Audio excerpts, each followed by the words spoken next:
All right, we're back for definitely the first time. I definitely didn't spend 2 minutes talking with my microphone muted at the start of the stream, so this is going to be the very first time I say all of this for sure.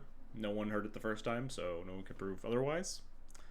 As you might guess from the stream title or for the follow-up YouTube video title later, we are not playing Legacy today, as I may have promised in the past couple of weeks. I was kind of waiting on the B&R before going back to Legacy. It was kind of a miserable format, not really having a lot of fun.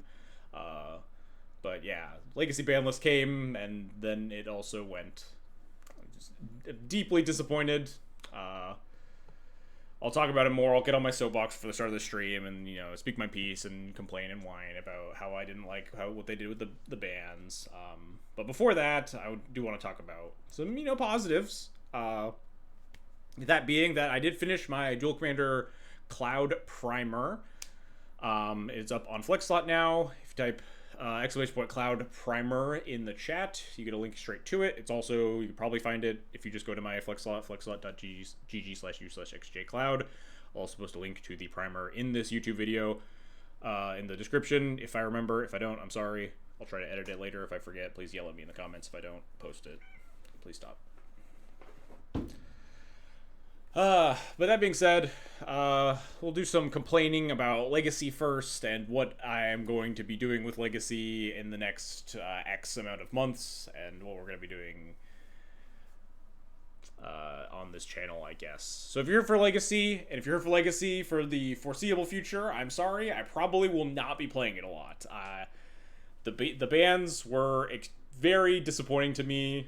I think Legacy's in a really bad spot, and I'm not having fun playing the format. And when I'm not having fun playing Legacy, I just tend to just stop playing it. I'm not one of those people who's just like diehard, I love Legacy, I'm always going to be playing Legacy no matter what the format looks like. If I'm not having fun, I'm just gonna do other things, whether that's play other formats or just, stop playing Magic for a little bit. I've taken breaks before, I'll do it again. Snowco era comes to mind as like one of the most miserable Legacies of all time to me, where I definitely did just like stop playing for months on end. I think it was like that spring into summer of like Snowco until they printed Skyclave that I was just on pretty extended Legacy hiatus. But basically they said, we're not banning anything, we're not banning Oops, we're not banning Reanimator. I think both of these are terrible decisions. Oops, probably a little bit less so, but that I think the deck is miserable, and the comments they made on the B&R felt canned to me and unappreciative of the format at large.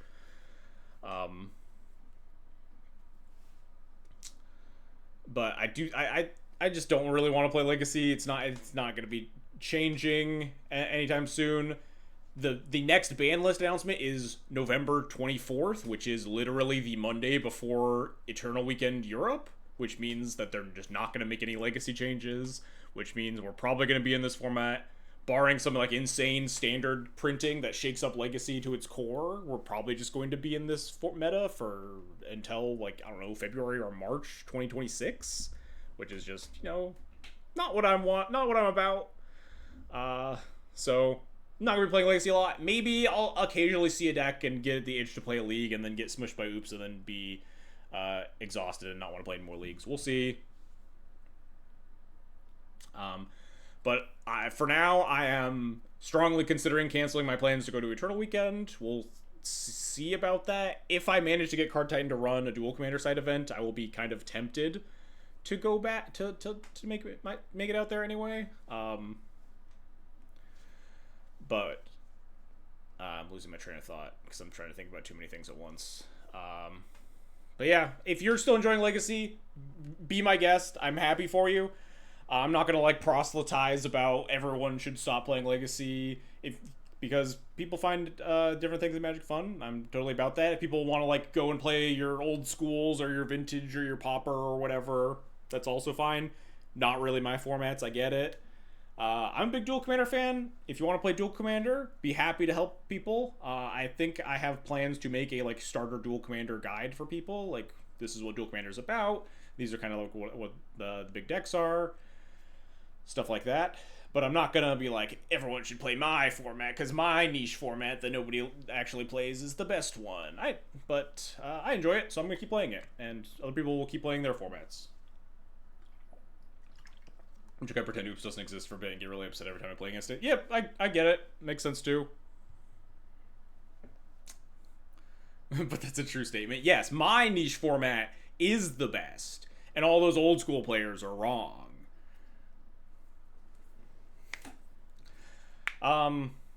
This is very mature, but I still want to see D&T. Yeah, I get it. Just sucks. I don't know. Unfortunate. Acolyth will still be playing D&T, I'm sure. I guess I'm not sure. Acolyth has taken some breaks when the format sucks, but it sounded like, at least for now, he is going to keep playing D&T, so we'll see how long he lasts. It's going to be a long 6 to 8 months, I'll tell you that, of 20% Reanimator and, the getting punked out by Oops once per league. I don't want to, pull the B&R announcement on guide and, the B&R announcement, paragraphs and, roast it word for word. But there are some, points that I wanted to, that stuck out to me. I posted on Blue Sky about this, that it just felt very dissonant with the previous ban in terms of their intentions and, their ideas. When they banned Sowing Microspawn, it was very specifically not a power level ban. The Eldrazi decks were not the best deck in the format by, a pretty good margin. Sowing Microspawn was simply a very miserable Magic card that nobody wanted to play against, and that's why they banned it.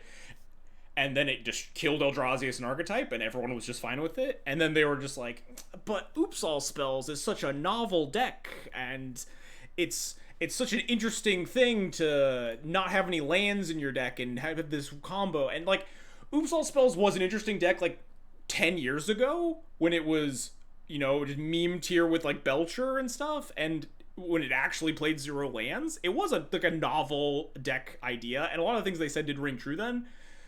But they printed 12 black MDFCs, and now the deck is just a regular combo deck that gets to 4 mana and kills you. It's like the Epic Storm plays 12 lands. Combo decks just play 12 lands and operate pretty normally. This is no longer a novel concept. You show someone an Oops deck list, and you explain to them, oh, Balustrade Spy and Undercity Informer kill you, and you use the MDFCs to enable the combo, and then that's the whole thing. And that's just any other combo. The novelty has worn off a long time ago, I think.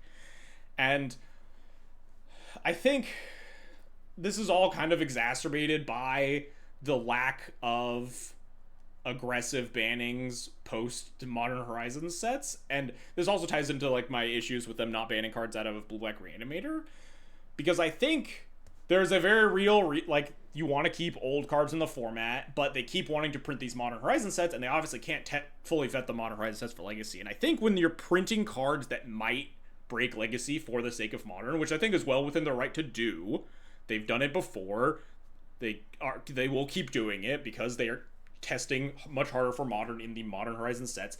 I think you just need to be way more aggressive about banning cards in Legacy when they break the format in half, and they just have not owned up to that at all. When you print a card like Psychic Frog or Tameo, or printing a full set of 2 extra sets of 4 of every color of MDFC, you are printing these cards with the caveat of these cards might break Legacy. And I think that is okay to do because Tameo and Psychic Frog are good, not broken cards in Modern, as far as I know. Please don't quote me on that. I don't pay a lot of attention to Modern. The MDFCs are seeing a decent amount of play in Modern. People could argue that Mono Blue Belcher being enabled is a similar issue, but I'm not the person to make those arguments for the sake of Modern. But if we're going to keep doing this, we have to be aggressive about banning these cards if we're not going to fucking ban Entomb and Reanimate. Come on. I don't know. I'm tired. And yeah, like Agla said, we're racking up a ton of quote-unquote ban debt. They missed we were 1 ban list behind because they should have banned Grief in March. And then we would have seen that Psychic Frog was still a problem before Eternal Weekend, and Psychic Frog would have got banned, and then they would have seen that Blue Black Reanimator is still a problem, and they would have probably just done a non-committal troll ban, and then we would have had a much longer period of time getting here, where we could have seen Oops and Blue Black Reanimator develop as some of the best decks in the format. Blue Black Reanimator especially still king of the castle after 3 separate bannings is just so absurd to me that they just instead of continuing to try to make this deck reasonable. They just it feels like they just threw in the towel on it. Just like, we give up. It's fine. We brought down the win rate and the metagame percentage some amount. It's only like 20% now. I don't know.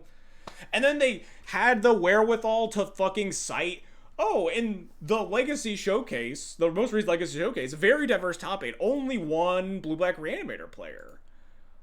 Let's look at that Legacy show. Only one Blue-Black Reanimator player in the top 8 of the Legacy Showcase. I mean, it's probably like pretty balanced. A lot of decks are beating it. Huh? Let's maybe look at how many copies of Entomb were in that top 32. Oh, 9, huh? There's over a quarter of the entire event, of the entire top 32 were playing Blue-Black Reanimator. That's crazy. That seems like a lot more than the... Seems like a lot more than the top 8. I don't know. Just feels like incredibly cherry-picked data for no reason. I don't know. It just, this B&R really felt phoned in. It felt like they just focused all of their energy on Standard and just did not give Legacy a passing thought. I bet the third place pilot is handsome and smart. If you go to, if you watched the weekly MTG stream, Carmen actually shouts out your list as being like cool. When she talks about there was one copy in the top 8, and she says something along the lines of there was like a cool Esper Dragons deck that does have like Reanimate in the deck, something. I forget the exact quote, but you should go look at for it. It's like 49 minutes into the video or something.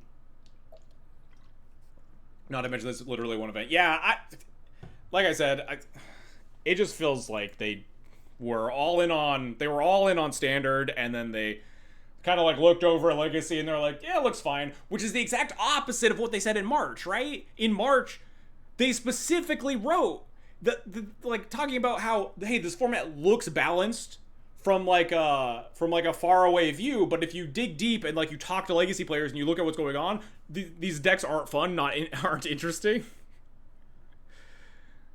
And then they just didn't do that at all this time. And then also the next B&R is fucking the week before Eternal Week in Europe, which means they can't ban anything. They've just fucking hamstrung themselves. So they're just stuck like this. So have fun, everyone, going to Eternal Weekend. All right, I think that's it. I'm getting off my soapbox. Everyone that was watching, just for Duel Commander content, you can all come back. You can unmute my YouTube video. You can fast forward 15 whatever minutes. Stay on the soapbox. I've said my piece. I think WotC fumbled the ball hard. That being said, I'm having fun playing other formats. I'm really enjoying Duel Commander. I'm not gonna get into the nitty gritty of like, I think there should be a format panel. I think no one in WotC plays like. I think they do try. I think Carmen especially really cares. But, I mean, obviously she's one person. I'm not going to clown on anyone specifically for, like, being at fault. I think this was just not I think WotC was just not thinking about Legacy with this B&R announcement. I also think the format panel is probably, like, a non-feasible idea. Do you see what happened to, the Commander format panel after they did 4-card bans and people were, like, sending death threats and shit? Legacy format panel would go so badly. Let's talk about cooler shit going on, huh? Let's talk about Duel Commander and how Cloud is the best deck in Duel Commander. And how I've created truly a menace to the format. What did I want to add to this deck?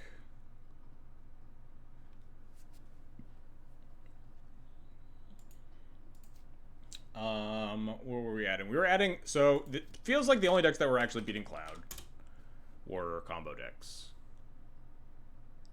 We should have a format panel with people I want to send death threats to. Chair, what's your address? Don't worry about it. I wanted to add Canonist and, like, more Geddons.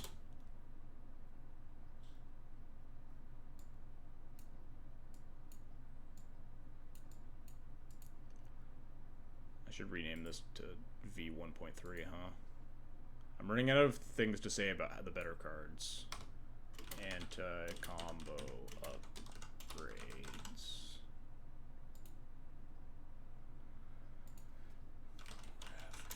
and Recruiter of the Guard, I think. Oh, and then, do I not own any Ravages of War on Moto? Please don't tell me this card is expensive.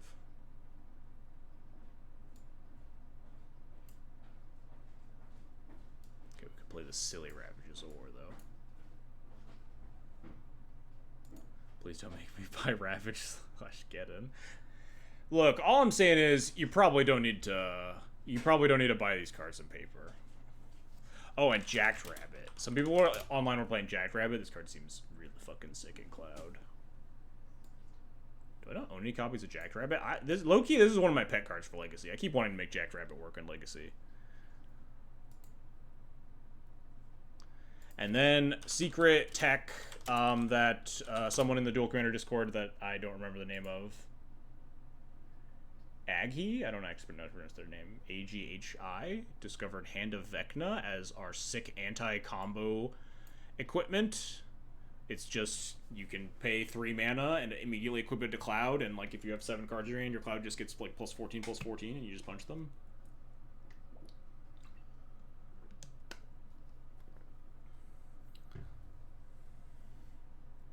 Ravages of War is kind of affordable in paper as long as you don't mind it being extremely ugly. What are you saying that this is ugly?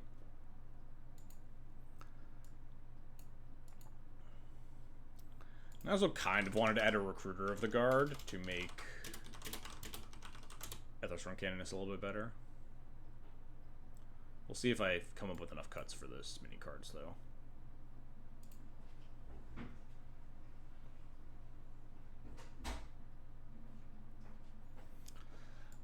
I think I wanted... That Ravages looks fire, right? Somebody gets it. I think this is what I wanted to go... Wait, no, I'm putting the cuts in the wrong pile. Oops. Where's the other Sheltered by Ghosts?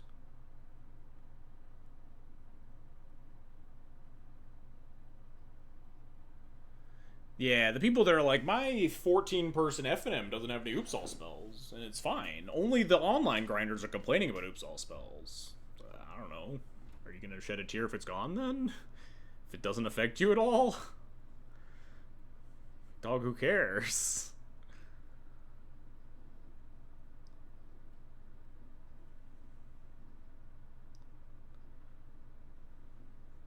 It's my last cut. Actually made it pretty close. It's also possible that you don't want to play 3 Geddons. That might be too many. I don't know. I guess it's probably good to stress test by playing a bunch of Geddons to see when it's good. We always cut the worst Doomed Traveler. Also the fucking ugliest Doomed Traveler. This thing's hideous. Also, low-key... So in my article, I should open up my own article, because I did talk about like what I think the worst cards in the deck are, like the lowest performing cards. Low-key, I think like Guidus, no, not Give Reverence. I think Guidus Soul's like isn't that good. I don't know if that's like blasphemy or something. This card just like feels like it doesn't. It feels like it's just like fucking Soul. What are they called? They're called Soul Sisters. They have names. Soul's Attendant, Soul Warden. That you can't even clamp because it's got 2 toughness. I don't know. Maybe it's crazy. But I feel like people are like very modern build on this card. I someone who's tried to put this card in a lot of legacy decks, it's not that good.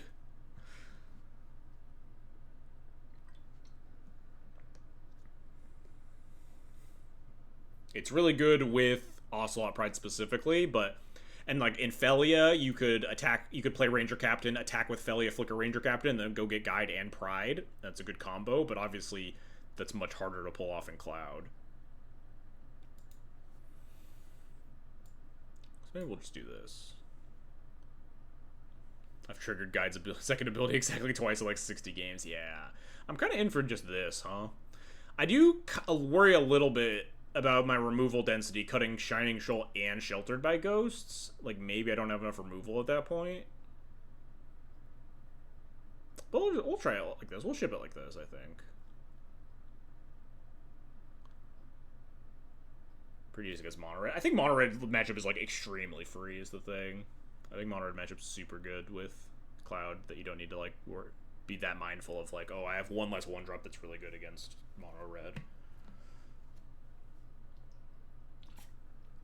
We're also cutting Sword of War and Peace, I guess, but that's like the 4th best equipment against mono red at that point. I think we'll try this, I think. I also don't even... Notably, I don't actually know if, like, War and Peace is the cut over Feast and Famine, but I think War and Peace is the worst sword, and I think I do want to cut a sword for Hand of Vecna. I think we'll do this. Hey, Green PM33, thanks for the resub. Much appreciated. I don't own a Ravages of War, a Jackrabbit, or a Hand of Vecna. Alright, let's go to the store, chat. We're going shopping. Oh, I also wanted to play... I think I just want to play Basic Planes over the Mutavault. And the Factory.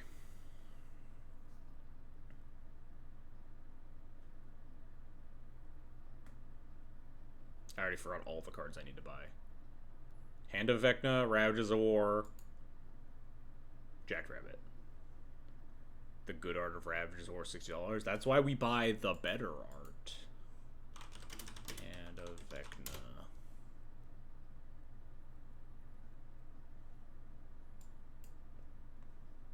Nice, 0.006 ticks. Jackrabbit. Cube All-Star, maybe? I don't know. Cube, pretty good card, I guess. Wow, that is more tickets than I expected. I guess it's like it's like a commander only card, right? Ravages of War. Do we got the Fallout ones? Hell yeah, we do. 0.63 tickets. How much is this other one?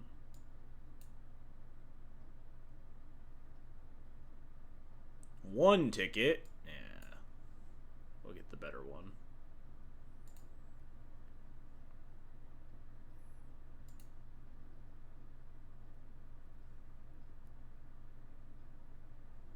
Alright. Hopefully that was all the cards I needed. Looks like genuinely nice. All according to plan. Alright, we made some edits. Added like 4 cards that are pretty good against combo. Wait, 5 cards that are pretty good against combo here. I think I'm pretty happy with all these changes. We'll try it out. There's also a pretty good chance that I'm supposed to be teching Cloud for the Mirror more. I've heard the streets have a lot of Cloud lately. Maybe it's time to brush off the old Manriki Gusari. But I'm not at that level yet. I'm just going to keep playing the deck for a little bit.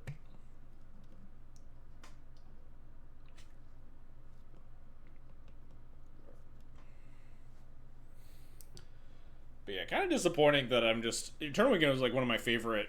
Probably like just my favorite yearly Magic event to go to. And just I'm so disinterested in going now. I was close to telling you, please don't play Manriki. Sorry, but I was too slow. I mean, if you're looking to tech for the mirror, it's a pretty good one. You gotta admit.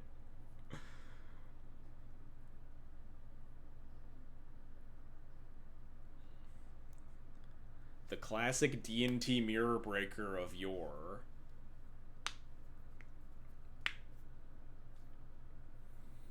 When you had a Sarah Avenger equipped with Manriki Gusari so you could attack and then tap it. What if it was called Manfreaky Gusari and targeted players' toes? Chat, what do you feel about timing out Fish Duggery?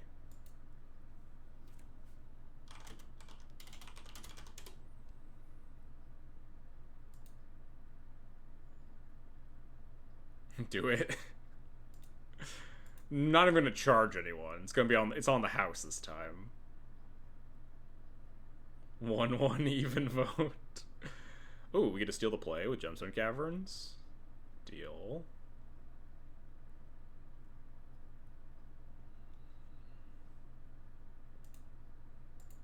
What am I pitching? If I play turn 1 Dranath Magistrate, it might be kind of huge, or it might just instantly die. Kind of tough to say. Might be better to slam turn 1 Dranath and hope, though. I think I'm going to pitch Garrison Cat here. We have a different guy.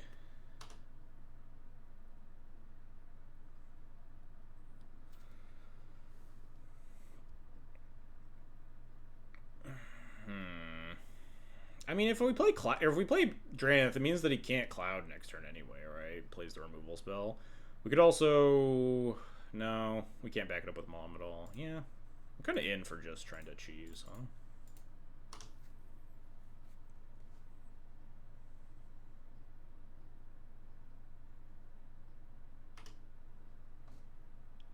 Maybe stealing the play is good enough, though, because when you're on the play and you get your Skull Clamp online faster... We're still getting our Skull Clamp online faster. We can Skull Clamp for Cloud and play Mother of Runes next.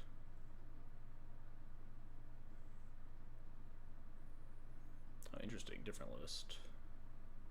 Imagine if I had a Manriki Gusari. It wouldn't even be good here. We stopped my opponent from casting Cloud. What would Manriki even do?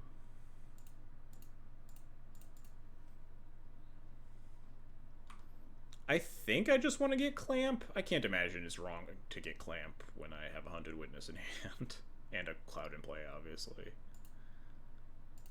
Let's play out Mother of Runes 2 to maybe set up Mom plus Drannith. Crush that way.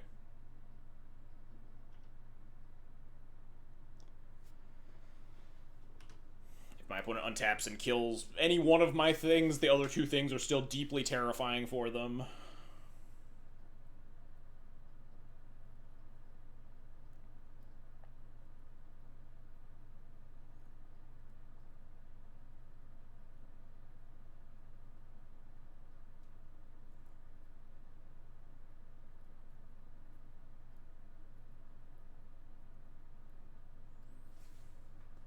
There's Skyclave on Drannith, on Mom. Alright.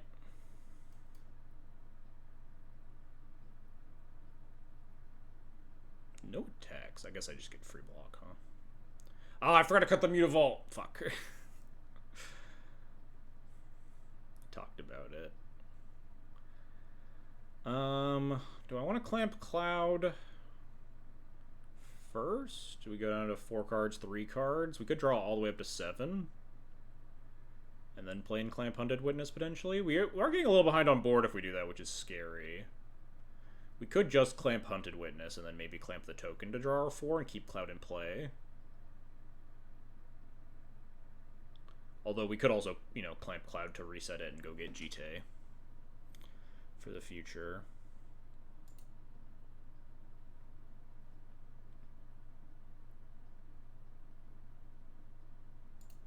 I think I want to Clamp Hunted Witness.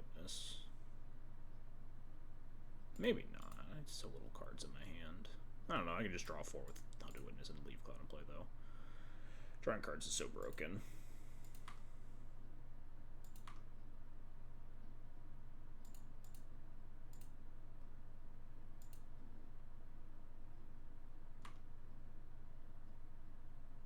And now we have Reverent Mantra. That's pretty good.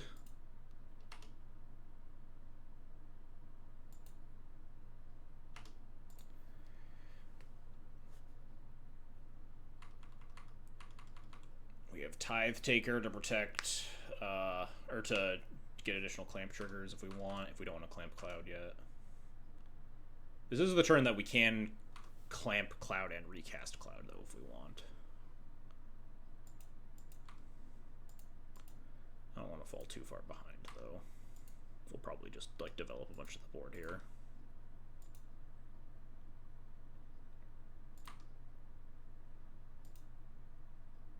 Oh, natural Skull Clamp. That's rough for me. Now we gotta take some more significant game actions. It might be time to draw 4 with Cloud, huh?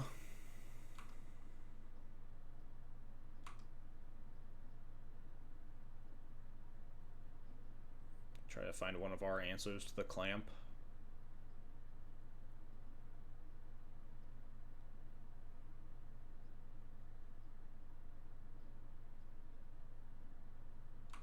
Interesting choice. Kind of surprised I didn't want to draw 2 more.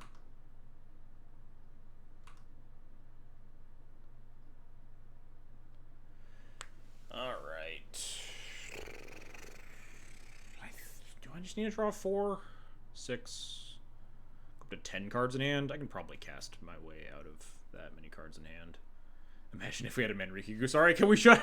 Guys, we need to stop talking about this Manriki Gusari. I swear to God. I'm gonna tap like this.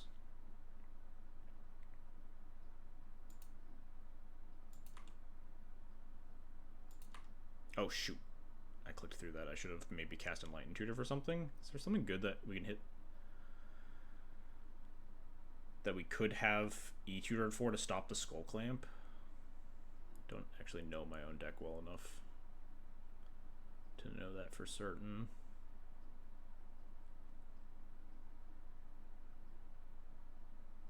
We did cut the Sheltered by Ghosts, yeah.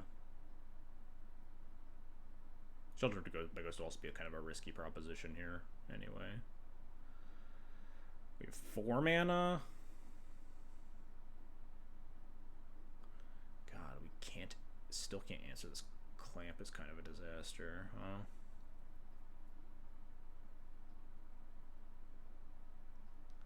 Tithe Taker, Bodyguard, Hold Up, Enlightened Tutor for Jite.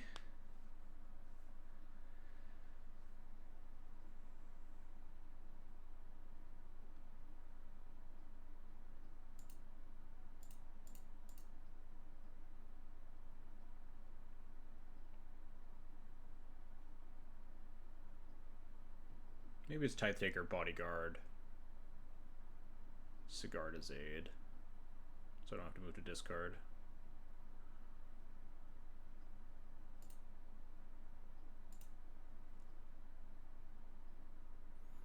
I don't think I need to like oust anything here. I could just oust the Spirit Token to try to stop them from drawing cards, but I'm not super keen on that.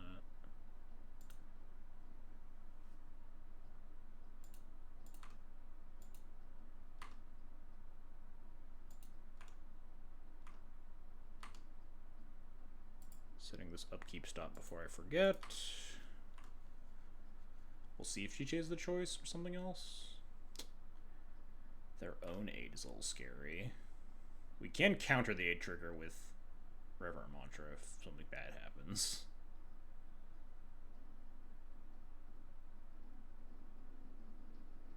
Do I need to?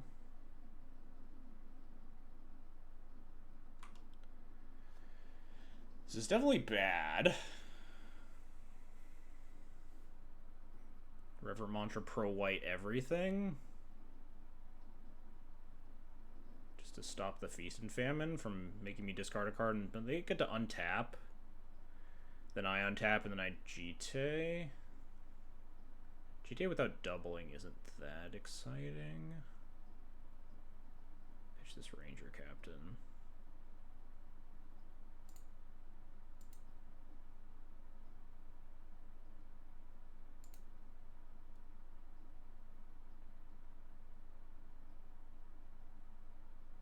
A little awkward that this means I take a bunch of damage here because I can't block anything. Because everything is pro-white. I guess they can't attack with the Rebel token. Wait, no, the Rebel token is pro-white. Nothing is pro-red.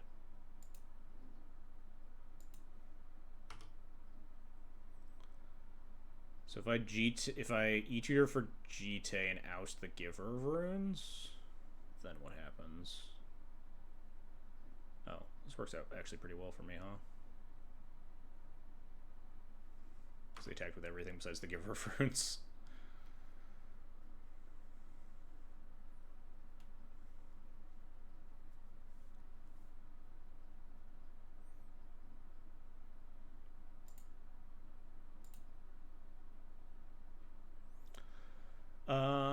Yeah, it's just gotta be Jite, I think.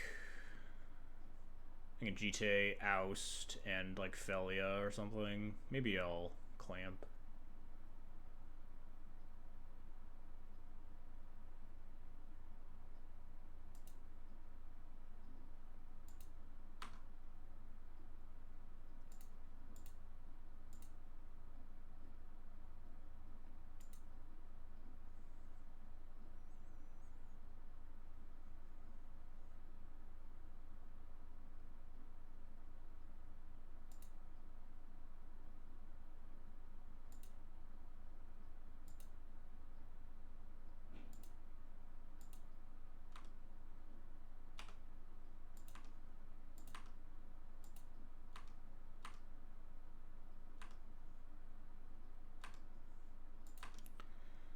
think I'm just gonna sit on this, sit on Mutavault Orphelia here.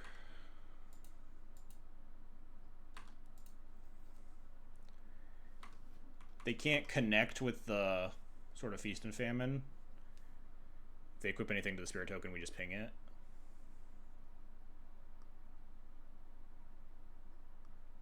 Can you explain what made you stop like Legacy? I ranted about it for like 15 minutes at the start of the stream if you want to go back and watch that. But TLDR, the meta is extremely stale and will continue to be so for the next probably 6 months or more.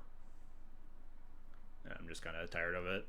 I will probably play Legacy on occasion, but just like not very interested.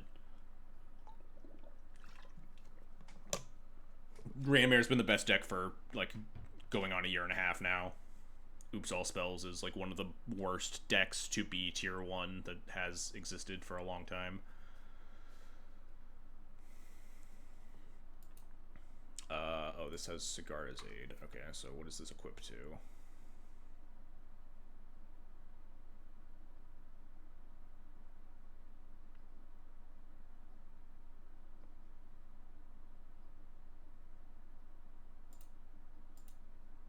I think I just kill it.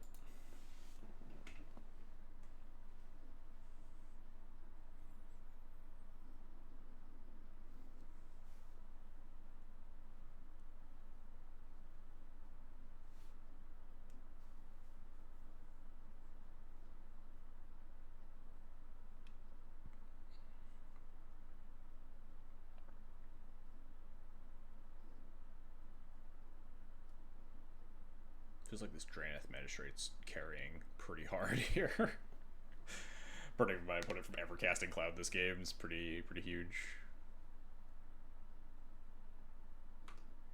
Strategist, I don't know if this is a bit, because we were talking about Menriku, sorry, and I was like, I'm specifically not adding it for this league, but like I have seen a ton of Cloud out, so I could definitely see someone playing it. And then everyone just started suggesting Menriku, sorry, as soon as we queued it into the Cloud Mirror. Like 5 different people. Okay, this is fine. We're just gonna suit up this guide.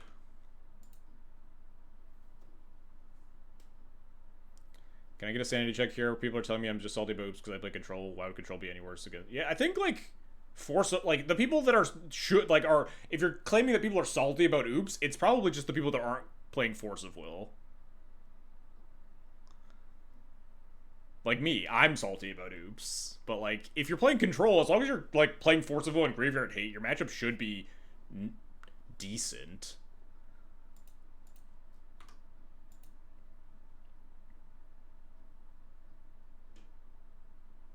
Interesting.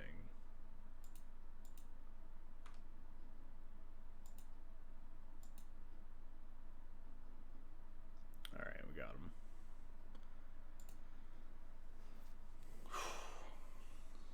Big cloud.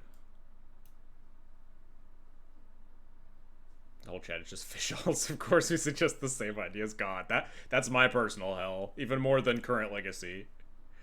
My entire chat is just fishduggery. I like that we banned Eldrazi out of the form because it's not fun, but Oops gets to 6. It's fun that it can be. Yeah, that's what I was talking about that too, and I said so as much in my like Blue Sky post. It just like this B&R and the March B&R announcement just feel so dissonant from each other in terms of the message they were sending.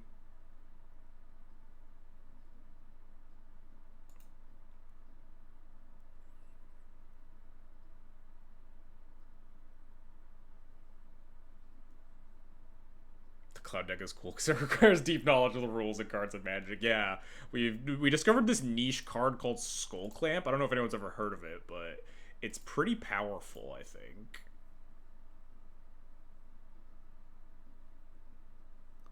Zand is pretty bad. We drew Argeddons. They would be really bad as any spell here, in fairness.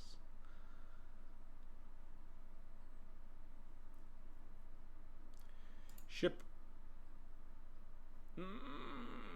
One lander, huh? It's a pretty good one lander. Mana Tithing Cloud is like pretty broken. We have no other 1-drop. I don't really want a multi 5. Fucking Ranger Captain keeps showing up, huh?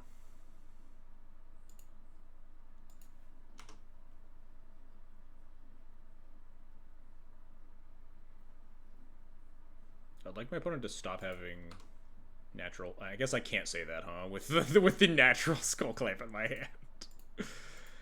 I'm just gonna very inconspicuously bolt this into play and then pass the turn. Oh, we can copy their Skull Clamp. Instead of playing the Skull Clamp that I already have. Come on, come on, come on, come on. Alright, fine. I'll take anything.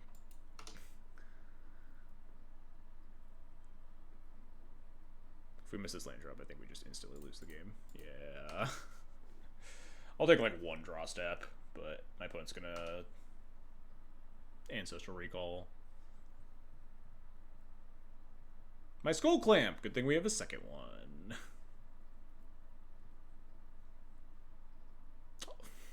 I mean, I guess. What am I doing here? Besides losing. Am I clouding for something? Cloud for GT, maybe? Both of my bolt lands, too, so we're just starting this game at 14.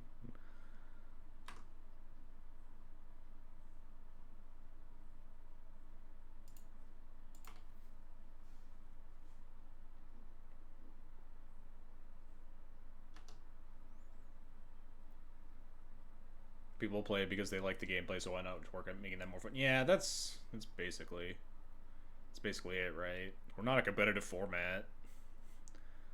The only Legacy tournament they ever look at is Eternal Weekend. And they don't look at it enough to place a B&R at a reasonable time frame around it, ever. Eternal Weekend just exists from to point to, and then say, we can't make any bans because Eternal Weekend's right there, and then forget what day it is. It's pretty bad for me. My opponent's going to go back up to 7 cards here and have a GT. No blocks. I will not block. Absolutely not blocking. Not even thinking about blocking. No clamp and no GT and no land drop, huh? I can't, like, clamp cloud, draw 4, and just move to discard, and I just lose to the board. But my opponent's just gonna have GT online. I have no removal spells. Yeah, I'll just go to game 3. Missed too many land drops.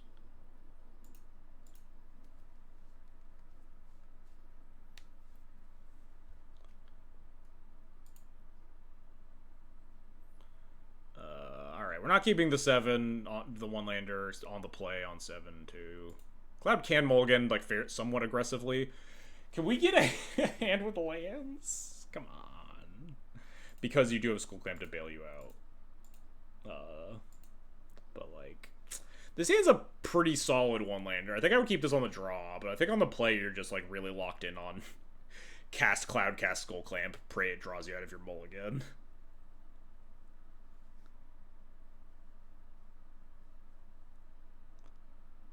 This hand is like pretty solid, mana tithe into like Cloud, but then it's relying on. I guess you just need to hit 1 land drop. Yeah, we're just gonna go to 5 here. All right, this is a hand. Bottom, get in on my mold of 5. I think Masterwork. I'm gonna play Eternal Boots. It's possible I want to keep Masterwork just because, and like just don't use Boots, but Boots just like curves fairly okay. It doesn't do anything really, does it? Makes removal a little bit harder, but I'm likely just gonna clamp Cloud as soon as possible, right? So maybe we do that. And keep Masterwork to try to steal my opponent's GTA or something, or as like a backup clamp. I will probably plow a protection creature and not a Doomed Traveler. Yeah. Just to be mana efficient on my mold of 5.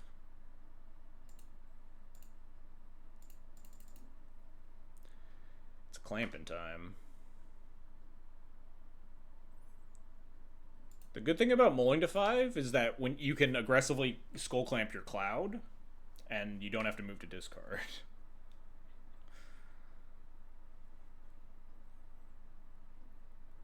The bad thing about mulling to 5 is that you have 5 cards in your hand. This has been life lessons with me, XJ Cloud.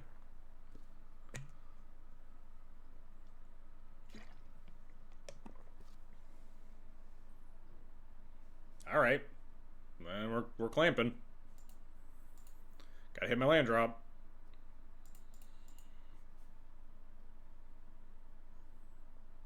Yes, back to the command zone with you. Nice. I think we're just playing out Skrelv. Seems fine.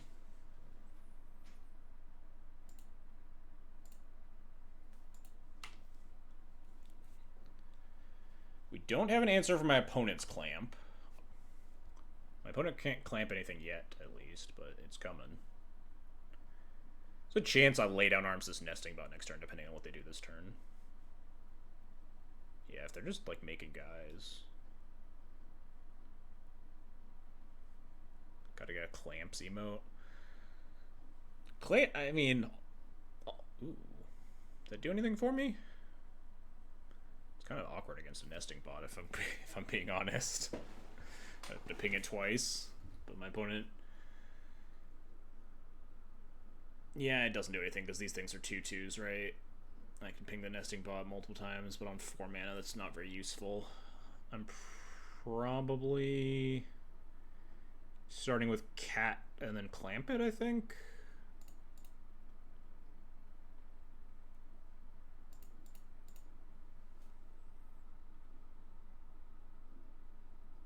My Clamp! Fair enough.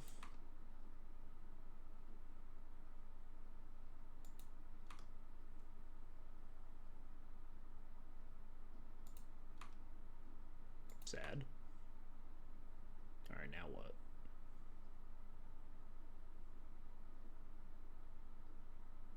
GTA is the most mana efficient.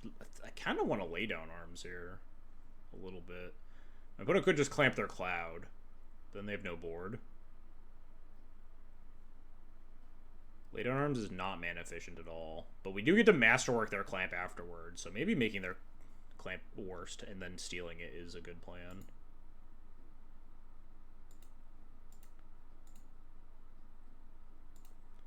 Does this thing want to attack here? Yes. My opponent doesn't really want to kill my Garrison Cat. They want to kill the Skrelv. I might as well deal 1 damage. Get him, Skrelv. Also, I get that sweet, sweet F6 value.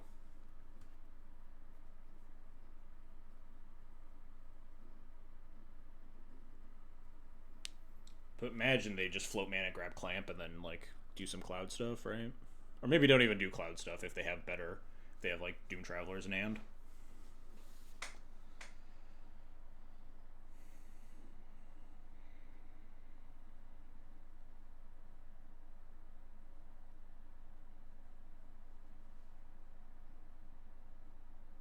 We can't always, like, just pivot to the GTA route, too, depending on how this turn goes. Only 9 more Skrelv hits.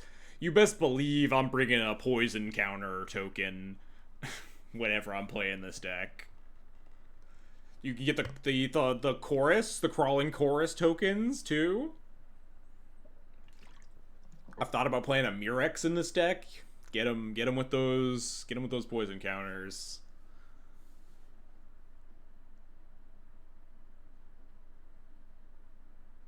When you include Skrelv's Hive, I think Skrelv's Hive is a pretty good card. It's like a pretty reasonable card to put in this deck. It's much more like grindy card that I'm not super interested in the grindy cards right now. I'm more interested in shoring up things like combo, but it's a card that I would see in a Cloud deck and be like, yeah, that makes sense. There's Clamp, there's Cloud, this all tracks. Shitter Blossom. Formal Air, that also tracks. Oh, they can Formal Air back their Commando, blow up my second Clamp. But we'll get to, like, draw 4 cards at least first.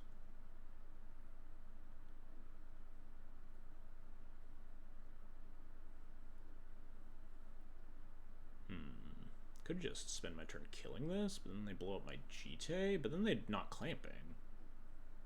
I mean, they could... Actually, they could, like, clamp the Cathar Commando and then sack it, but that's 5 mana. It's a pretty nice one to draw, too. I guess I could sort of Fire and Ice instead of GTA, huh? More mana efficient. Just Saga, Pro White, Fire and Ice. Not Pro White, but you know what I mean. Can't be blocked by white creatures. Attack. Ping Esper. Oh no, I have to pay for this. So his GTA is better. Saga, GTA, pay for Sentinel, equip, attack, kill Sentinel. Seems fine. If they want to spend their turn destroying my GTA, then they don't get Skull Clamp value that turn. If they bring back Cloud, it's whatever.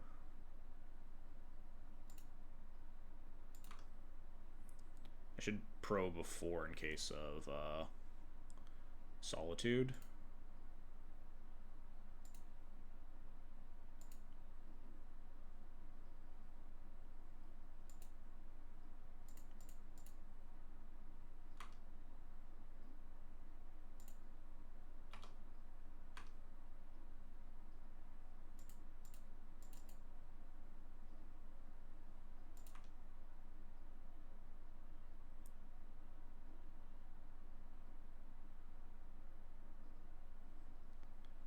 Is there a reason to ping this off? Or before I let my opponent untap? I always say that, and then I always let them untap, and then I always get punished by something that I'm not thinking about. Just like guaranteed.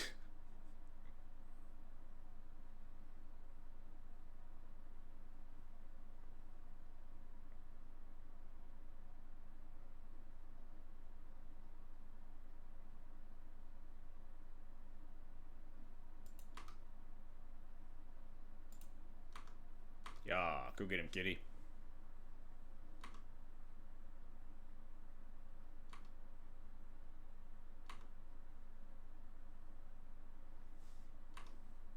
I guess I'll wait. I don't think there's anything that realistically punishes me. That, like...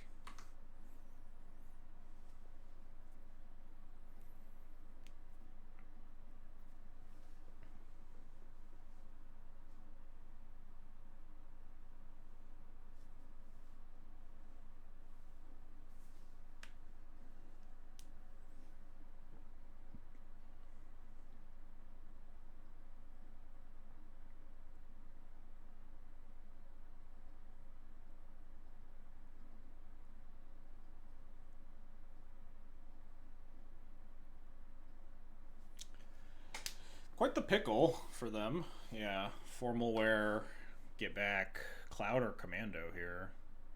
GT is pretty problematic. Yeah, they get back the Commando. They might just need to spend their turn killing the GT. And then we just get our Clamp online. Or we just get Sword of Fire and Ice online even.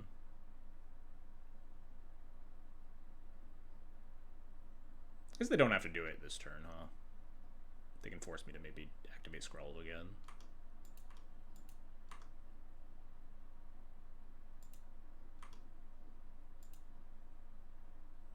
I'm gonna ping this now to play around some like weird Flare or Fortitude stuff.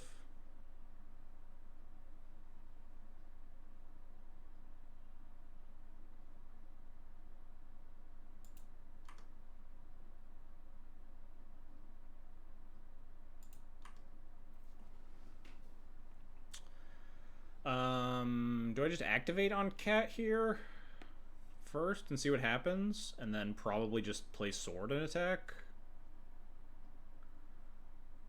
Force them to choose which equipment to shoot.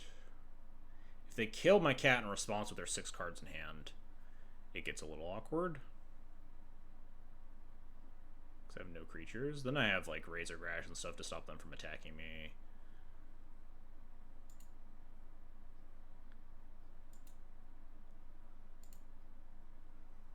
I think I will pro white, or at least attempt to.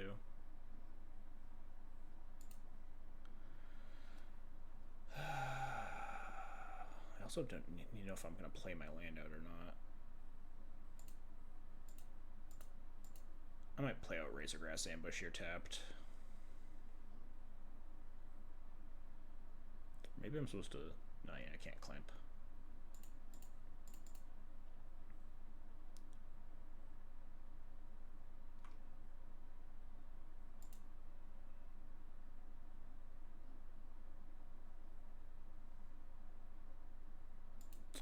I guess I'll pump. More damage.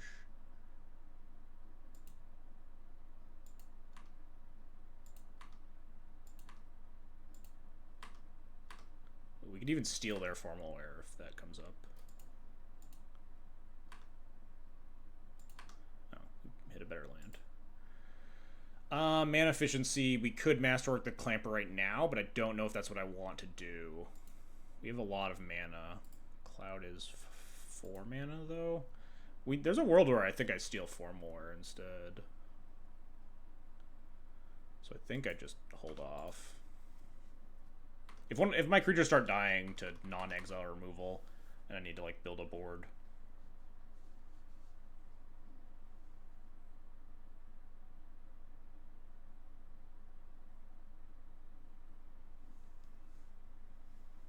Am I getting off this Saga? I think I have a lot to get besides Ghost Vacuum, which might be pretty good. We're at the mana threshold where we just like steal their Cathar Commando and their Esper Sentinel. Never mind.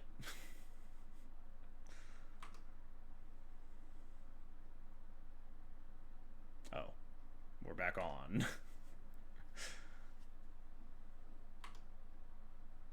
Digging for removal, it seems like. I think they should have maybe eaten their Cloud first. But I guess that's awkward because then you can't clamp your Sash. But they've kind of hamstrung themselves a little bit.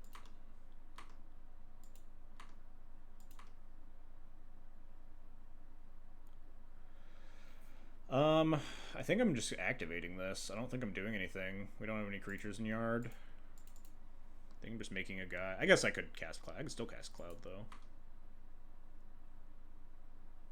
Let's get Vacuum, yeah. Then attack with Cat. See how that goes. I guess I maybe could have gotten Boots to equip the Construct and start clocking them. Galadriel's Dismissal is a nice one to have in the back pocket.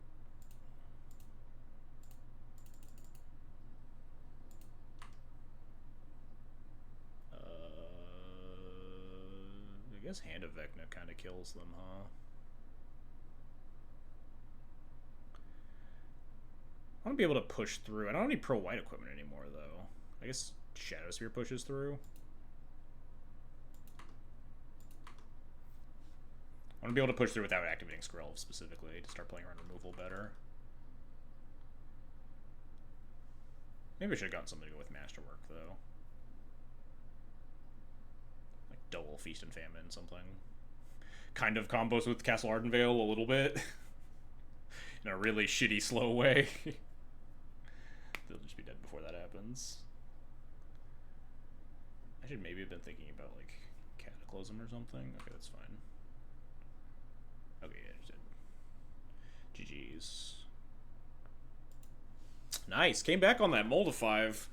Skullclamp, pretty good Magic card, as it turns out. Let's get back in there.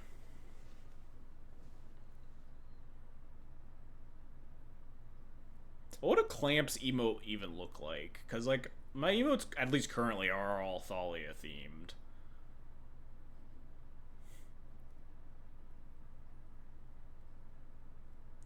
I don't think there's a chance I get some new emote. I was having Aishinaz work on some emotes, but she got sidetracked with several commissions, so I probably won't be getting those for a while.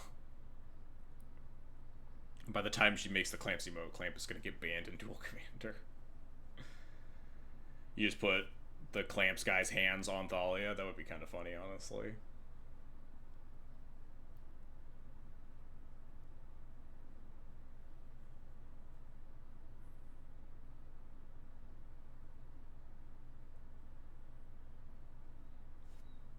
Yeah, that's kind of what I was thinking. Yeah, it's just like if I incorporate Thalia and Skullclamp, people are just gonna be weird about it.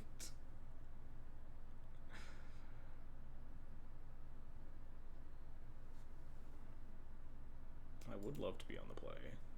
Animar, wow, I haven't seen this. This was like a fucking blast from the past. Sand sucks a little bit. I don't really know what the plan is against Animar. This is generally an infinite combo deck. I think the point is honestly like GTA before it like picks up speed, which is maybe a double equipment with pure steel is actually pretty good. Maybe we will keep this.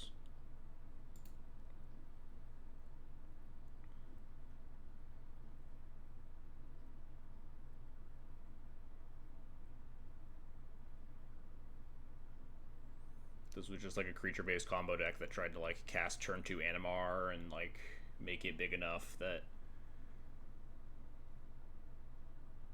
you comboed with some statue, some like 4-mana statue that picks up a card.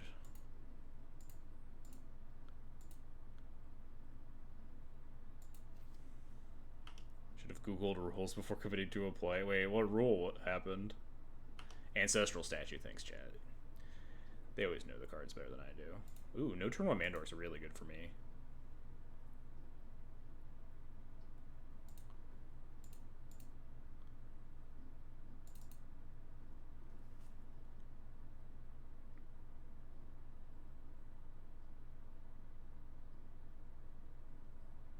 Pioneer Karn nonsense, of course. Everyone's other favorite deck.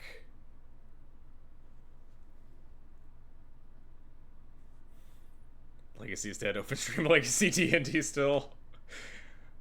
Classic Legacy D&T. Just like try to kill them. No, I think GTA is probably the play. From what I assume is in their deck, I think GTA is the choice. If we draw a 1-mana artifact, which is pretty unlikely, we can like go online with. No, we can't. Never mind. I can't count. This is not a card I expected to see in Animar, but okay. Send Cloud to Graveyard thinking I could flare 4 to prevent damage and get no counter GTA. Then I had an extra turn and could pure form of Cloud to Master to get command on the following turn. Gotcha. Oh yeah, Flare 4/2 says like your life total can't change, but like damage is still dealt, I think. Is that the case? Yeah.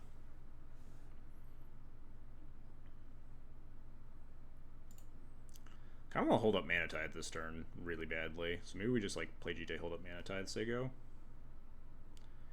We have 2 artifacts in play. We can't like free equip everything, but we can just like go in on Cloud, especially if they just cast Animar.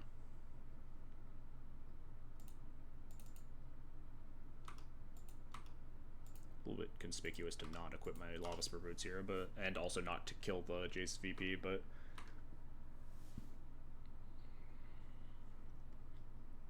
what if we just played Indebted Spirit in Legacy D&T, huh? Maybe that would solve all our problems. I straight up did not know this card existed before I was Googling, before I was scryfalling for every single Doom Traveler variant I could think of. Wow, a lot of Skull Clamps today, huh? Yeah, no thanks. Get that out of here.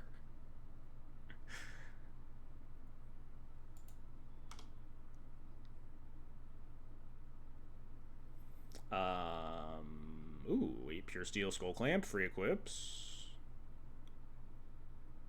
Don't equip the Skull Clamp to the Cloud, yet. Alright, step 1, Pure Steel. Step 2, Skull Clamp.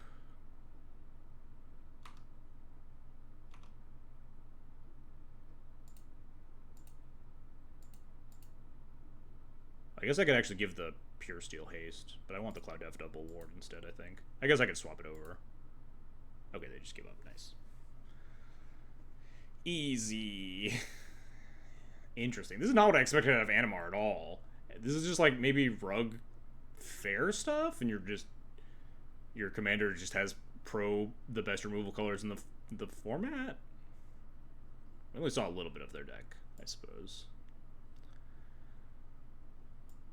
That being said, I don't really have to commit to any sideboard decisions.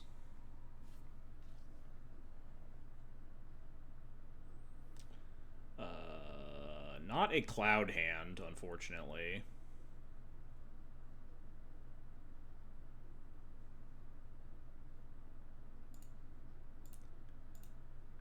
Also not really a removal hand if their Animar's going crazy. It is like an Ocelot Pride Mother of Runes hand.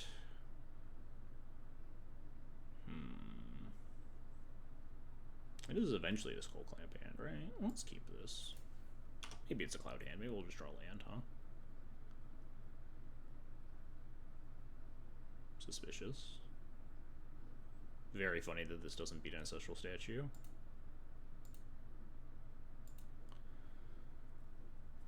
I mean, everything I cast here is just, like, super dead, right?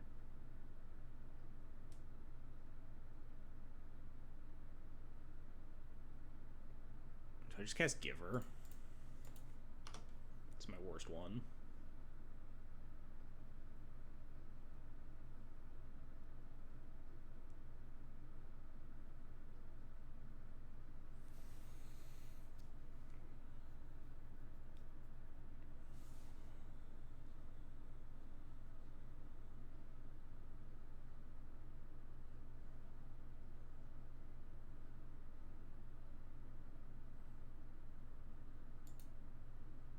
Shocked. Shocked to see that.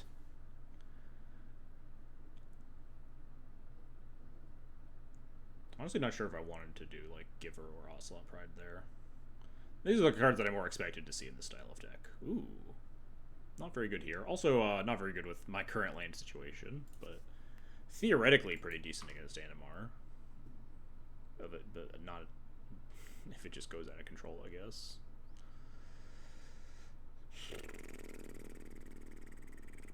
Oh, man.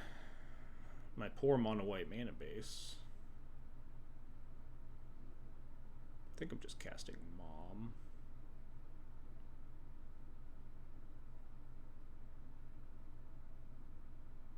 I think we're also probably just dying to Animar. We could draw White Source and then be online with Cloud. Mom through the Animar, get Cheetah doing stuff, but it all depends on their deck's construction. We have seen a lot of cards I wasn't expecting out of an Animar deck based on my, like, very rudimentary knowledge.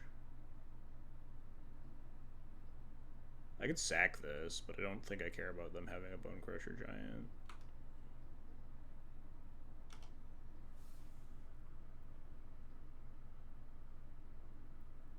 Oh, nice, we drew the land.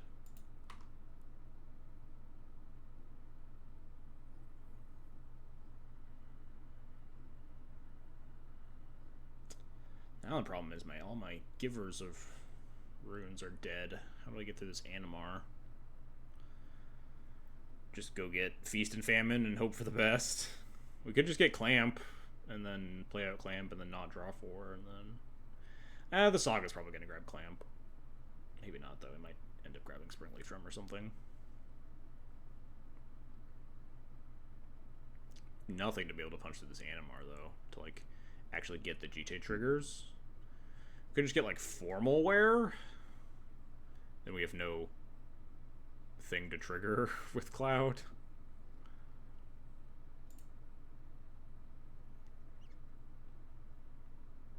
Could play Pride Canonist. That seems pretty bad.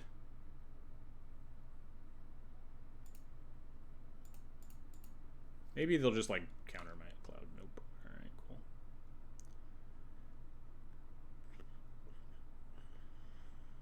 Could just get Clamp and then Saga for mana. I just don't have a lot of answers to Animar in my deck. Lean on the Winter Orb, try to draw.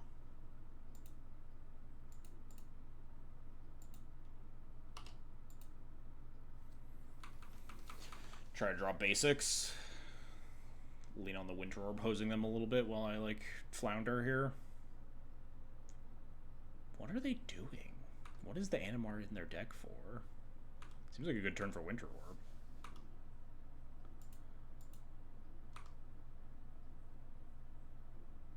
Seems like a good turn for Ravage. Is it a good turn for Ravagesaur, actually?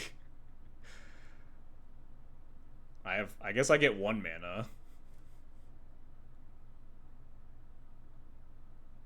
They get a Elvish Mystic and they just drew 3 cards. Probably not a good turn for Ravagesaur.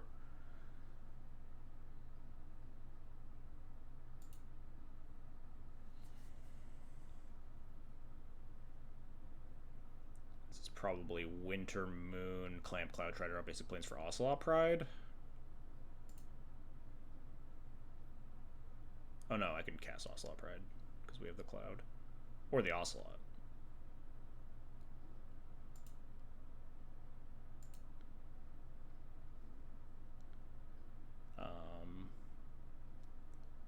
Play Ocelot, attack with Cloud, use Ocelot to clamp the Cloud, I guess is the sequence here.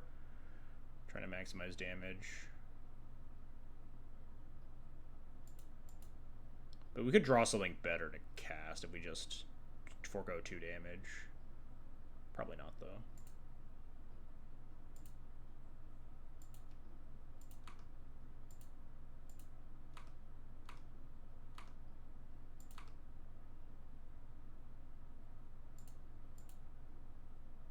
I'm going to have to discard 1 card. No, I'm going to hit a land drop. It's fine.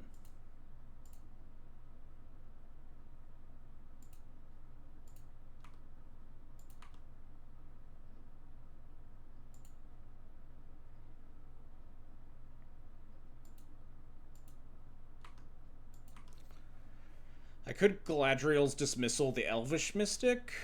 No, it actually doesn't help them cast the Animarchs. They already have the basic forest. So you can just ignore it and maybe end up kicking it down the road instead.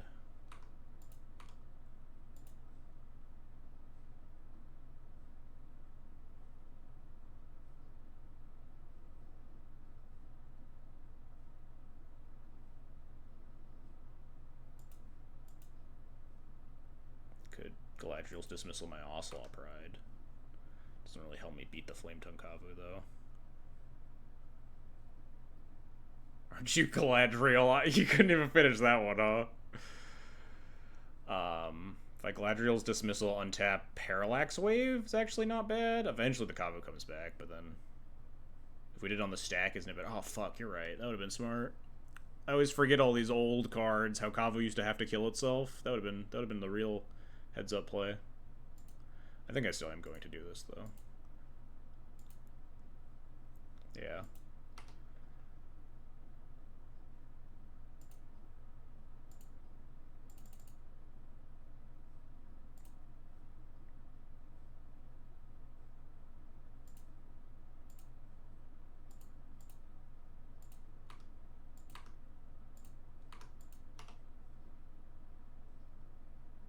Do I get... Yeah, I do get City's Blessing here. Nice. It's really good. Yeah, it would have been much smarter to phase with the thing on the stack, and they have to kill their Elvish Mystic or their own Flametongue Kavu. That would have been really nice. No, they play Animar here? Finally? Yeah, now here's the problem, is that I don't really have a good answer for this.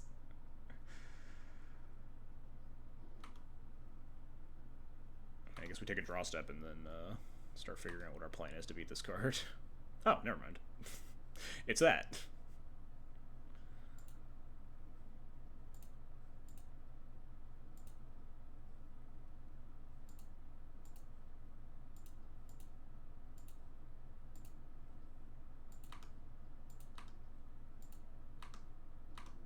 Is this followed by casting Armageddon?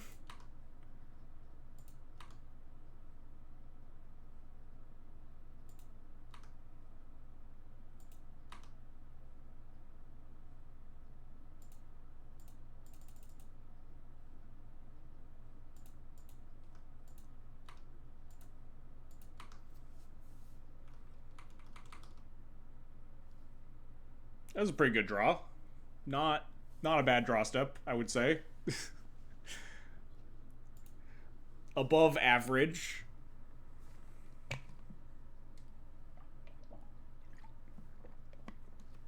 It was kind of a roller coaster of thinking, passing every turn, saying, I have no idea how I'm going to win this game, and then they just died. They kept doing things that, like, weren't casting their card that has pro my deck, and, like, completely breaking my board, and I wasn't 100% sure why. And then by the time they did, we like, had drawn the answer to it. You'll be queuing for that whole match. Oh, no, cancel. I don't want to queue into you again. Alright, hang on. Perfect time to run to the bathroom while you're sitting here waiting in the queues. Be right back, chat. Oh, we should do a giveaway. We'll do that later.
Alright, we're back.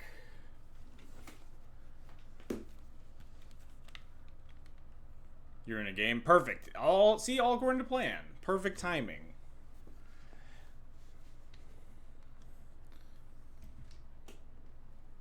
Is Yorion just too slow for this format? Like, just Yorion in the command zone? Probably. It's 5 mana.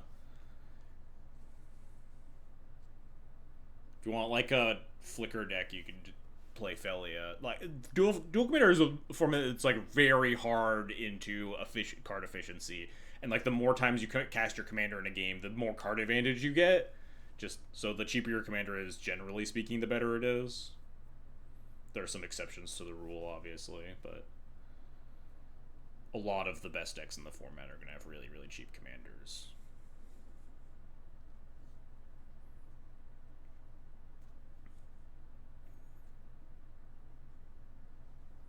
And also, unfortunately, you're not allowed to companion.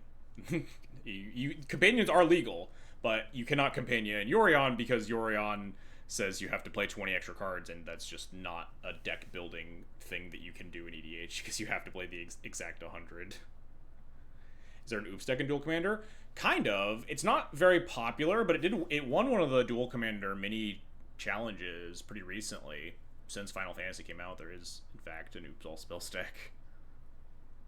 With the new 5-color commander, the Wandering Bard, whatever his name is, the Amulet one. The Wandering Minstrel? Yeah, exactly. That's the one. I was thinking of Yisan the Wanderer Bard, I think, in my brain. But also Minstrel Bard, same thing. Maybe. I don't know. Don't quote me on that. Are they?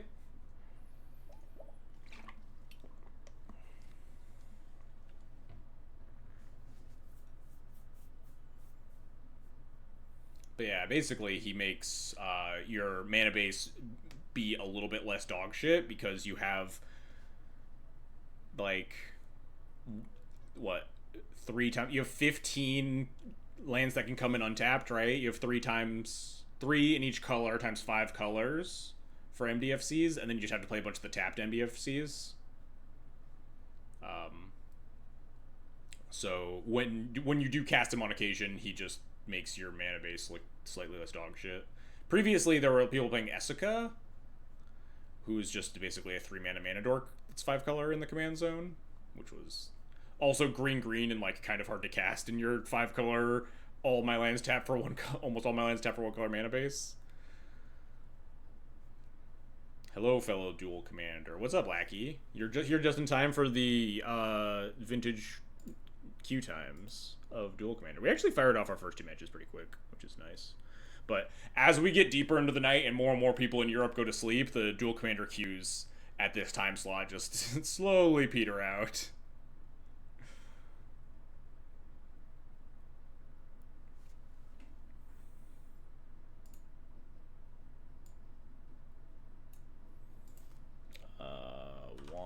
What was it? Fuck, I can't type. Wandering Minstrel Duel Commander.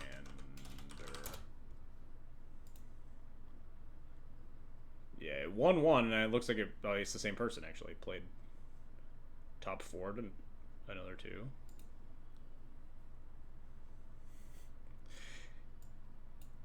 So I am curious. I never actually checked how this deck won. I just kind of saw it. And I was like, oh, this is cool. So, like, what happens in a singleton format? How do you get your 3 cards to Dread Return, right?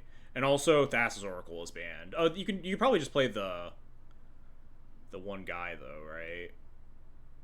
Lotleth Giant? Yeah. Yeah, okay. Okay, so you mill your deck, you put your 1 Narc in the graveyard, right? And then you sack it to Cabal Therapy, and then bridge from below. And then you get back your Poxwalkers. Now we have 2 cards. And then if we could sack the Poxwalkers to another free spell, we could do something. We can get back Fate Stitcher as the 3rd card, so you have to go off on 5 mana. Or you just go off with, like, if you just cast another creature. Your deck does have a decent number of... Maybe not a decent number, but like a couple of like cheap creatures that might just be sitting in play on the go off turn. I guess Tinderwall is also just free mana for the go off turn to cast your Fate Stitcher. Is there anything else that you can do? These are all you can see these are all the MDFCs. Bring Delight makes sense. This is a ritual, I guess. This makes sense to have in the deck if your flashpoint is 5 mana. I don't really know what this Creeping Chill is. Wait, do we have the guy? No, then you just deck. We don't have the guy that comes back. Wait, isn't there a guy that, like, comes back when you gain life? Does he come back on end step? Phantasmagorian. That just lets you discard cards, I think, right? It returns to your hand. So we could put Phantasmagorian in our hand, potentially. How good is Blood Moon in this format? Pretty good. A lot of the best decks are, like, 3 colors. And even some of the 2-color decks can get hosed by Blood Moon sometimes. Blood Moon is one of the few mana, like, denial... Not mana denial, but, like, mana hate cards that is playable. That is legal, I mean. A lot of them are banned. That's why all my mono-white decks play Winter Moon. Seriously, what is it the plan? And I think the flashpoint of this deck is just 5 mana then, if I'm not mistaken. Back to Basics is banned, kind of based, yeah. I guess there is a Memories Journey line, so you could, but they don't have the guys that come back if you gain life or whatever. I don't really know what the Memories Journey line is exactly without Thoracle. The ban list gives me yeah, I understand your feelings about ban lists in general, Justin, and I fully understand that Duel Commander is definitely not the format for you. There's Persist. Reanimate actually got banned recently, yeah.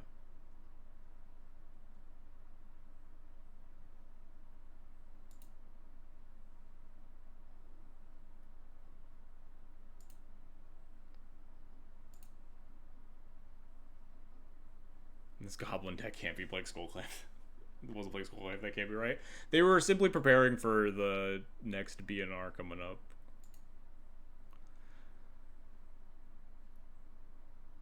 The mono black dungeon called Acererak. I never know how to say that guy's name, but yeah, I do actually really like that deck. I want to play it more, but I'm just addicted to skull clamping people as long as they'll let me do it. For now, I was literally going to play Acererak like last week, but then I was just like, wait, Cloud's broken. We're having fun. We're out here clamping people. But yeah, Acererak is a really cool deck. Heartless Summoning, and it got the, I haven't played it since it got the new Heartless Summoning too, the BBB one from the Tarkir set, whatever the heck it's called.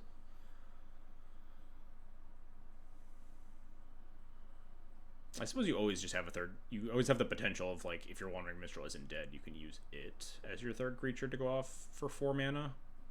So I think, yeah, as far as I can tell, you just go off on 5 mana, or if you have a creature in play at the start of your combo turn. But, or you just, like, you know, Belcher them. But, yeah.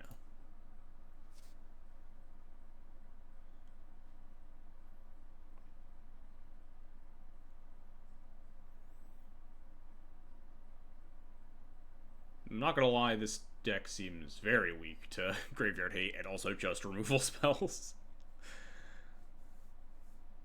But who knows? I tried to brew an Oops All Spells-esque list. And then it did very mediocre.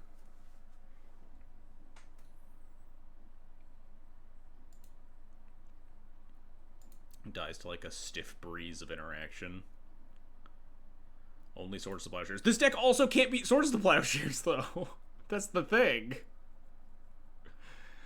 What happens when you cast your Cabal Therapy and then your Poxwalkers comes back and then they Swords to Plowshares the Poxwalkers with the Cabal Therapy on the stack? Then what? You have a Bridge from Below zombie, a dead Narcomoeba. You can get back a Fate Stitcher. Get back Fate Stitcher. Cast Wandering Minstrel on like that's like 7 mana, right? 5 mana. No, it's 6 mana because the Fate Stitcher is mana neutral.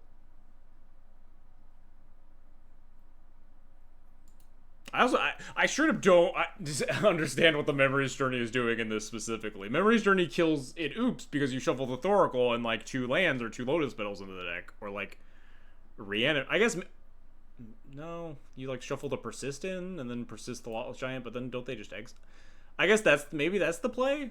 After your Poxwalkers get Swords to Plowshares, you Memory's Journey back, persist, and then Lawless Giant them the following turn.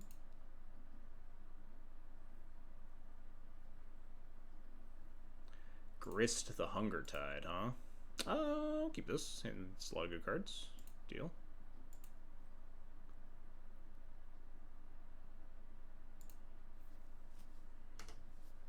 You know, a deck could play a game while you waited to get paired to this queue. Oh no. Don't do that to me. Crawling Cores is not very exciting to cast here. I'm not super keen on just like casting Ocelot Pride into my opponent's bunch of my opponent's open mana. We do have Jolted Awake to just get Pride back if we want to. Probably Drannithing on 2 to prevent Grist, which means I do want to absorb a removal spell. And if they don't have a removal spell, Ocelot Pride gets to start snowballing and hopefully build a board against a Grist or something. Notable, we can also protect one of our own creatures from a Grist for a turn if we, like, phase it out on our own turn. Like, if we go Cloud, play Talon Gates, phase out Cloud, cast Skull Clamp or whatever, then it's protected from a Grist removal spell.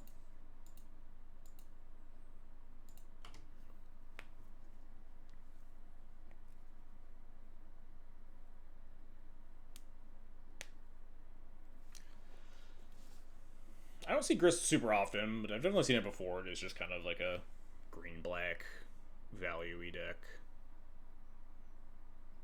Okay, a little bit more of a sacrifice element going on here, huh? I guess that makes sense. You have a free sacrifice outlet in the command zone. Some nice art. It's a commander card? Yeah. I should have guessed by the fact that it has the keyword evolve and the keyword discover on it.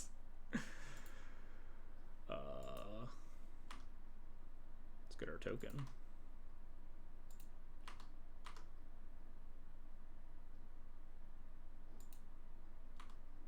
Damn, no, stupid Razorgrass, whatever. The card that I hate, the MDFC that I hate. I think we'll just cast Drannith here. Stalgrist for a turn. What the fuck is this Drannith? It's gotta be against the spirit of the format. Yeah, kinda. It's a pretty good one. My opponent's no longer allowed to cast their Grist.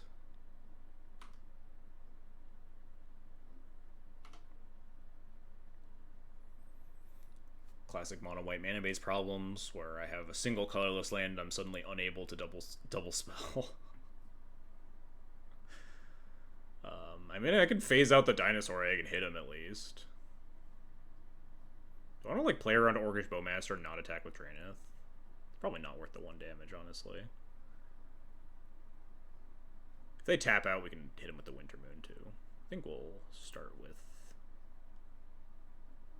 this. Phase out the egg.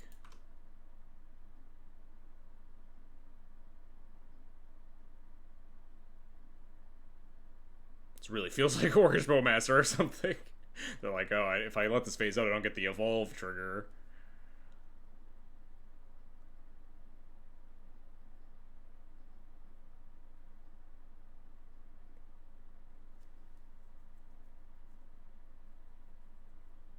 I'm just not turning Drannith sideways here. It's not worth running into some random flash creature. I could just play like Cloud Clamp. I don't love just jamming Clamp into an open board against the green-black deck. Whoa, Chord of Calling for 1. Oh, Lethal Scheme. Fair enough. Guess we're jolted awaking our Drannith Magistrate this turn, huh? Don't really want them casting their Grist. I think we'll just Jolted Awake Drannith and play Mom here. Actually, hang on. We can just Winter Moon plus Mom first. No, if they hit a land, they can Grist.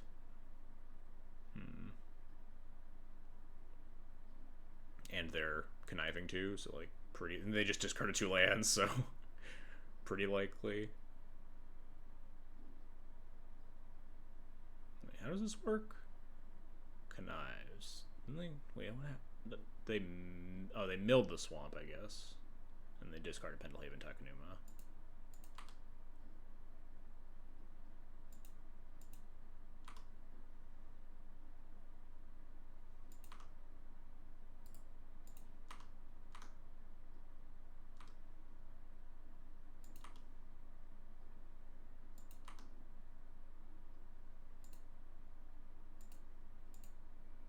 Come back to me.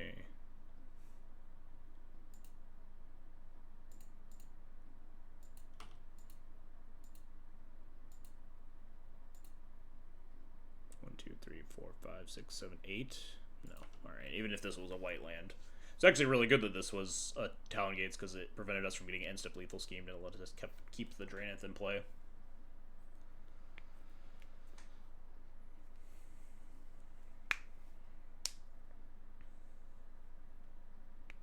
No, my boy! Oh, well, we can Winter Moon now, at least. They, like, Grist, sack the egg, kill the Ocelot Pride, probably. Maybe they kill the Mom.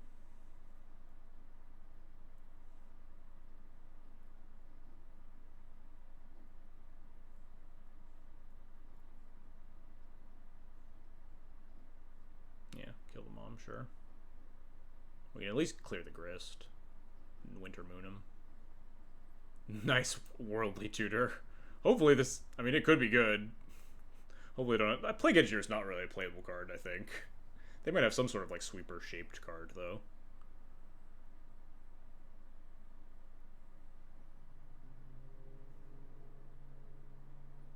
But it might not be, castable through a Winter Moon.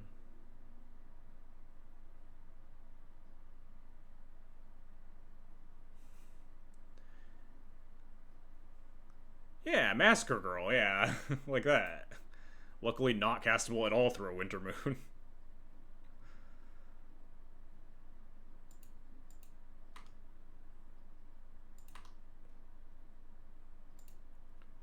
Attack face, attack grist, attack face, right?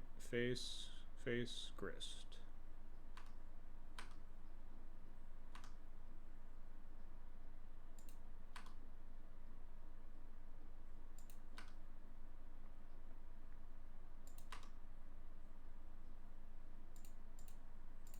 Time to moon them.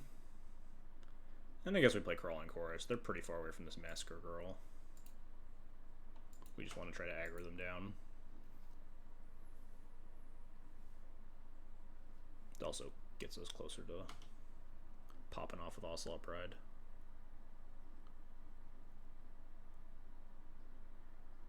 So 8, 9 cards, alright. No, my Winter Moon! All of my well-laid plans! Alright, now I have to actually read Massacre Girl, huh? Man, it'd be nice to have a 4th land.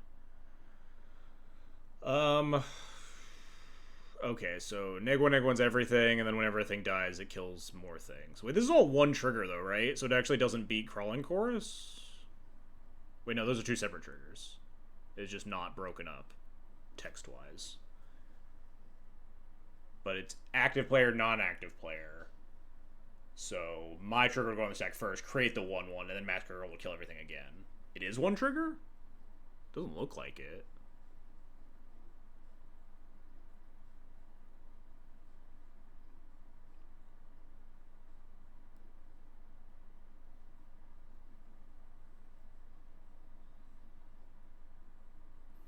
I guess step 1 is just attack, huh?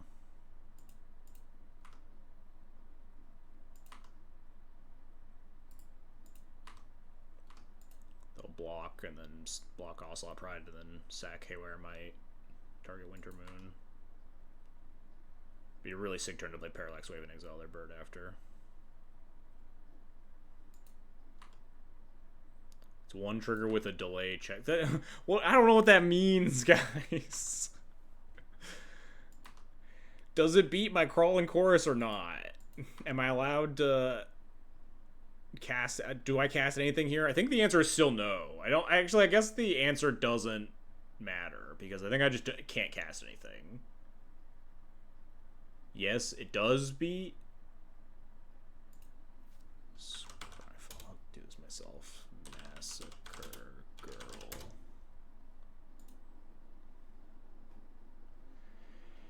Massacre Girls enter the battlefield, triggered ability, and delayed triggered ability affect only creatures on the battlefield at the time.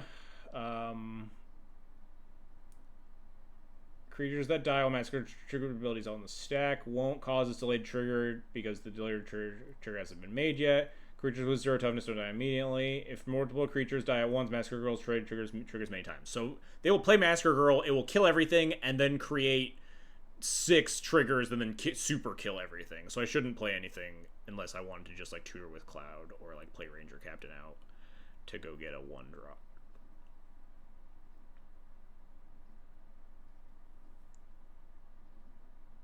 So I should probably just pass the turn. They might miss a land drop though. They missed their land drop last turn, so if I don't play out anything, I might just play out Ranger Captain. It's not that exciting. If it dies, it can go get like a protection card potentially too.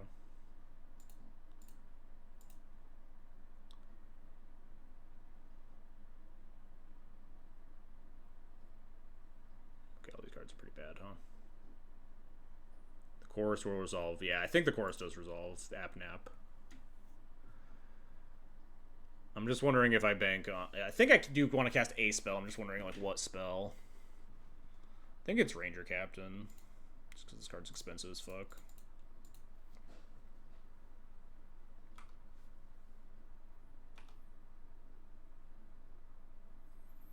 Then I just go get like a... Maybe I just go get another guy to go with the Skull Clamp to rebuild from the Massacre Girl.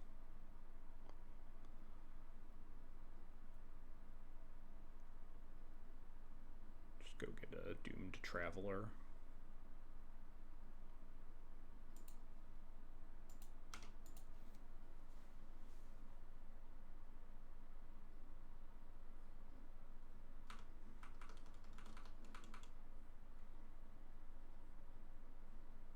the land drop. Shifting Woodland. Oh, I didn't even realize they left Grist in their yard.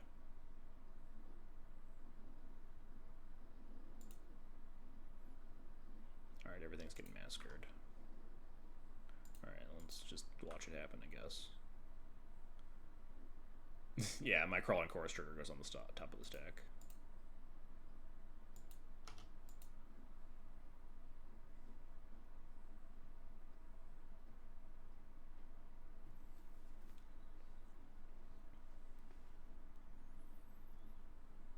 It is dangerous because this thing could... Wait. So no, this thing is done now. It doesn't like re-trigger if my cards are killed, right?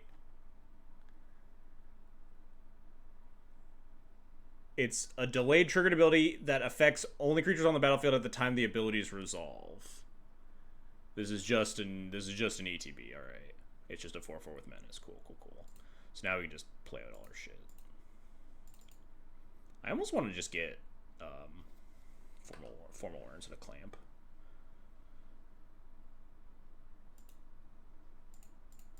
I guess I should have done this in the opposite order in case they had like snuff out. I guess that doesn't matter, the card's free. Just untap and cast it.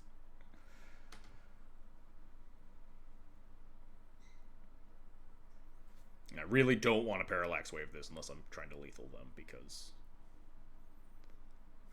then the threat of it coming back is very scary.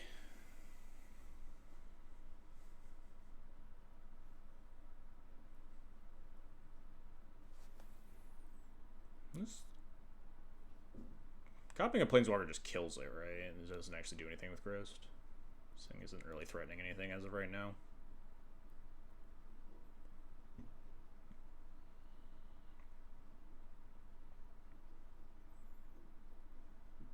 Learning so many things today.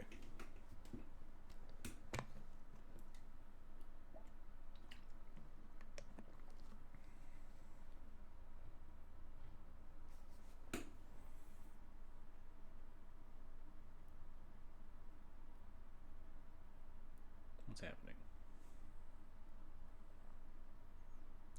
Green. Feels like they're paying some additional cost. Yeah, paying some X cost. What does X equals 1 mean? Oh, am I gonna get like fucking comboed here? There's no way with like 3 more mana, right? They can't just like pull some shit. Not getting yogged yet. Oh dear, that's a good one. Oh, just to go with their Young Wolf and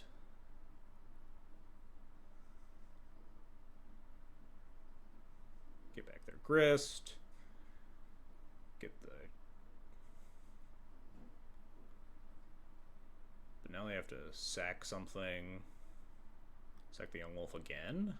Yeah. My Voice of Victory. Now what do I do?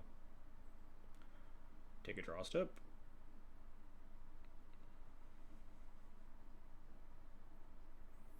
Gauntlet the Massacre Girl. So the last card in hand is Recurring Nightmare.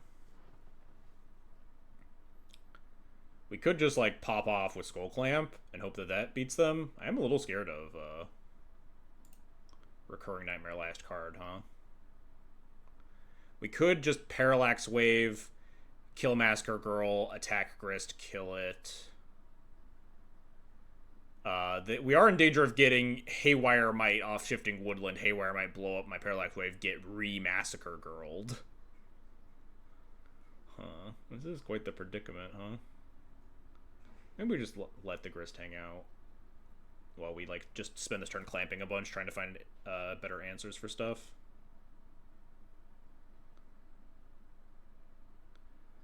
The question is then, do I Clamp Cloud first, or do I, like, try to find a random Swords to Plowshares?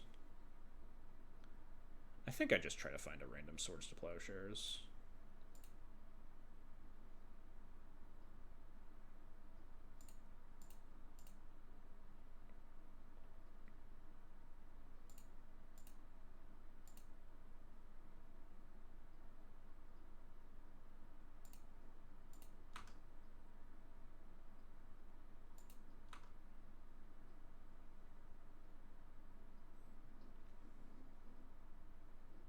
Yeah, now we'll draw 4. We could, like, dig for another. I think I'm fine just having a flyer to attack the Grist. They can, like, kill my Skull Clamp with the Recurring Nightmare. Plus Grist, Recurring Nightmare. But that's not the end of the world. We'll have, like, drawn 6.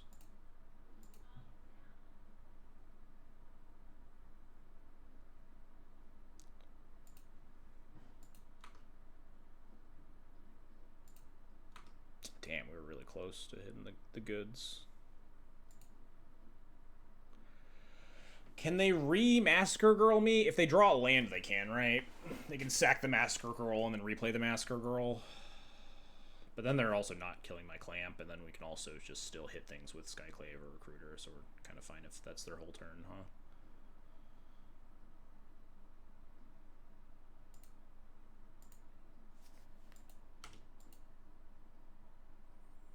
You can even, like, recruit Sash, play Sash, and activate it, potentially, to try to counter a Recurring Nightmare. We'll let them go hog wild.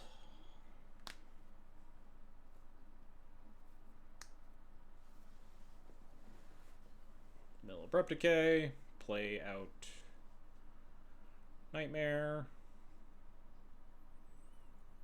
Sack Insect Token, bring back Haywire Might, maybe, and just might my Clamp. Or, you know, pass the turn. They don't need to might the Clamp. They can wait for me to pay them and try to equip it.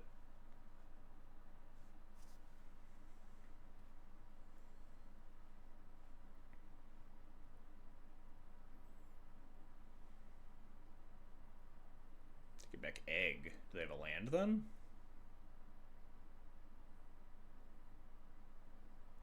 No, they're just building a board.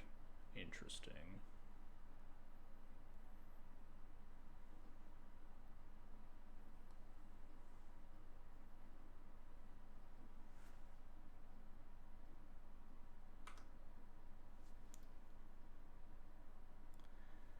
That attack's actually really good for me, right? Let's see what we draw here. But we can just, like, Parallax Wave both these creatures and attack the Grist down now if we want. And then if they, like, pay a bunch of mana to Shifting Woodland, they're into Haywire Might, and then Haywire Might, the Parallax Wave, they don't get, like, the Massacre Girl ETB, they just get their 2 things back.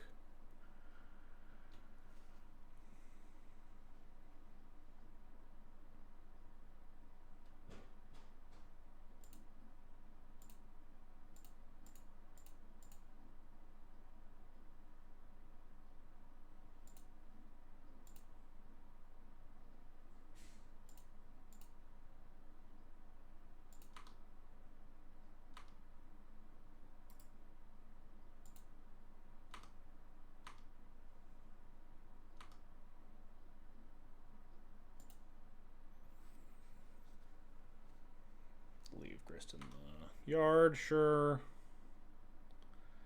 Clamp the Garrison Cat here.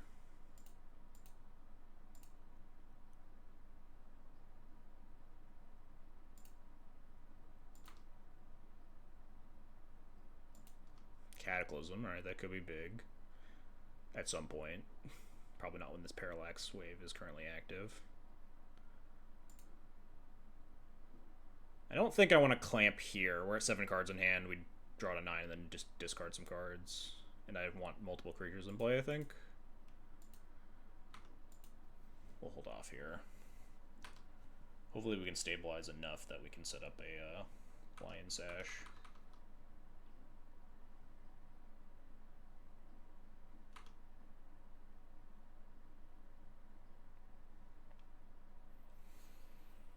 Grist in the yard means that they can, like, unless if they don't draw a land, they can't do anything meaningful this turn.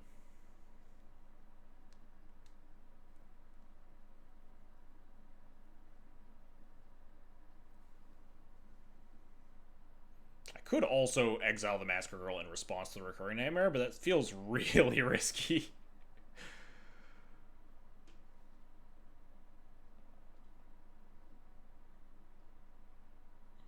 I can maybe set it up in a way that, like, their creatures all die off afterwards, but I think I just let this happen. They sack this, get back Grist. They have a land. They sack. Then I can just Parallax Wave the token. No, then they play the Recurring Nightmare and then plus the Grist, right? No, yes. I think this is fine.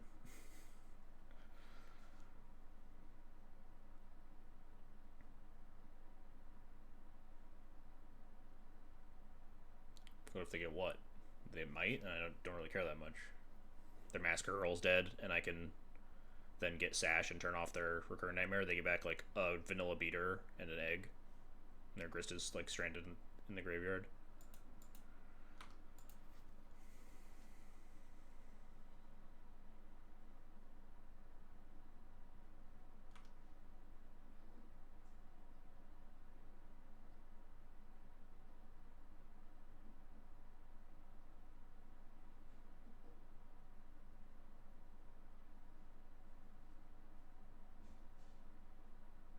One card in hand in this Recurring Nightmare. Oh, they did have land in hand, but they messed it up.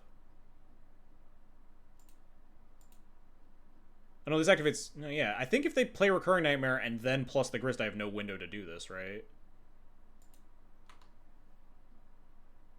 And now that Recurring Nightmare is naked, we can Witch Enchanter it.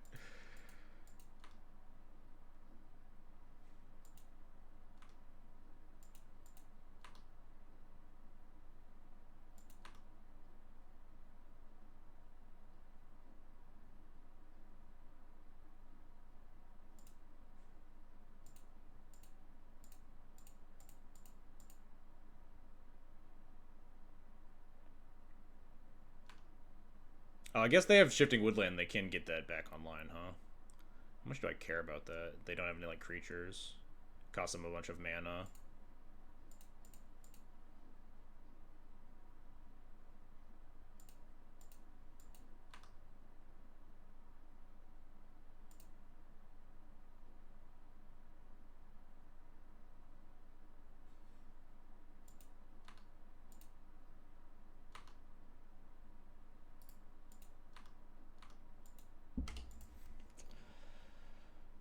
Alright. Looking pretty good here. I might even just Parallax Wave my own Skyclave here on end step, depending on how this turn goes. Just sack the Parallax Wave a turn early and then Skyclave the egg. God! Oh no! Wait, does this... This is actually pretty fine, because this kills the Metamorphosis Fanatic, right? They get back Masker Girl. But then triggers once, kills everything, and we Parallax Wave the Skyclave like our original plan. And we're still pretty okay. That is a pretty brutal top deck, but...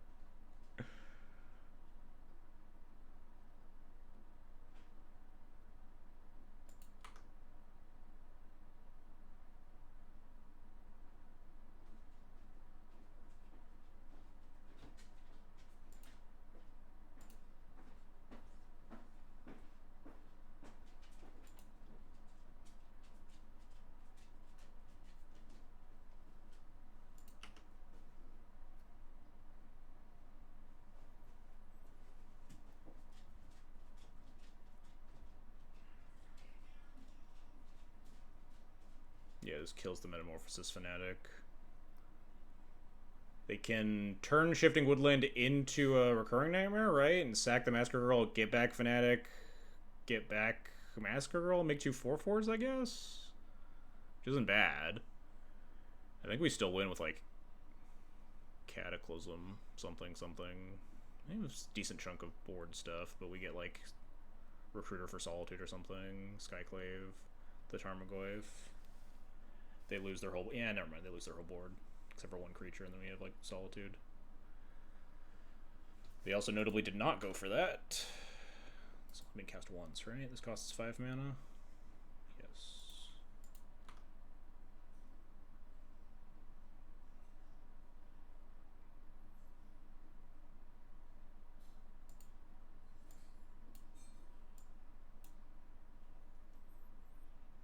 I think this is probably the time to cast Cataclysm, huh? Float 7, Cataclysm into Jite or something. Or Cataclysm into Recruiter, I mean Recruiter for Solitude. Find a white card eventually. hit a bunch of land drops anyway. They keep a life linking Masker Girl, but it's not the fastest clock. We'll eventually find a white card for Solitude. Oh, they're waiting for me to put this thing on the stack, huh? Oh, maybe I should actually exile the egg, huh? Because I don't want it to die. Then they have to sack one of these other creatures.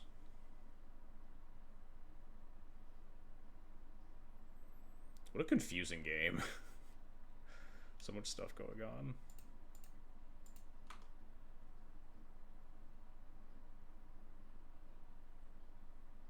Laydown Arms is a very good... Oh, actually, it's not a very good one with Cataclysm, huh?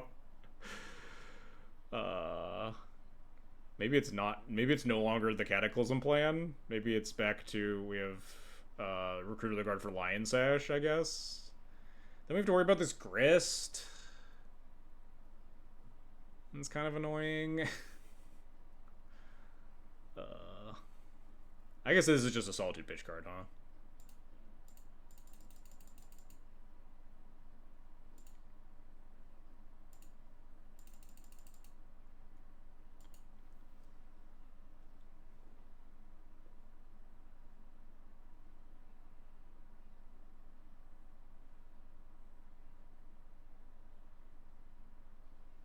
Oh dang, they have actually a heads up play here. If they turn Shifting Woodland into Haywire Might, they can keep it as an artifact.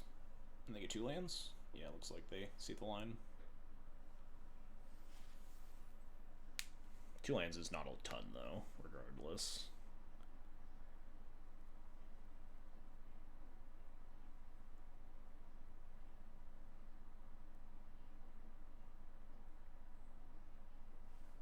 Wait, oh, they're turning into Young Wolf. I guess that also works. It'll just be a land with a 1/1 counter.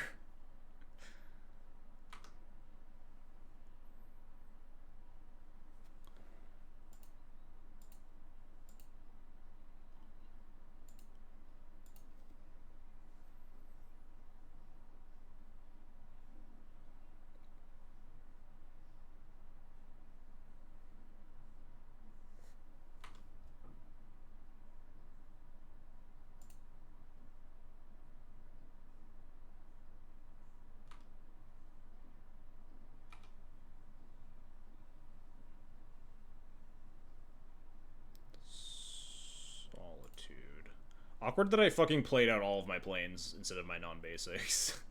And then we drew Laydown Arms, so I can't even kill this Tarmogoyf. I guess we could clamp Recruiter here, potentially, instead. Just take 6. Wait, actually. It's probably smart. Potentially find up planes, and then not have to Solitude the Tarmogoyf. Alright, maybe we have to Solitude the... And didn't even find a white card. It's fine. We'll see. We can afford to take 6 here, potentially. Conserving the Solitude and, like, saving the Laydown Arms for a Mana Dork drawn or something.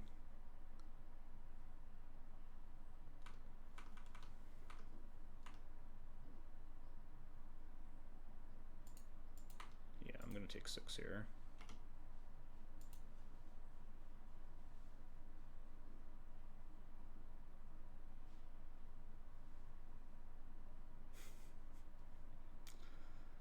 Fine. Everything's fine.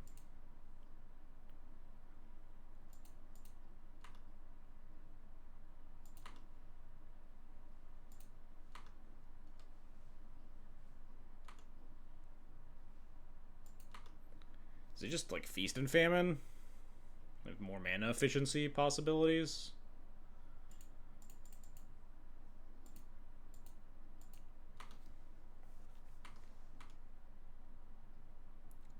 Safe play might have actually been, like, equip Skull Clamp to Skyclave in case they find removal.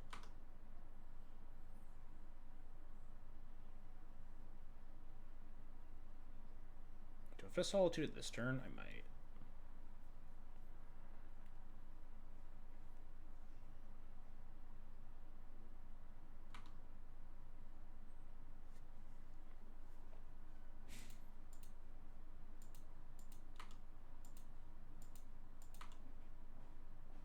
We're at 7 life.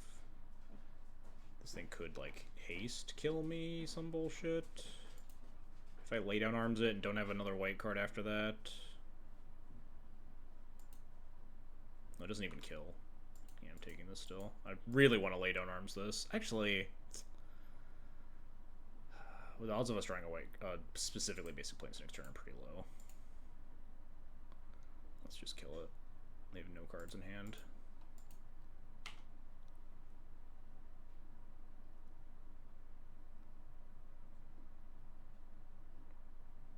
Do I make a second Sword of Feast and Famine? I guess I probably just equip Skull Clamp. Or...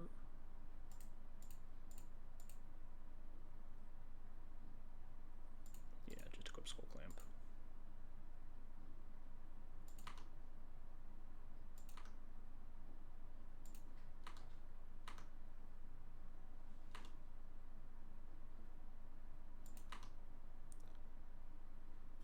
I'm gonna cast Fire and Ice here to just go for lethal next turn.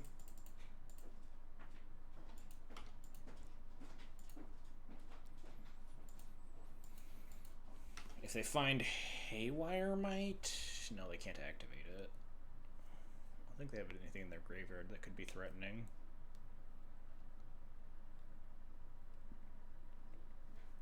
Oh, thank God. Jesus, what a game one, huh? Bit of a mess, but we got there. It's quite the slog.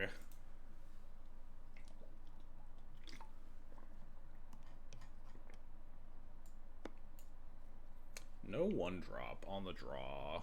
Hand of Vecna is kind of a bad, really bad card. Ephemerate. Not super good on the draw when my cloud's curving into their killing my cloud turn. Flare of Fortitude is good in this matchup, but we don't really have the means to utilize it. I think this is just a mulligan. Alright, this hand's much better. I'm just gonna ship the drum here. Kinda almost want to ship Ranger Captain instead of drum.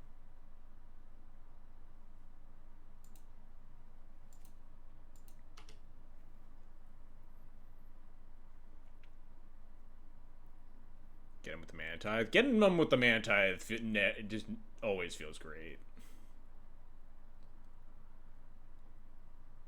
Might get a turn 2 Grist with the Mana Tithe.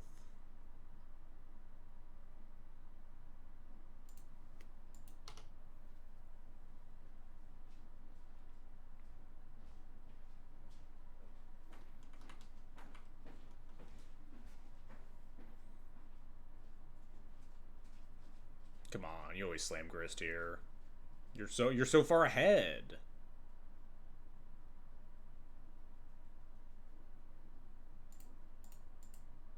Fool.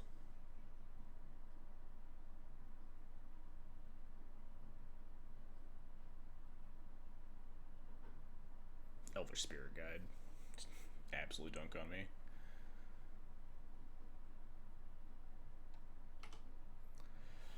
Not a bit Cloud or Jacked Rabbit, huh?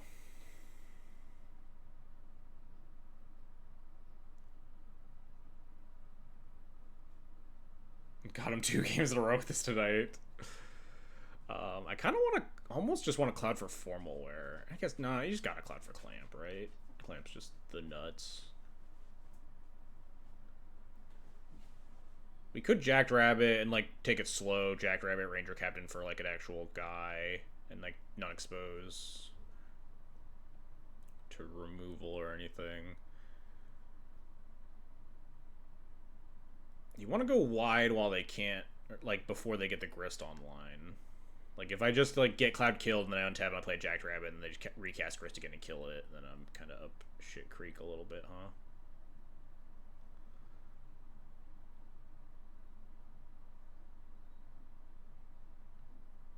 God, I hate Grist so much.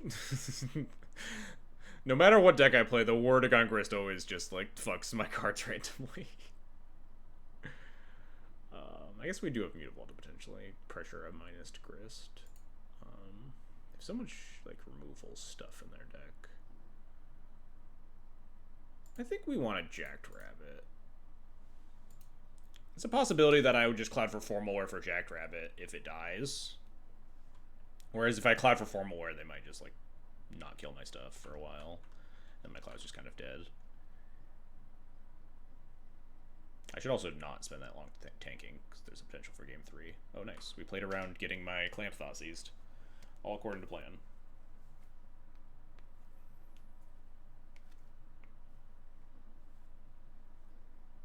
I guess I could have...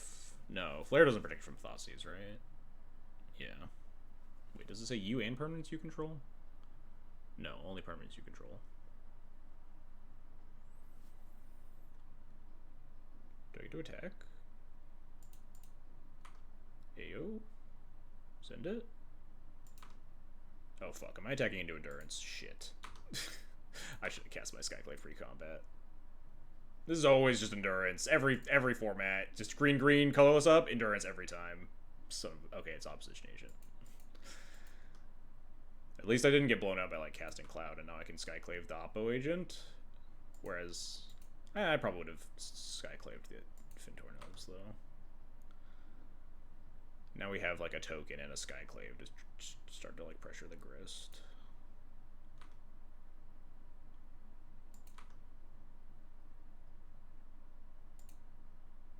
I guess if they, like, play Grist, minus, kill my Skyclave, they get a 3-3. It's not super good for me. I definitely have to kill this Opposition Agent, though. Game's not really going to work out if this thing's in play when my commander is tutor for Skull Clamp.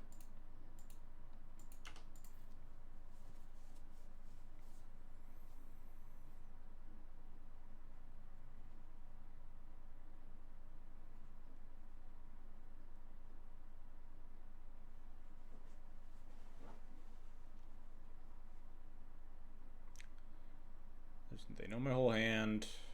Not really holding up Flare. Can't really imagine a world where I cast Flare here.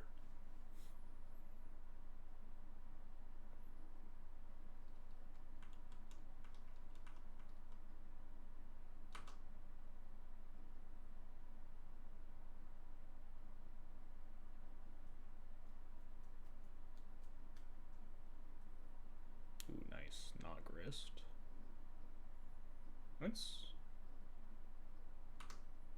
So White Flare is really, really good. It's not been good this game, but we've had like a really awkward Mold of 6 on the draw against like a pretty like interactive deck. We didn't draw any of our Doom Travelers. This is not a very good game for Flare, but Flare has really, really impressed me. Maybe it's not clamping time, huh? Into an active Shield Dread. Perhaps the problem with getting Formal War is that it's a really bad use of my mana this turn. I mean, we could just clamp, draw an answer to Shield Dread eventually, right?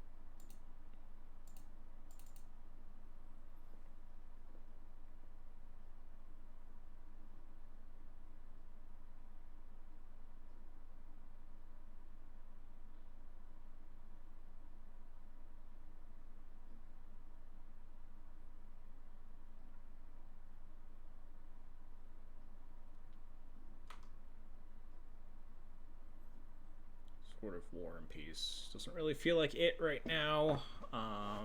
Or Feast of Famine, I mean. My only other real option is Formal War. Formal War back, like Ranger Captain, 5/5 brawls with Shield Dread. I feel like this Shield Dread's probably just gonna kill me, but I also think that we kind of just need to draw cards. Question is if I draw 4 or 2 here. If I draw 4, I go to 10. Shield Dread attacks me down to 6. Not very great. We draw down to 4 life, but like, if the removal spell isn't in my top 2, we are going to need to draw those extra cards, right?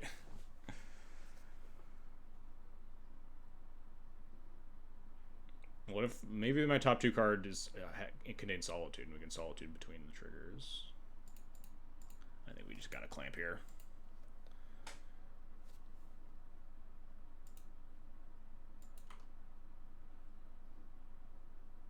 Maybe I should have only drawn 2 cards.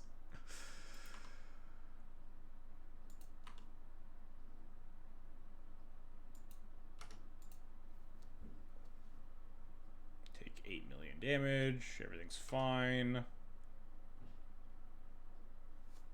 Surely this thing doesn't have a keyword that meaning that I can't block it, and it's going to deal the less points of chip damage here as I have an inability to gain life.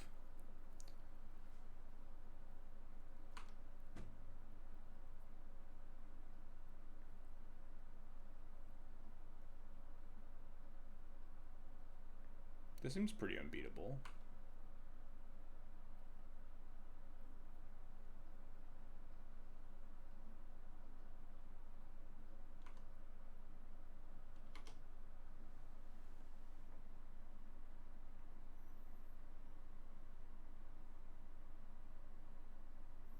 I mean, they're missing land drops. They sacked their mana dork.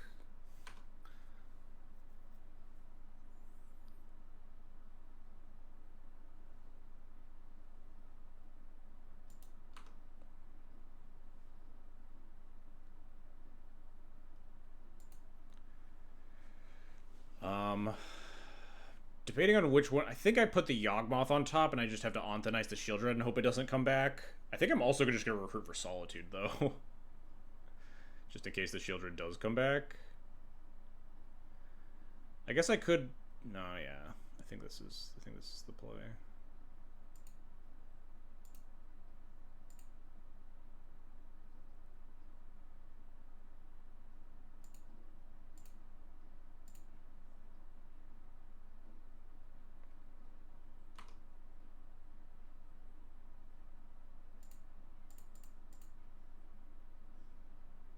We do also have Flare to protect the Anthonice. I think I just want Solitude here. More removal spells. We start drawing cards next turn.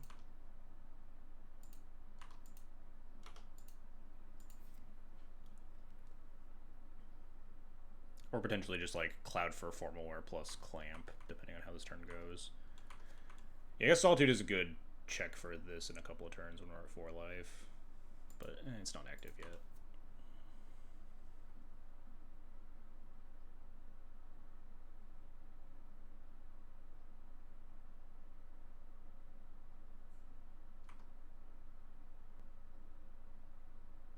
No land drop? Dang. Do I just have to kill that? It's a pretty scary one. It's a pretty scary one. Let's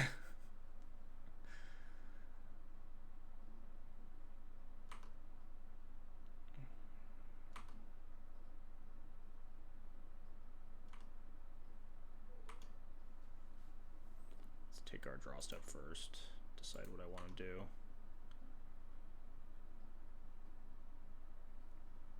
Maybe it is just hardcast Solitude plus cast Mother of Runes here.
Survival.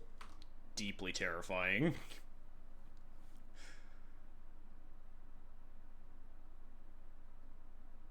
Pitch the Yawgmoth. Sure.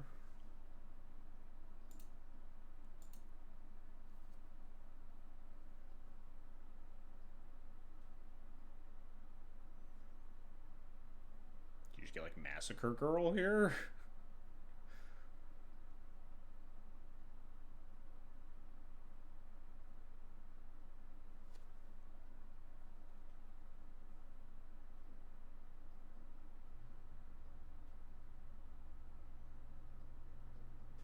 missed the soapbox? Yes, the soapbox was at the start of the stream. Sorry.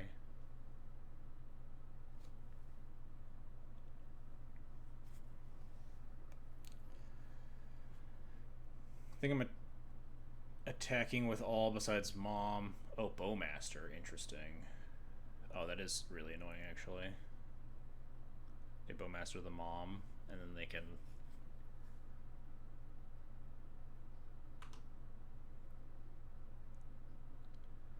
help turn off my clamp, and also activate their own clamp.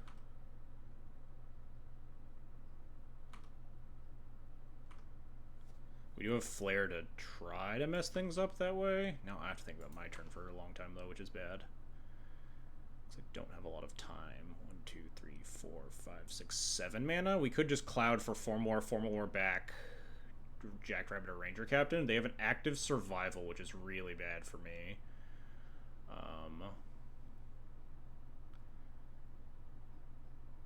Because they could potentially go get, like, Massacre Girl or something and just Wrath my entire board. 7 mana means we can't get Jite either. 1, 2, 3, 4, 5, 6, 7. We're at 4 life. Maybe it's just draw 4 and Flare here.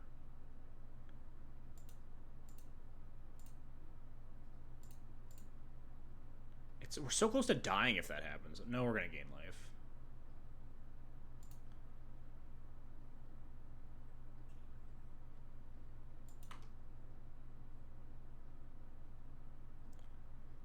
I think we want formal wear.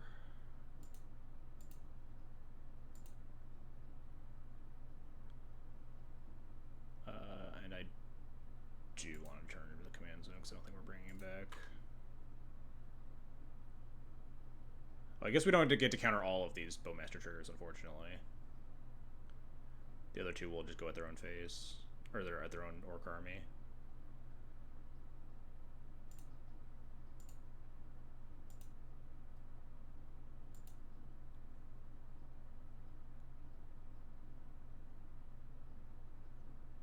Oh, these don't get countered either. They just don't deal damage. They still get, though.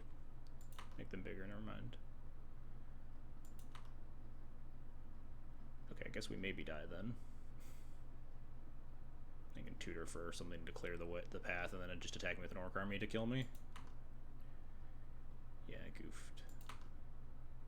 I go to 7 here.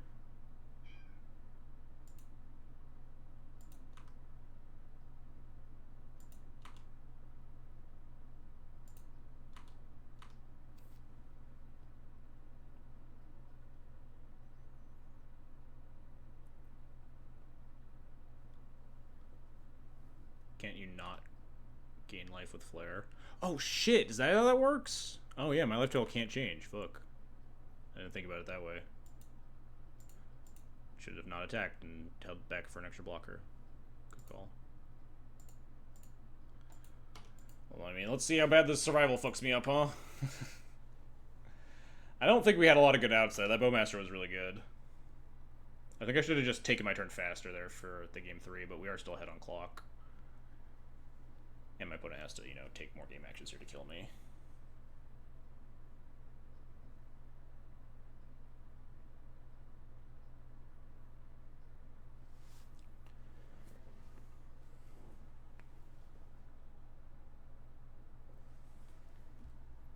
Block.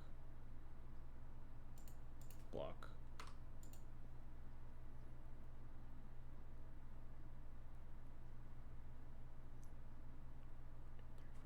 7, 8 mana, 4 more back, something, Parallax Wave, a bunch of things.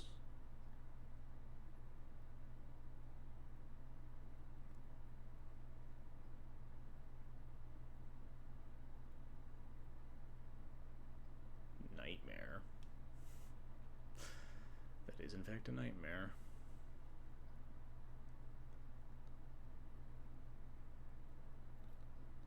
We have to be worried about survival can just get might to kill my Parallax Wave as well.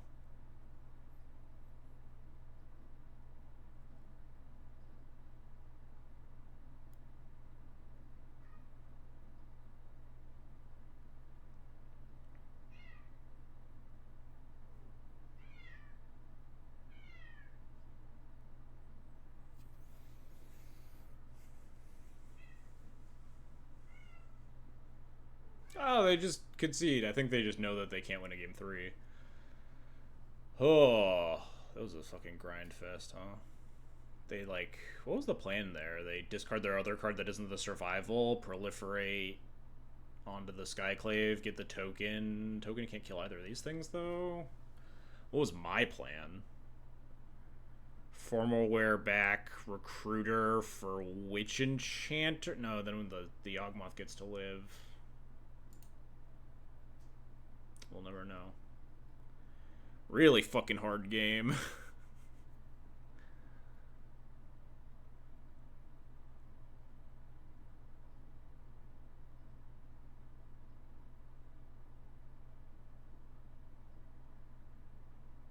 Yeah, I'm genuinely not sure what I would have done there. 8 mana, Formal Wear plus Parallax Wave.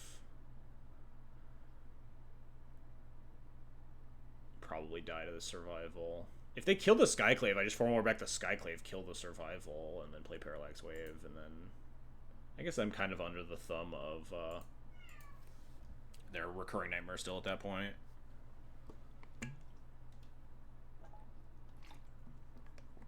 Ugh.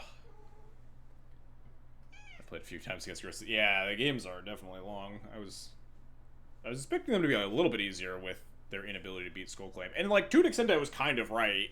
Like...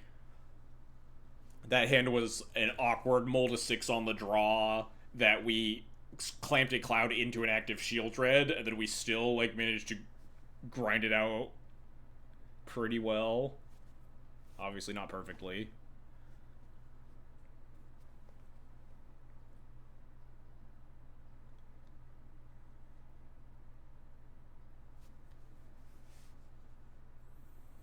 But we've had a lot of games today so far that have just been, like, awkward mulligans that are just bailed out because Skull Clamp's a really broken card, huh? Ugh. Hopefully we can fire our last 2 matches tonight.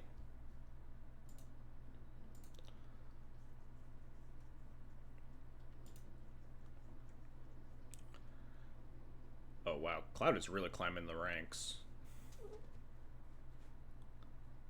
Skullclamp is good and fun, and I need to find a nice one. I've picked out for my Wall of Fame. I'm going to get the Final Fantasy VII Skullclamp just because it's so thematic. I'm gonna hang up. I'm gonna hang up this Skullclamp with Zerda and White Plume Adventurer as white cards and also honorary white card that I helped get banned.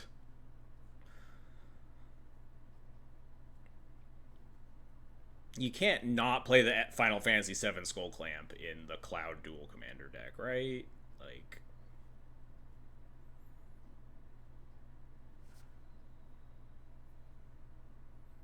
Brain Dead, what is its weird news to tutor for? Is that this one, the tattoo? I think I have this one in paper in Felia right now. I might be wrong. This one's pretty sick. Yeah, you gotta be on theme if you can. It's not even just like a Final Fantasy. It's literally Final Fantasy VII, Genova.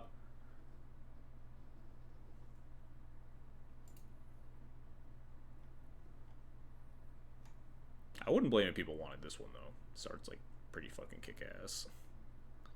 It's unfortunate that I don't think this one comes in foil.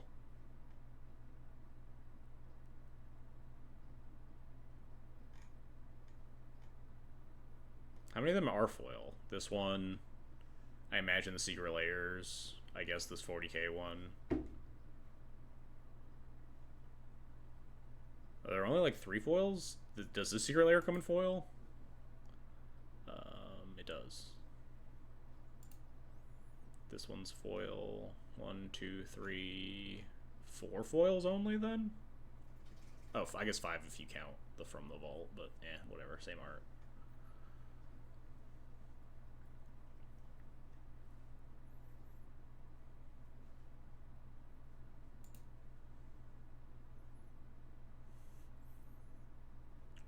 Can anyone tell me what the fuck these numbers mean on MTG Top 8? I usually go to mtgdex.net.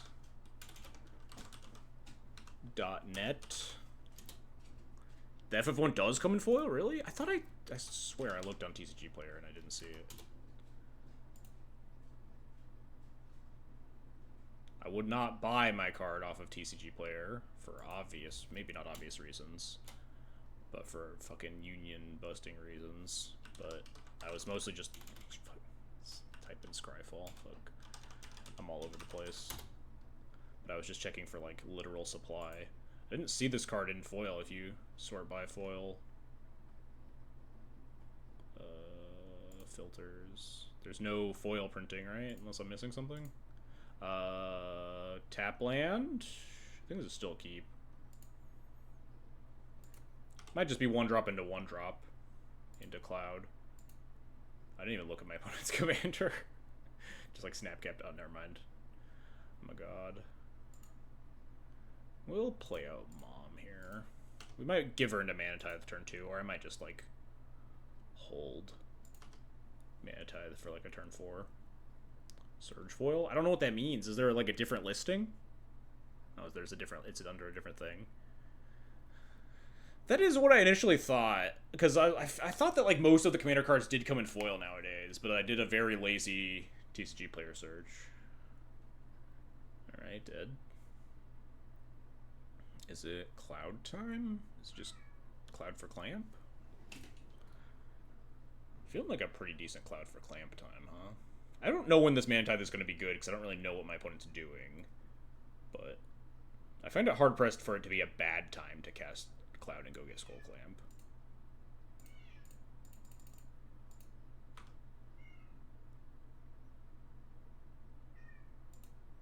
It's possible I want, like, Graveyard Hate. This seems to be, like, kind of a Jund value lands style deck. Guess it from any graveyard, just for my own sake. I'm sure I'll forget that 10 minutes into this match. 3 visits, alright. Mana Tithe looking worse and worse, huh?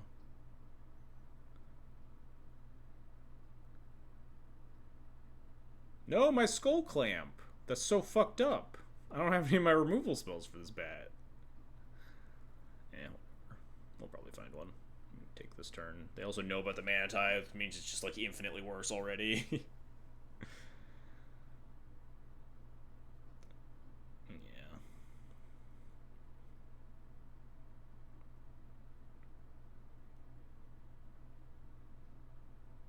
This one could be pretty good, huh? Gets my opponent's lands deck.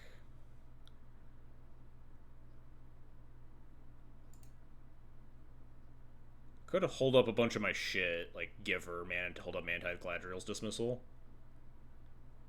You DM'd me the foil one? Alright, I'll take a look. Maybe between games here. I might just be trying to line up this Ravage as a War, huh? Which means I don't really want this Soul of Windgrace in play. But if they just, like, have a 5th land and cast it, it's pretty horrible for me.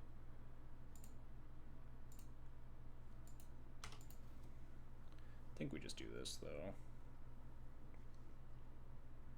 If they cast the Soul of Windgrace and I can't kill it, then I'm just not gonna cast the Ravages. But it seems like not the best turn for them to Soul of Windgrace, right? Just a 5/4, no value, unless they have fetch land, which would suck.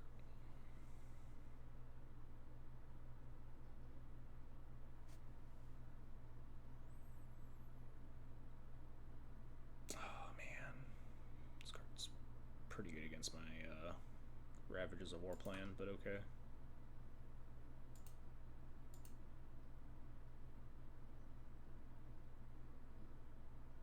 This card's pretty good against my Ravages of War plan, but okay. Kind of getting owned. None of the spells that I held up are any good here.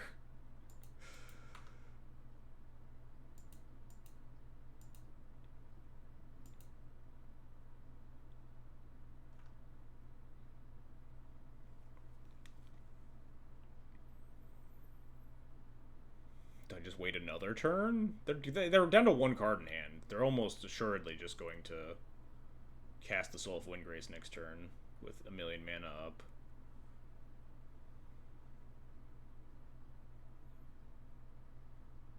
Do I just bank on somehow rebuilding faster than the Deathrite Rada deck that probably has a bunch of lands to go along with their Soul of Windgrace? Maybe I do.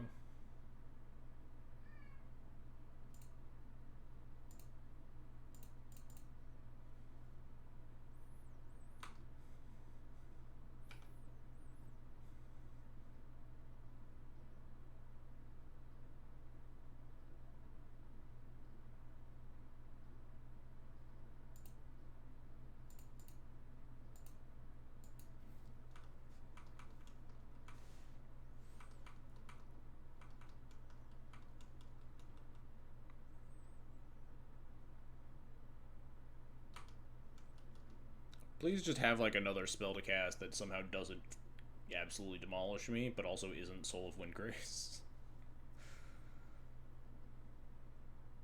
Just like activate your Rada, just attack me for like 9. This game's not working out for me. This Deep Cavern Bat just fucking owned me.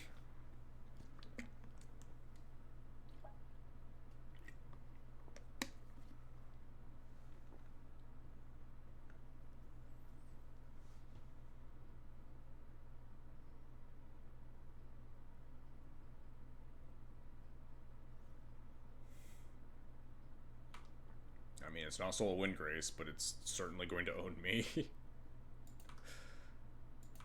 It's also just more cards that are good against my Ravages of War.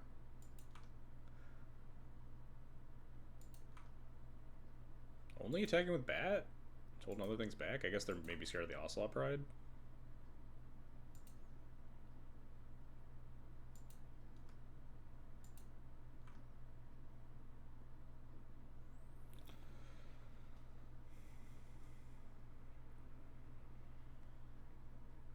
I don't think I'm getting a better time to cast this Ravages of War.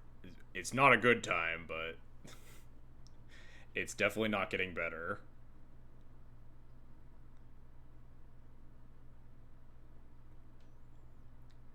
Can't really even attack with the Ocelot Pride unless I use my Galadriel's Dismissal.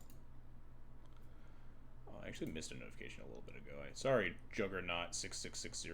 I missed your follow. And also then now. J. Sanchezum22. Much appreciated.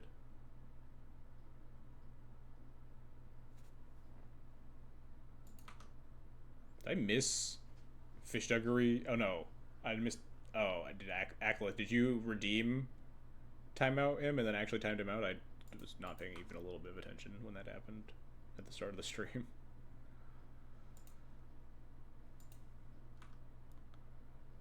Oh wait, they tapped weird. Oh no, they activated their Deathrite Shaman, which means we can technically connect with Ocelot Pride now for however little that's worth.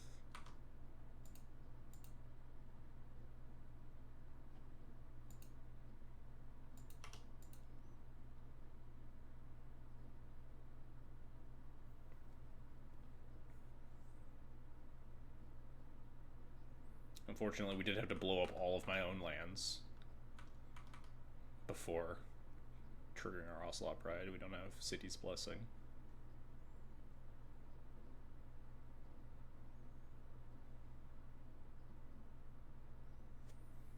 They have mana with Deathrite. Mana Tithe also. Delight of Havoc also means I can't Mana Tithe anything else. Things are bad. Probably only getting worse.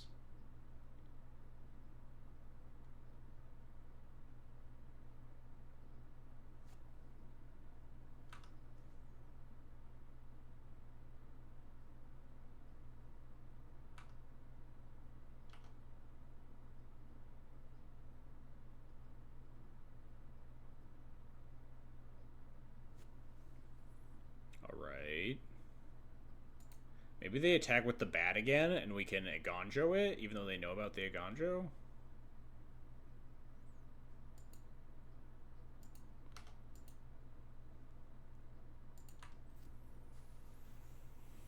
Can't Manatide the Lord of Windgrace. It's just gonna kill me. They're gonna hit their land drop here. We're gonna fucking die in a fire. I maybe should have used Galadriel's Dismissal to delay the soul by like 1 turn. But no, then I can't Agonjo the bat, which is my only chance of coming back in this game.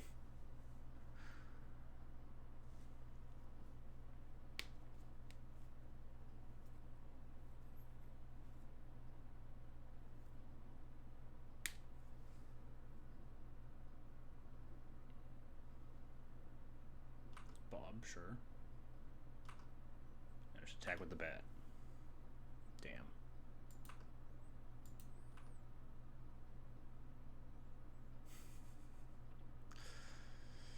I'm done playing this game. Actually, I mean, Bob's going to reveal cards. Which means I get to know a little bit more about their deck. It does just look like Jund good stuff. Like a little bit of ramp. Just like some random lands matter cards.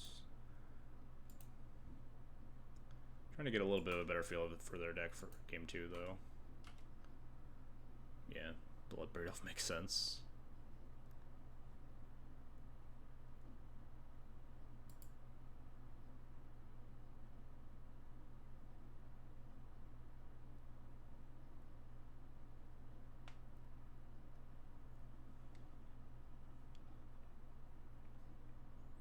The most Jund card you could have revealed, yeah. Reveal Bloodbraid Elf to my Dark Confidant with my Deathrite Shaman in play.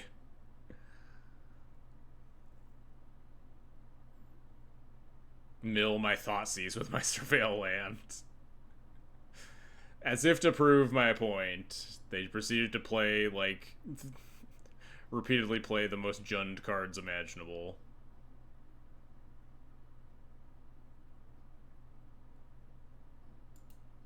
And then they cast him to Turok. Alright, yeah, they're just Jund with a small, like, lands sub-theme, it looks like. Just a lot of Jund value cards.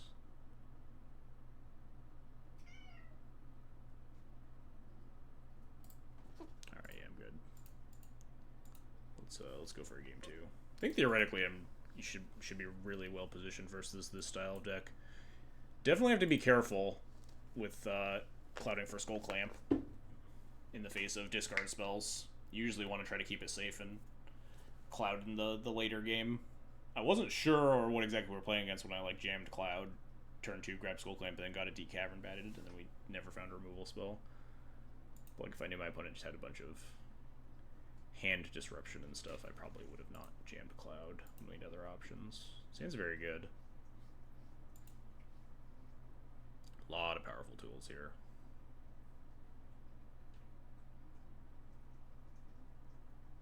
How do you deal with Thassa's Oracle in this format?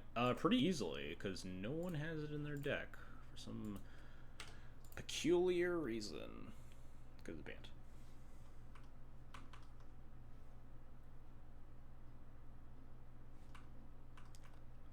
Do I want to E-tutor for anything here? Not really. Do I want to cast Cloud? Not really. I think I just want to draw a land and then...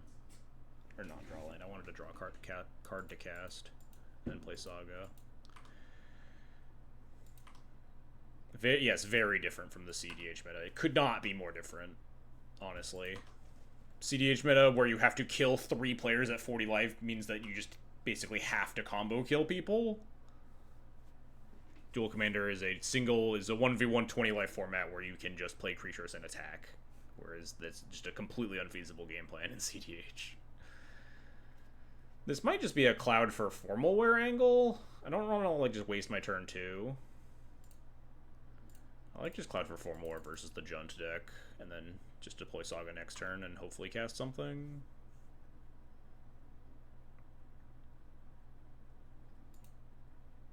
I guess worst case we can tutor for something to cast, depending on what my opponent does.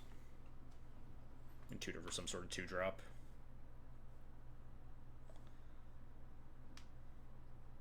You tried Light Paws? I've played Light Paws before. I kind of like Light Paws. I find that it's not good against Aragorn, which is not a place that I'm usually happy to be in Duel Commander.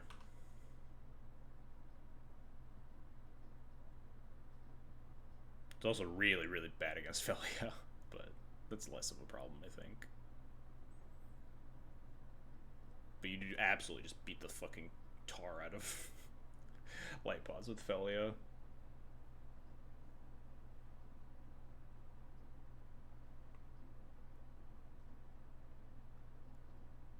Grief? Yeah, whatever.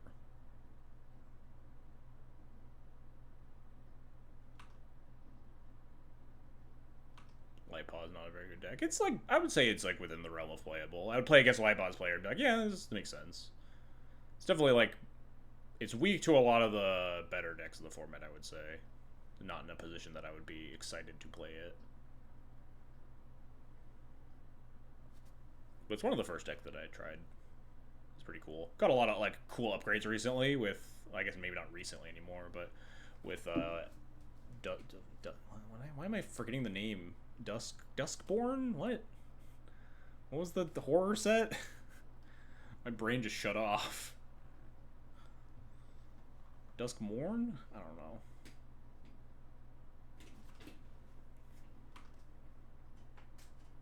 Duskmorn, yes, thank you. Okay. Hey, kitty, cut that out. Why? I don't know why you're so amped, but I need you to get out of here. Get out of here. She'll be back in 30 seconds tops. Do I take a natural draw step, or do I kind of just want to tutor for Winter Moon. It's not that good because my opponent can just like fetch Swamp here, but it's going to naturally be pretty good against my opponent's 3-color deck. And I do just want a spell to cast on this board state to like curve into my Urza Saga.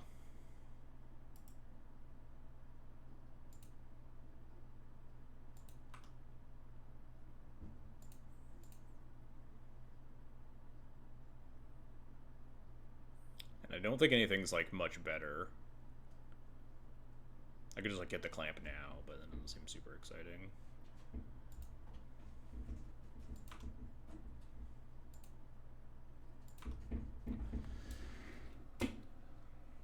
Kitty, I don't know what your deal is right now. I'm gonna need you to turn it down a notch.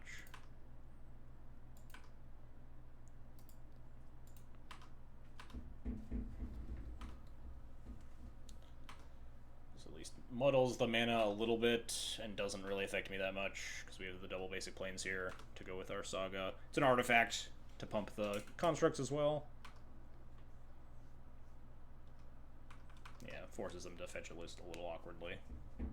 This one thing, case of no force turning it down a notch. Yeah, for sure. Get out of here. Get. Why are you so amped? Get out of here. Nope. Keep getting.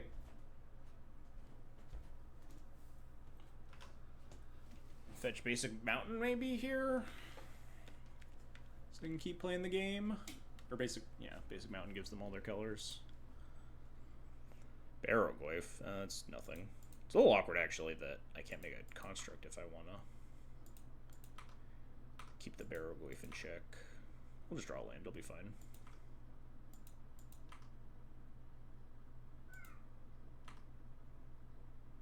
Damn. Not even like a 2-drop.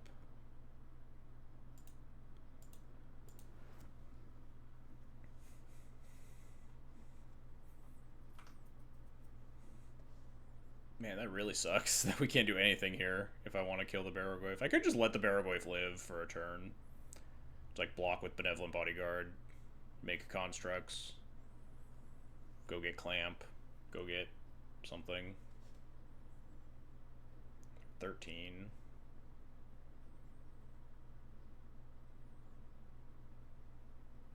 Not getting my mana here sucks.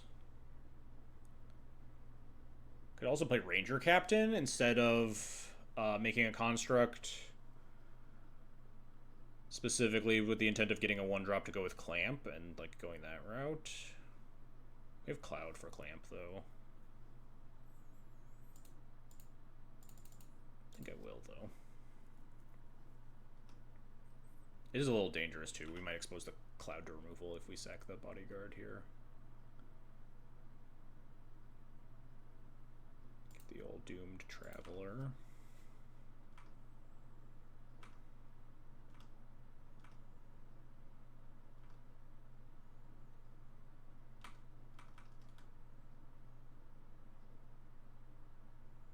Is this thing target?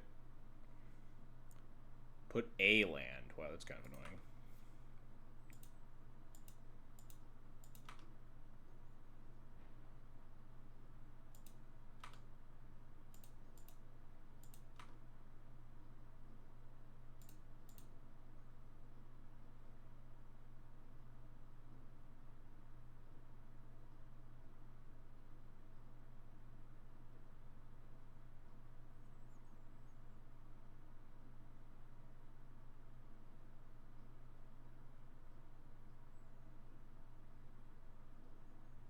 Ouch.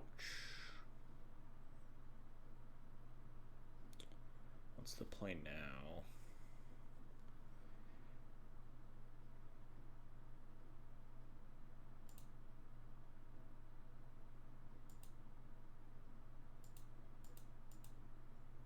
Trying to figure out if I put Cloud in the command zone or not. I think I do, because I have Ranger Captain as another pre-war 4-more grab potentially. If I draw a land, I might just like make a 5/5 and kill the Barrogoyf. If I don't, then maybe we have to formal. Actually, we could grab the mana potentially and not Clamp. Either way, I think I'm letting this guy die and going back to the command zone.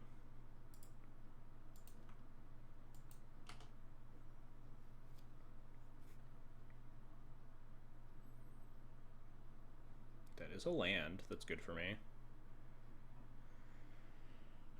Oust or Static Prison, though? I think I Static Prison.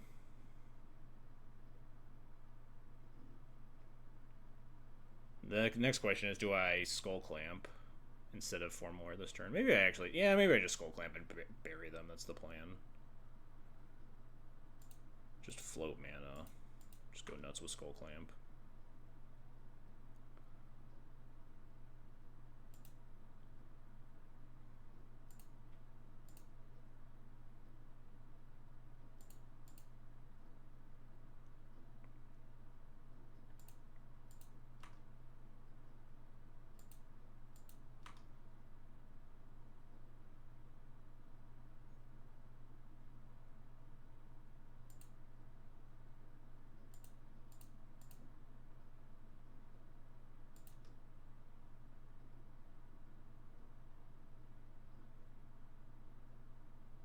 What did I say? Static Prison this because ousting the Soul of Windgrace is better.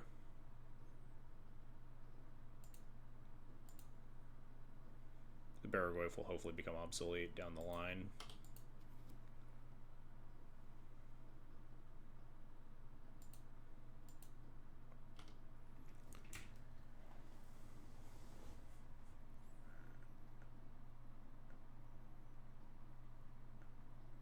Don't hit a land?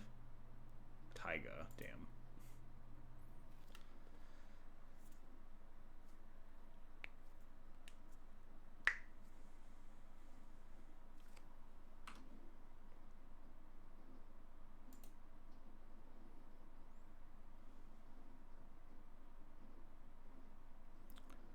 I don't think I can let this live.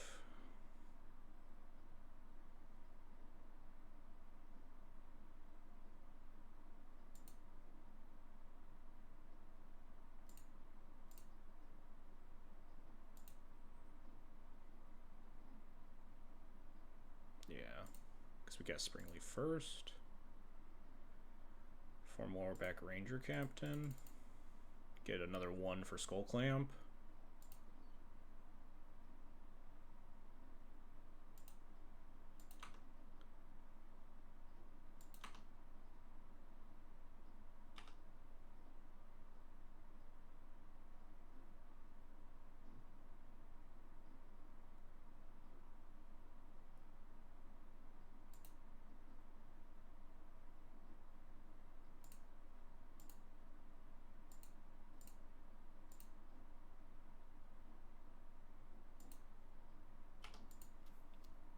Soul Windgrace gets my Saga, which I don't actually know how much that matters.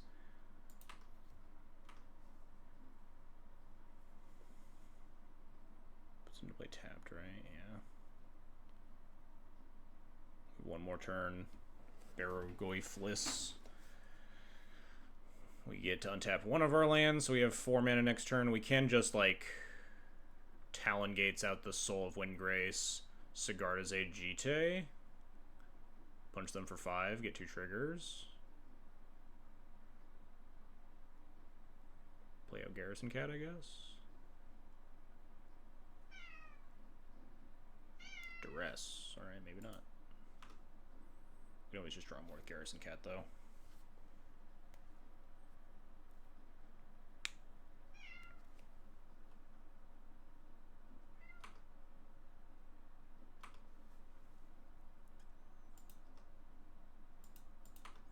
Cat says meow.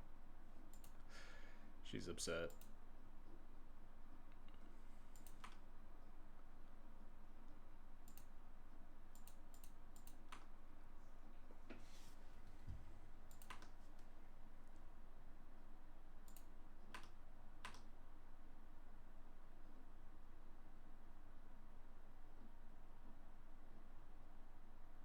I could, like, save this. Oh. How big's the Barrogoyf? 6/7. Can I kill the Barrogoyf? Artifact enchantment, right? I can.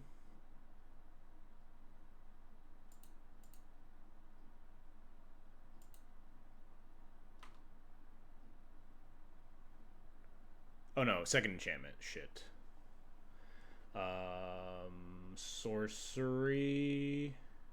Sorcery, instant sorcery, creature.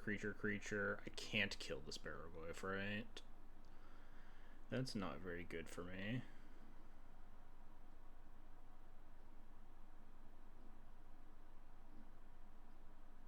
I'm not gonna eat 3 things. Eat Static Prison, Jite, Saga, right? That should be fine. I play the Talon Gates, target nothing. Tap Talon Gates, Plains, Sash. Eat. Should shrink the Barrogoyf to a 5/5. Or 4/5.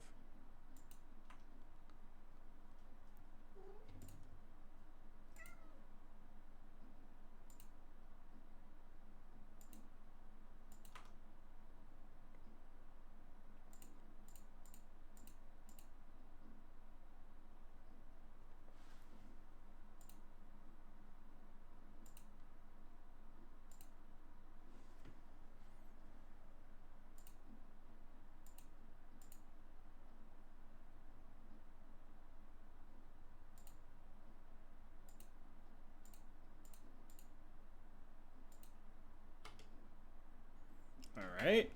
Problem solved. For now. Opponent is unfortunately at a bunch of life. But we still have a Skull Clamp. They're also underneath our Winter Moon is about as much as we are.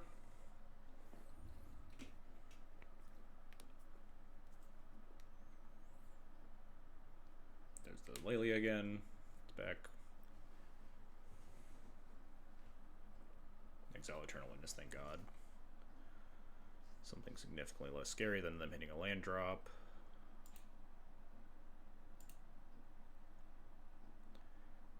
Could just play Parallax Wave. I think I just need to draw cards, though. I think I just want to hit more land drops. And also just, like, attack them.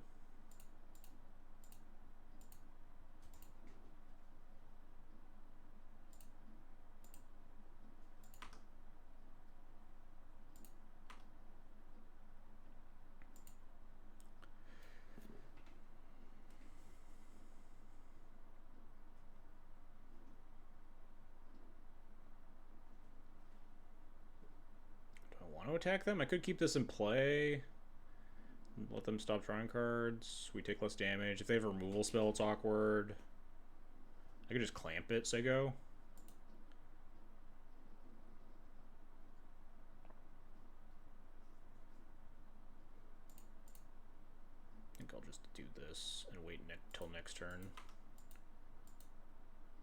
hit our land drop. If they kill it, I draw 2 cards. If they don't kill it, then I can block. I can make it a 7/5.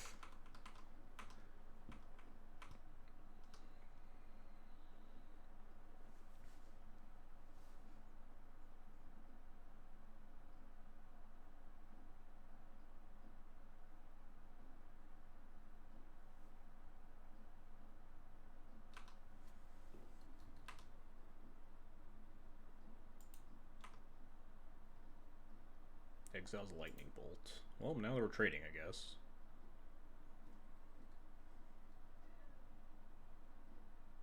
But that's fine. I also draw 2 cards in that trade.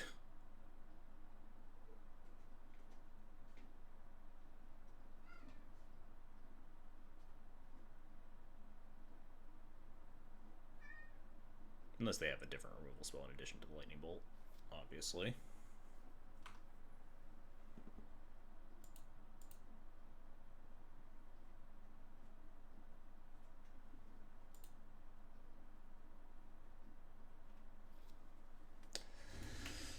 Dog, enough. Come on.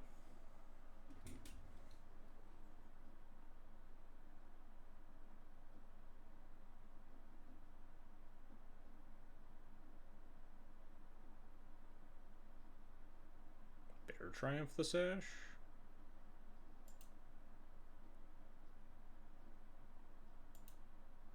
And then bolt the token, maybe? I'll just need one thing. Keep my mana available.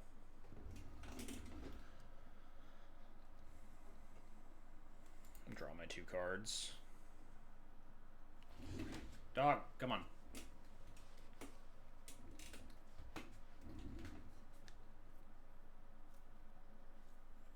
Cloud's only been cast once, right? Oh, I didn't think about that. Whoops. Making the Lelia bigger is a little bit scary. It's probably fine. Cloud's only been cast once, so we could at some point get Masterwork for Formal Wear for more stuff. But we are taking a decent chunk of damage here. They're also tapping all of their...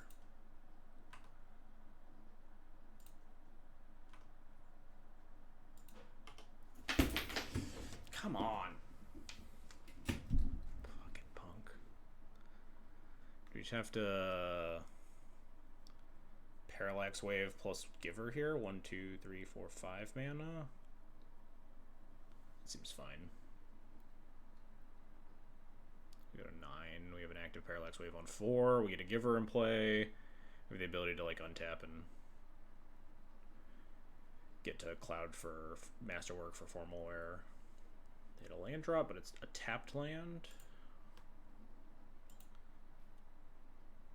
I unfortunately also have a land drop that's a tap land, unless I want to deal myself 3 damage, which seems very dangerous. Oh, I actually can do this. And only tap 1 land. I could tap 2 lands to give the Giver the Skull Clamp. But I think my mana matters more than my cards at this stage.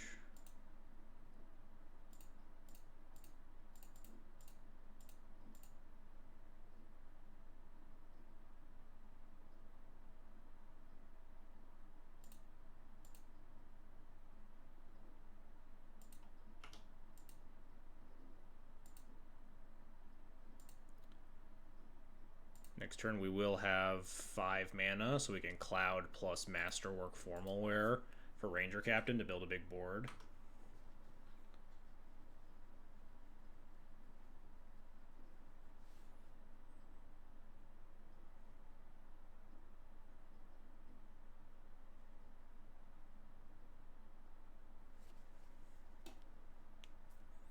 If something else happens, we can also like Tithe Taker, clamp it.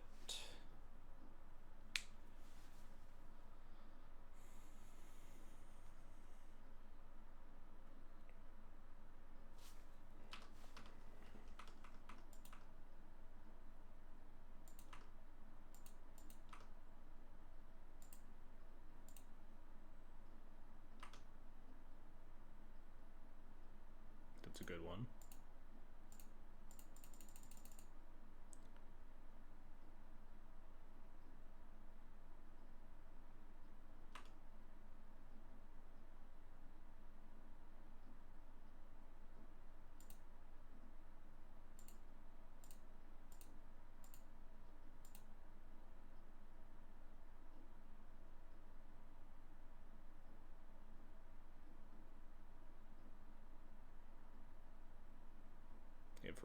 my formal wear? Okay. That's kind of fine, honestly.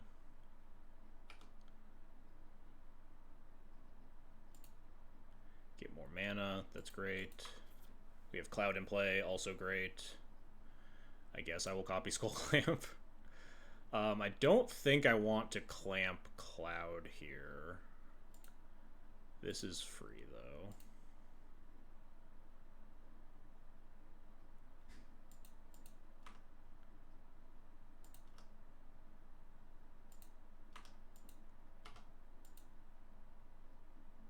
I think attacking is right.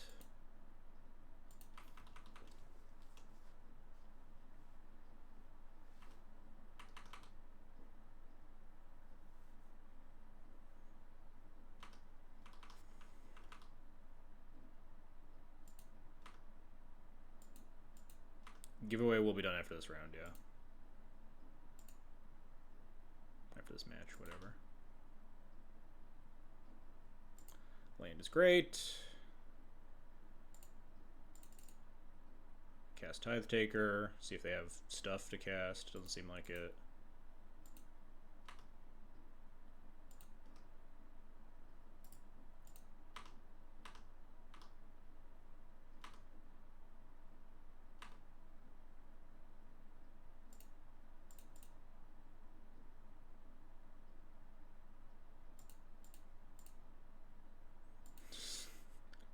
Beatdown's the old-fashioned way.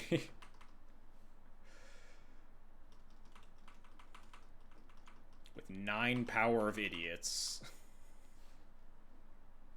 Holding marginal buffing equipment.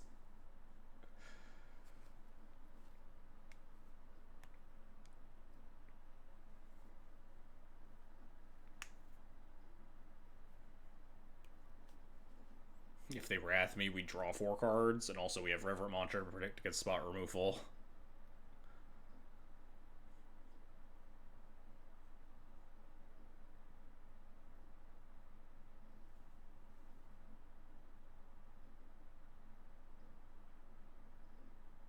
Paragoyf is not lethal, thank God.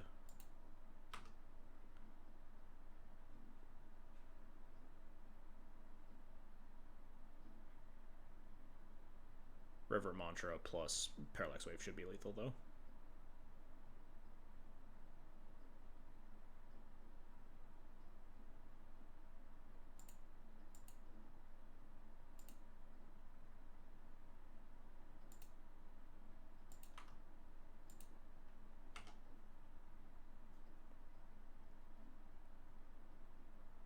One, 2, 3, 4, 5, 6, 79.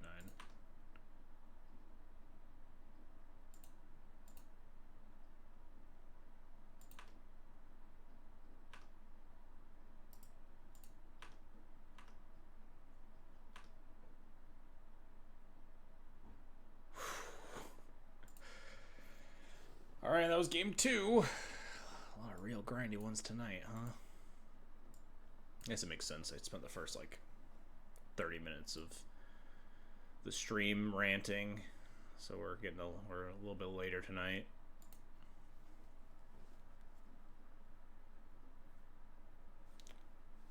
Skull Clamp, pretty busted Magic card, as it turns out.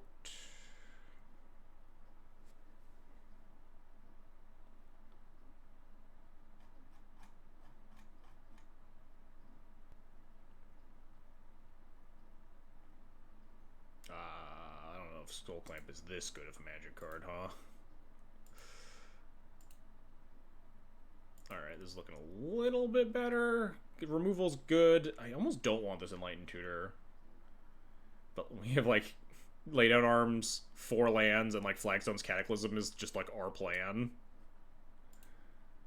It's probable that I can bottom up Plains, though, and keep Enlightened Tutor, just in case something happens. Like, if we just get Thought Seized, we kind of want, like, ability to go get Winter Reverse or Saga or something.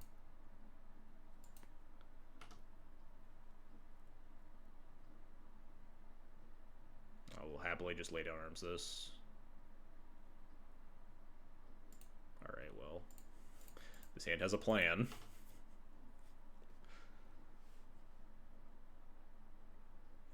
And it's probably blowing up all my opponent's lands. this. Unfortunately, kind of have to cast Cloud here, though. I guess maybe we just get Formal Wear here against like the infinite removal spell deck. Kind of into that.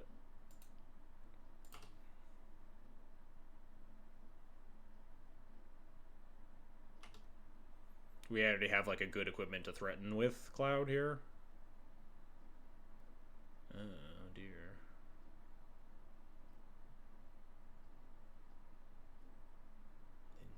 Missed a land drop, kind of. Also, what about that bottom of land? We'll hit land drops for sure plan.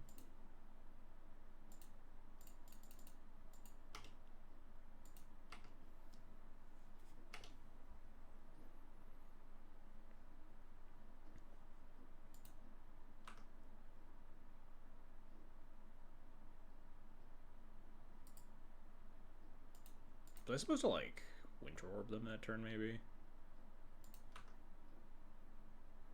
Consider it for this upcoming turn. We'll see what they do. Probably not what they have active Glissa, huh?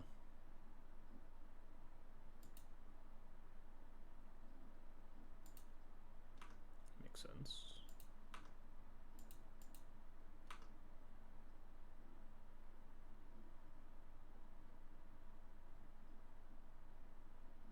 Didn't hit the land drop, by the way.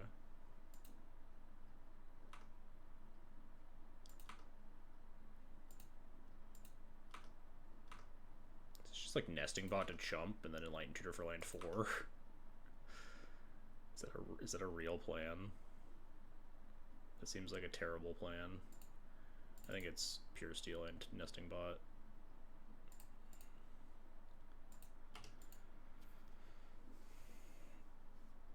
Depending on how this turn goes, we maybe Winter Orb them instead. But yeah, it has been feeling like these Armageddons are a little bit clunky, even these matchups where they're feasibly good if you can get a little bit ahead. 4 mana is just like a lot.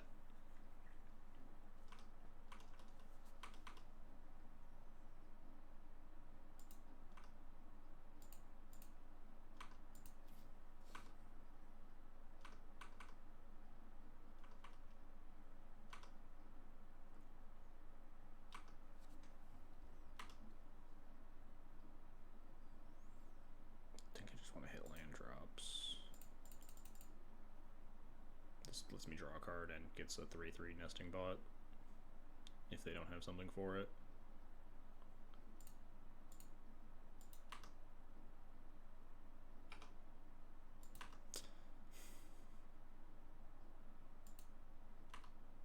Kind of don't want to attack into a billion open mana and 4 cards in hand.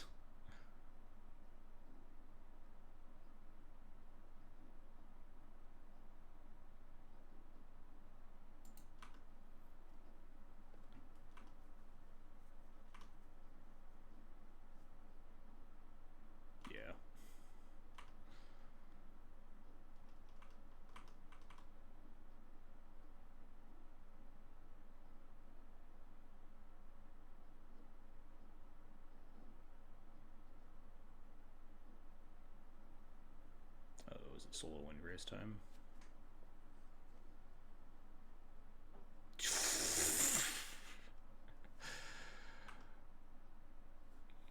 Alright, well, guess we're not winning this one, huh?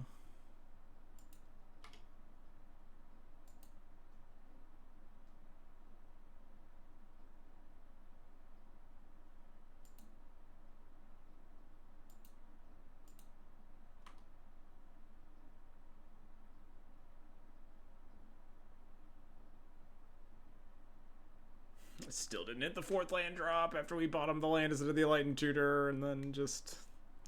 We'll draw a land eventually, right? No.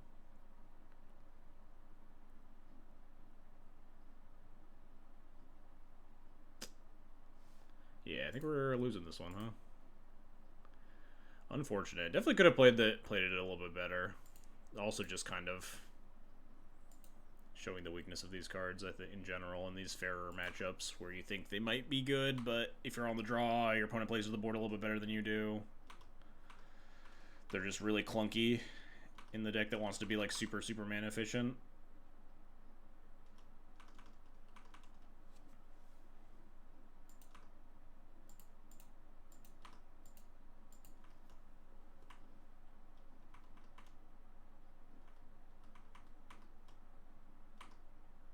Just like cast something with all your mana, please. Let me mana tithe something.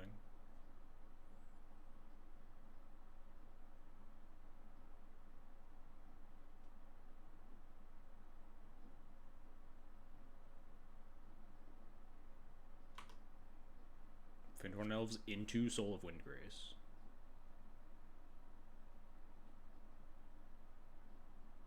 Thank God. Giving me a chance. If we draw a removal Soul for Glissa, we might still be in this. I guess not. They can recast Soul of Windgrace next turn. It would have to be like exactly Solitude to be in this.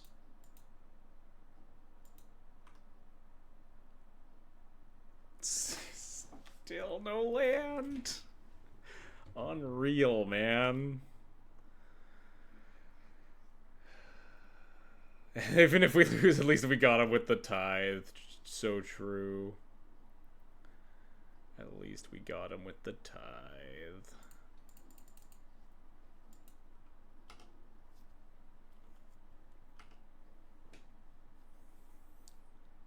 Crawling Chorus flexing its status is worst Doom Traveler in the deck because we can't continue to jump block this Glissa. Not that that really matters, but...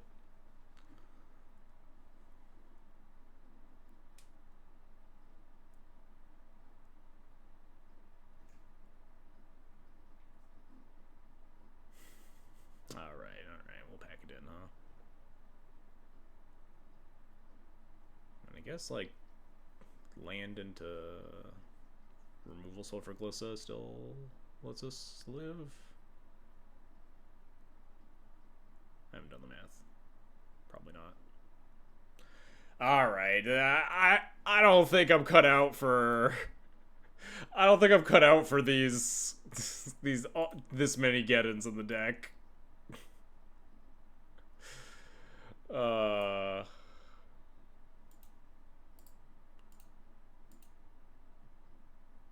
Let's do the giveaway. Where's my... Hang on. Let's... Snippet of my article here, which is free, by the way. Shout out, exclamation point Cloud Primer. I've already forgotten what the command was, but I think it's exclamation point Cloud Primer in the chat. You get access to this entire giant article.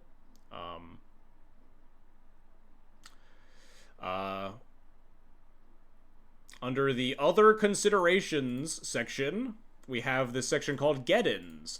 We're running Cataclysm, so there's a reasonable argument to try Armageddon and Ravages of War 2. These cards are good in some of the worst matchups I listed earlier, combo and big value control piles, but at 4 mana they can really clog up the hand, and are often dangerous to cast in mid-range fights.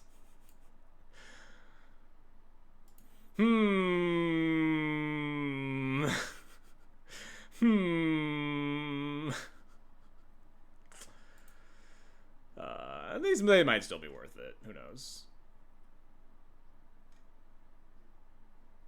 Obviously, one match sample size, a cup of water out of the ocean, you know.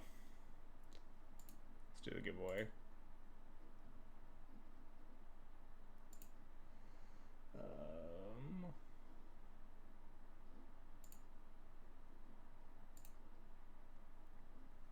All right, exclamation point giveaway.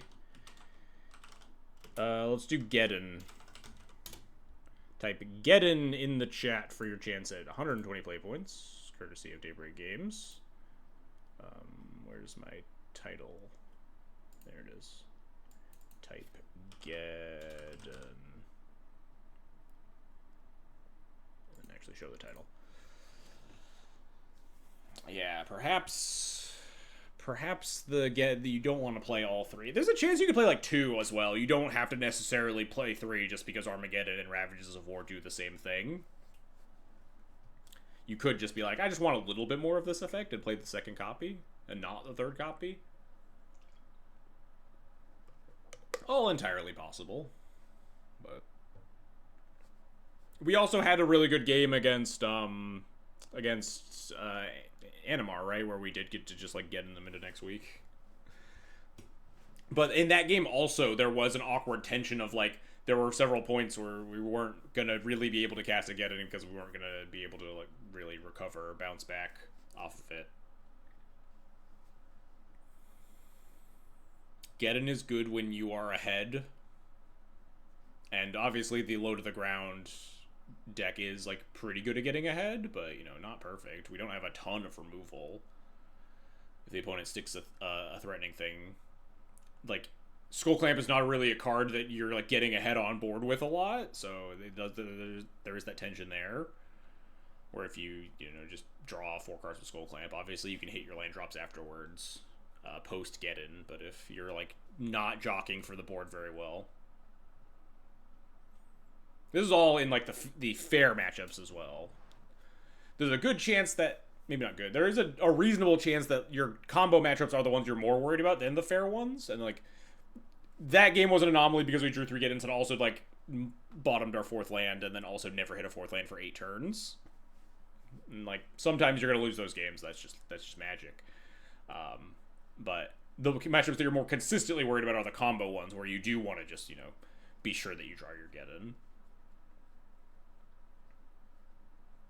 And that's why we play leagues, right? That's why we're hanging out. That's why we're jamming, iterating on the deck lists. We're doing it all for science, right? No real stakes here in this random league at 11 p.m. You play Magic to test, to refine your list, to make it as good as possible. And it is really hard to test Duel Commander lists, in my opinion. Singleton 99 card deck lists mean that like the delta between like your bottom X worst cards is so much smaller. It's hard, and like you see them less often. It can be really hard to identify what the underperformers are, what your weak spots are, and how many cards you want to add to pad those weak spots. Something that I have really struggled with in Duel Commander fine tuning. Yeah, you have to just play so many games just to like feel like you've tested a card if you're not like regularly tutoring for it. Cloud can at least like test equipment pretty efficiently. We haven't really had any Vecna matches. We played the Mirror, Animar, Soul of Windgrace, and what is your problem, kitty? Get. I already forgot what our 4th match was, but I think it was another like grindy something grist. So yeah, definitely not the Hand of Vecna matchups, but also not really the Sword of War and Peace matchups. So that is kind of the reason that I wanted to swap those cards. Is I think Sword of War and Peace is your worst sword because it doesn't provide any, it doesn't like accrue any card advantage or mana advantage. It's just like raw damage and life gain. And Hand of Vecna is also raw damage. War and Peace obviously has some relevant protections in some matchups, Yoshimaru and Flage notably, and like sometimes in the mono white mirrors, if you can get to that stage of the game. Hand of Vecna is much better at killing your Lier opponent. Hey Trazeth, thanks for the follow, appreciated. I think I also missed H-Bomb 066, thanks for the follow as well.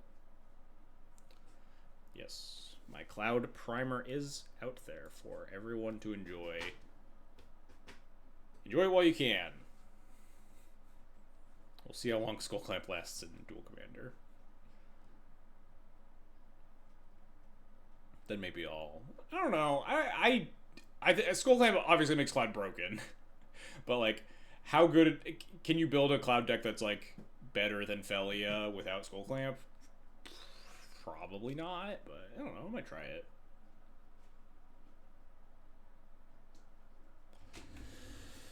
Yeah, what is your problem? She always gets really amped, like right around like 11:30 to midnight if we're not in bed. She's just like, I don't know what her deal is, but if I go open the door and let her annoy Aishnaz instead, then Aishnaz gets mad. So I just have to deal with her. Yeah, we're getting to that point in the night where the leagues become harder to fire. We'll wait around. They usually fire. Time to chill.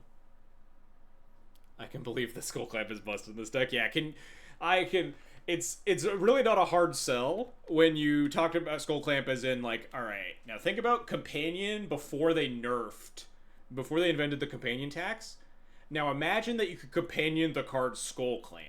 That's Cloud Duel Commander.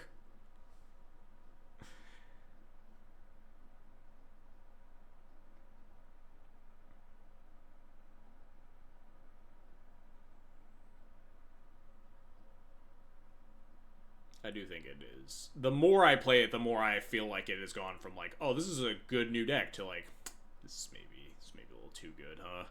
Having Skull Clamp, one of the most powerful cards legal in Duel Commander, one of the most played cards in Duel Commander. Having that in your command zone that also synergizes with the Skull Clamp, lets you draw 4, lets you like undo your mulligan to 5 sometimes. It's just so nuts, yeah.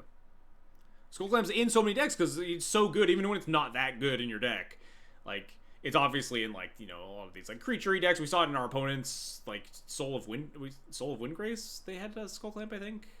Am I misremembering that? The Grist player had a Skull Clamp, obviously, synergizes with Grist. The Slimefoot and Squee players are going to be playing it.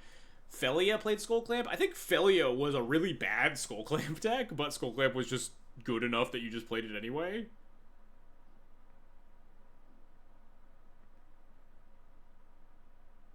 Skull Clamp being illegal is definitely an outlier. I think Skull Clamp is a, maybe not reasonable, but like is a more reasonable card when it's not literally in your command zone. It is a powerful card, but Duel Commander has a fair number of like powerful cards that you are allowed to play. And also, it's a colorless card, so like a lot of the different decks can play it. It's not just like, all right, the blue decks get an overwhelming advantage because they're all Skull Clamp decks and no one else gets to play Skull Clamp. Almost every deck can be a Skull Clamp deck if you wanted to. The fact that Cloud is a Skull Clamp deck that gets Skull Clamp every single game is much more problematic, I think. But I think that also means that they will just ban Skull Clamp instead of Cloud. Because the card's like bananas. And if everyone loses Skull Clamp, then like no one's that sad about it.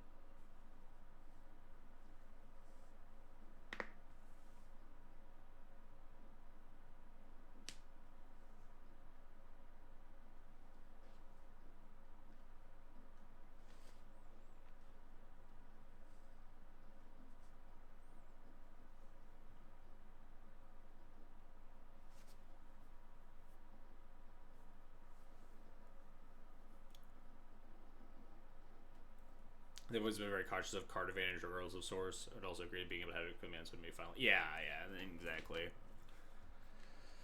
Nuts card. I guess that's like the One Ring is banned, right? Even though that's a colorless card advantage engine that everyone gets.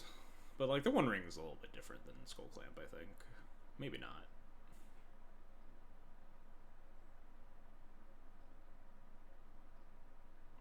I do agree though. Skull Clamp was definitely like a pretty borderline card in terms of, it was obviously like, I think if you look at MTG Top 8, it's like the 6th most played card in the format or something. And the first 5 are like removal spells. Oh, it's the 5th most played. After the 2 best free 1 mana removal spells and the 2 best free removal spells in the entire game. After that is Skull Clamp. Kind of shocked Pyroglyph is. I guess Pyroglyph's in like just every red deck, and there are a lot of red decks right now, right? Like Aragorn, Flage, Yoshimaru, Slimefoot. These are all Deadpool. These are just all Pyroglyph decks. It just might be the abundance of red. This being the 3rd best generic red card, and beating out like the black cards slightly because black's just a little bit less played because of Aragorn, Flage, Yoshimaru.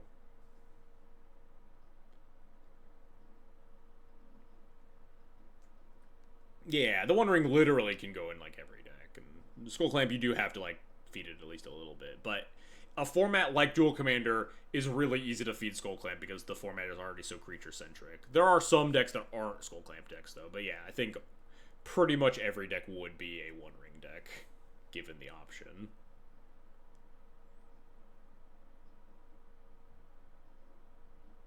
Like, yes, yes, yes, yes.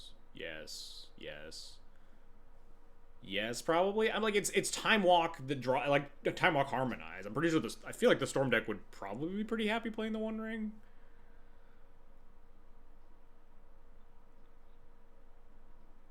Cloud might. You probably play the One Ring just because it's really good. Definitely. Yes, yes. Lear also has like untappers. You can go crazy. Yeah. Yeah. probably. Yeah, alright, yeah. The One Ring's definitely. Versus, like, Skull Clamp is just. Like, Aragorn decks are starting to sometimes play Skull Clamp because now they have access to, like, you can play Cloud in the 99. But previously they weren't the Skull Clamp decks. The Flage decks were, Yoshi was, Slimefoot was, Atraxa isn't, Felia is. This is just because it's a divination with your Cobalt, Rogak. Azusa was, and Deadpool was. Lear obviously isn't. Minato isn't. Stuff like that. Invert Polarity seems to me like a nod to Aragorn being too good. Ban him for getting silly with the 3-mana counterspell. I think Invert Polarity was mostly a vibes-based ban. Like, Comet. Of, like, this card kind of fucking sucks, huh? Like, just coin flip, steal your commander, or cast cancel is just, like, not the variance that we're here, that we really are excited to play for. And also, small nerf to Aragorn. But I also think that Aragorn has been, like, matrix dodging a bunch of, like, more targeted bans because of things that have been popping up in the format over time. Like, Ezio, like, all the Aragorn players just jumped ship to Ezio, and then Ezio got banned, and they went back. And the Deadpool came out, which was, like, a pretty decent foil to Aragorn, and is, like, shaking things up in the paper metagame. And then Cloud shows up with, like, Breaking Skull Clamp, and is distracting again now. I think things just keep kind of pulling the format just enough away from Aragorn to, like, keep the target off of his back fully. I also just don't get this Flage deck. I'm gonna be real. With you, chat. Why are people playing this? Every time I look at a Flage deck list, it just looks like the worst fucking deck I've ever seen. Like, not worst, but just like most middling deck I've ever seen. It's just like very generically okay red-white value cards. And just like we could be doing that in like any other color with like also lol Cloud Mirror Match finals. This random Duel Commander trial I clicked on. Like we're registering like a bunch of like medium like graveyard synergy cards too to like get the Flage online a little bit faster and just the fuck is this card? Oh, this is the other. This is the new Final Fantasy Young Pyro guy. Or Seasoned Pyro guy.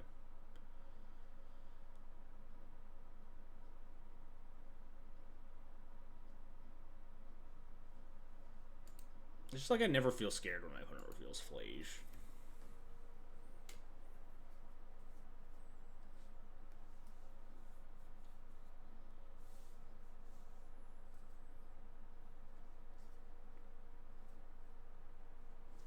We're gonna get our final match. We might not.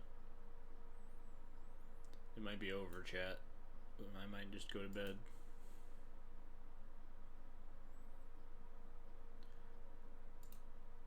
Where was the Skull Clamp Surge? Oh, I saw Surge Foil. Yeah, there is a Surge Foil Skull Clamp. Nice. I can get my foil. They've been shaving around Aragorn. Control position player. We're getting silly banned to accommodate Aragorn being legal. Yeet the man. Duels can be used elsewhere. Yeah, I do sympathize with the idea of like they try not to ban commanders unless like nerfing them isn't really an option. With like mono red or Ezio, which were just like generic 5-color good stuff piles, and like mono red obviously is just like a deck full of efficient creatures with haste and shocks and lightning strikes. You can't really ban around those after banning like the really broken stuff like Price of Progress, whatever. Like I guess Aragorn is close to Ezio in that regard.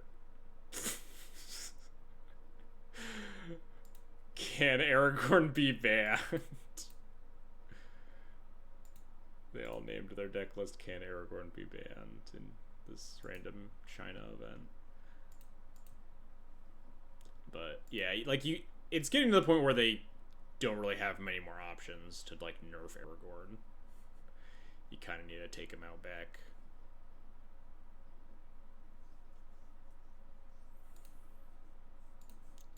Also, like, Aragorn Light has been popping up as, like, a pretty playable deck. It's been showing up pretty regularly. Kefka, Court Mage.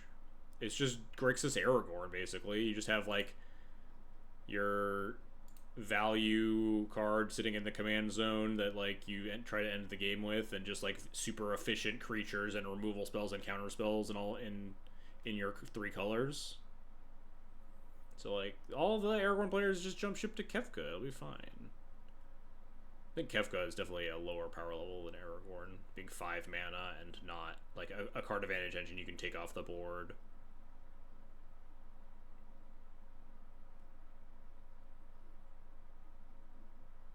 You don't just, like, immediately lose if you don't have an answer for the Kefka. I guess you kind of do. It attacks and it gets another trigger, but if you're behind on board and the Kefka resolves, you don't immediately lose because you can, like, untap and kill it. You don't just, like, oh, my opponent's Monarchy and I can't ever take it back.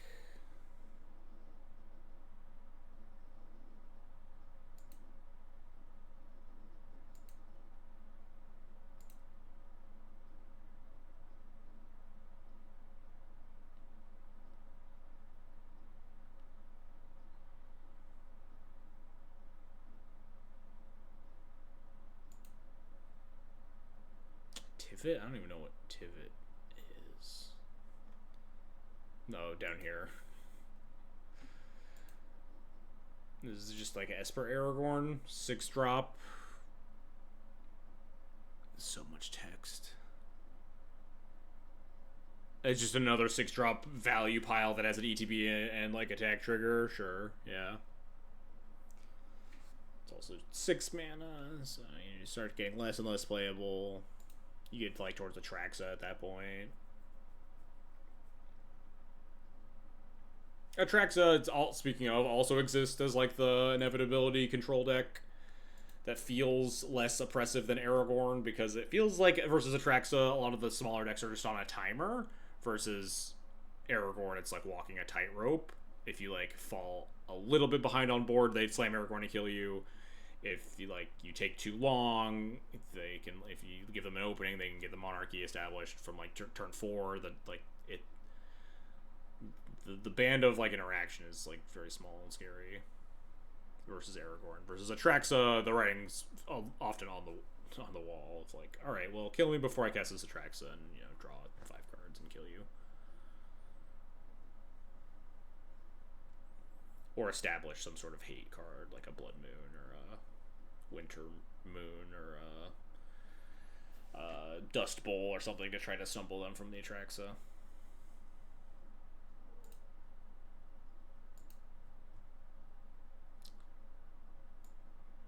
But yeah. Maybe we call it quits, huh? Got one more match, but it seems like we're not firing it.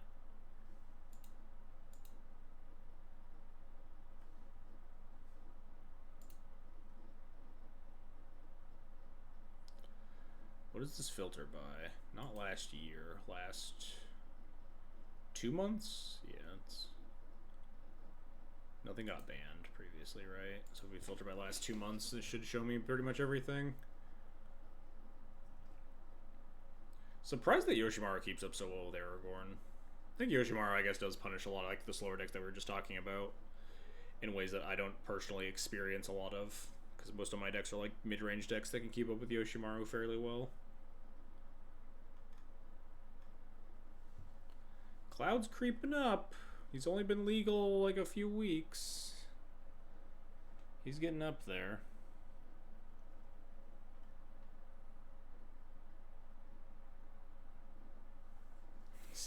Great to see another DC Legacy player, although yesterday's does, but obviously sucked. Yeah. Just means I'll be playing a lot more Duel Commander for the next 6 months or so. Ugh.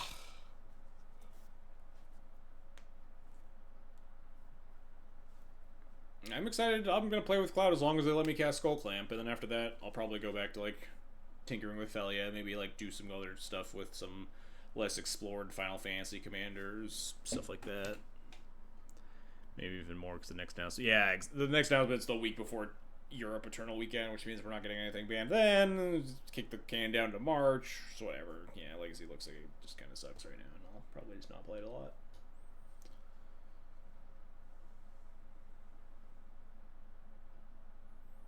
I had a whole rant at the start of the stream about how annoyed I was.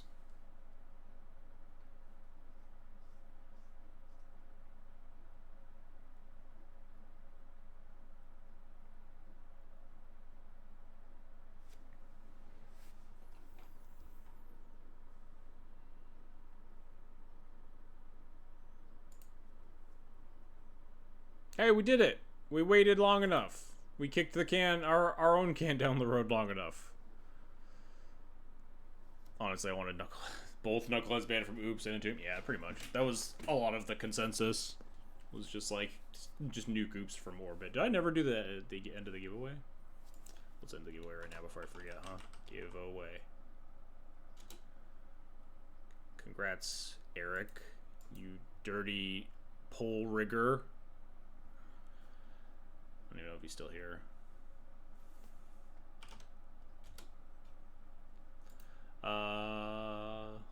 We are on the draw, which means this hand's pretty good.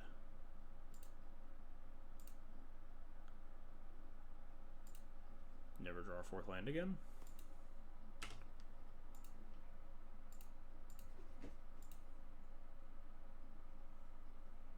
Alright, Slammin' Cloud. Don't actually know what I'm getting. Maybe it's just Skull Clamp. Our hand's not very conducive to doing those. Alright, well, guess that answers that. We have both Jolted Awake and Lion Sash in our hand, so I kind of want to leave Cloud in the graveyard. Next turn we try to Jolted Awake him, and then if that doesn't work, then we can also Lion Sash him. It's like a little risky to go do versus Aragorn. And maybe it's wiser not to, but...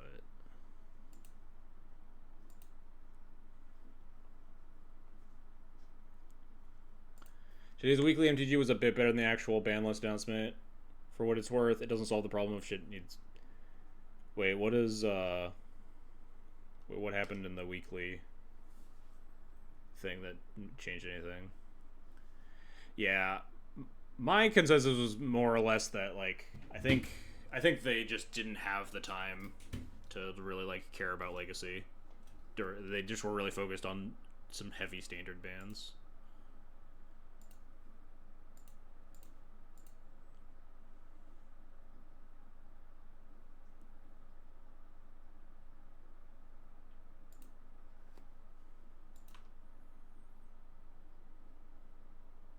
Do I just clamp? I don't want to fall behind on board. But I have no, like, spells I really want to cast. Could just grab Formal Wear. Could just, like, leave up at Gonjo Castle. That doesn't seem very good, though.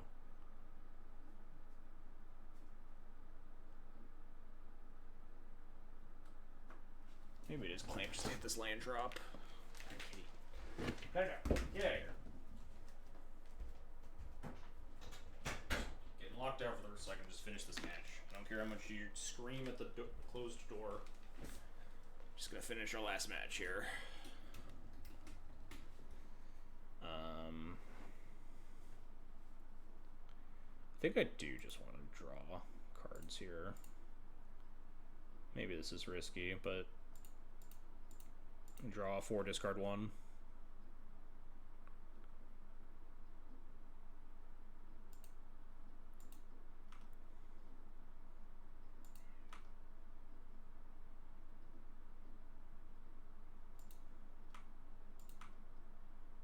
I think I'm just discarding this Masterwork.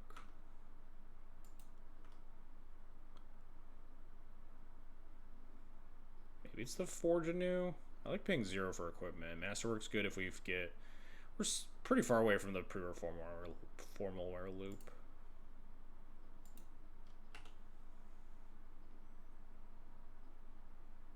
I know, you're playing Armageddon. We're trying the Armageddons tonight. They haven't been very good so far.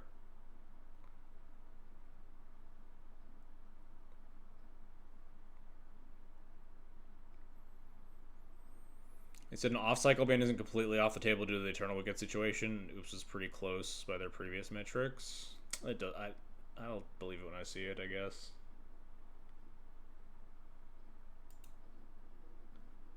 Doesn't feel like something I'm very likely to believe.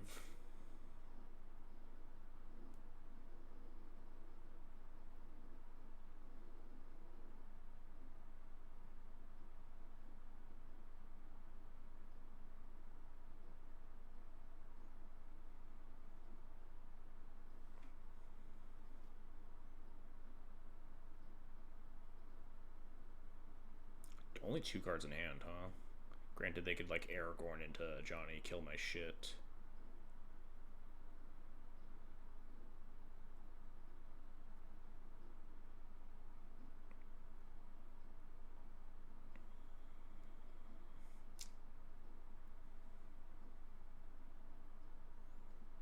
We could just jam Cloud plus Mom here.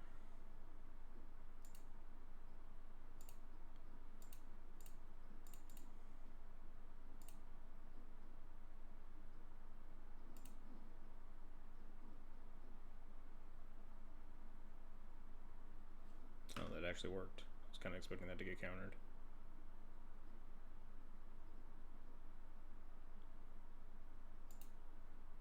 Four more time.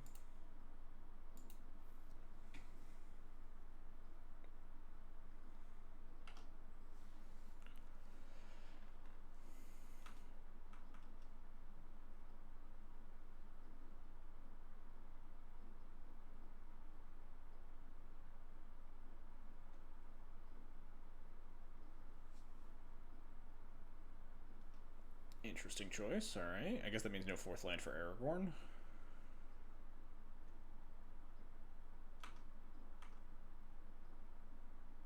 What do they have? This has to be like counter, right? If they counter my Parallax Wave, what am I doing? I have potential 2 mana left. This is not that scary yet, but might be. Am I supposed to play? I don't think I'm supposed to play on my land, as much as I would hate to get, like, Spell Pierced here. If I get, like, just Mana Leaked or No Moralized or whatever. Wow, this is all just working, huh?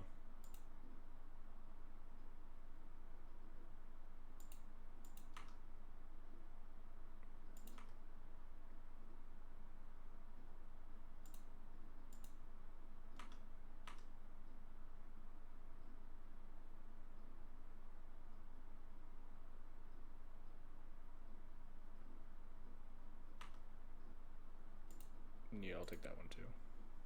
Maybe I shouldn't have. Maybe I should just let them block and just kill it with Mom. Activation. Go Skrelv. Get him. I mean, I think we're just, like, getting next turn.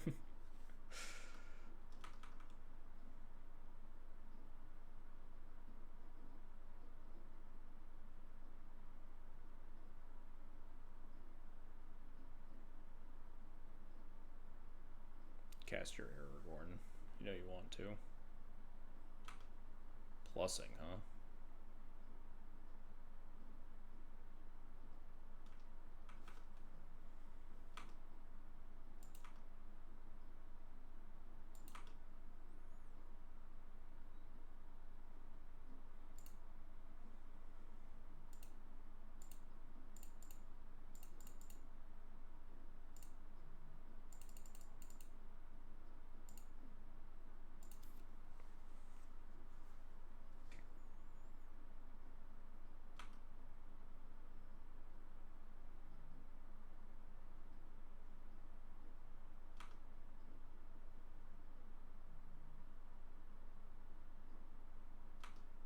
Okay, it's fine.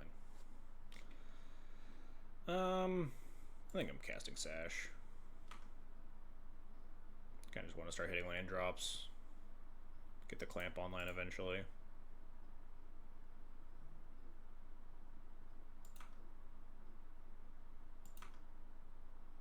I think I want to attack a Johnny for 3 here. And just only leave with the 1 Mom. They only have 1 card in hand. If they, like, play Aragorn and 0 the Johnny, we can just Parallax Wave the Aragorn.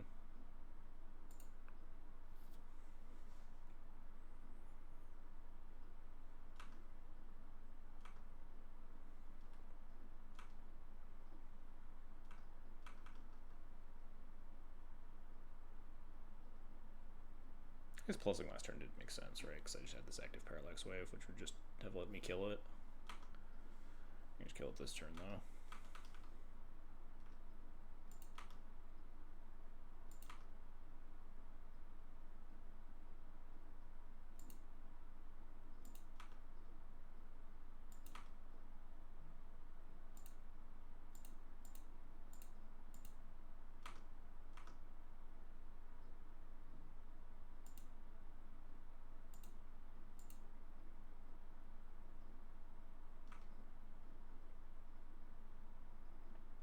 Alright.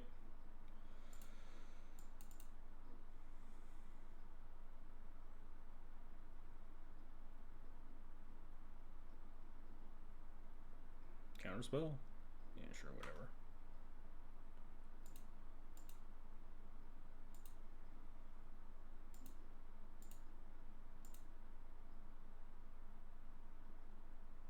We can just form Laura back next turn.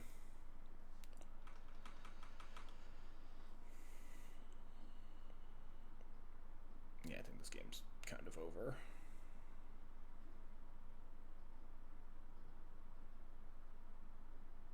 It's the turn to slam Aragorn.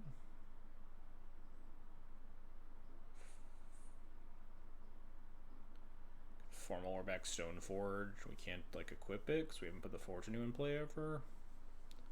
But we can't just like use Skrelv to fight over Monarchy with against the Aragorn deck.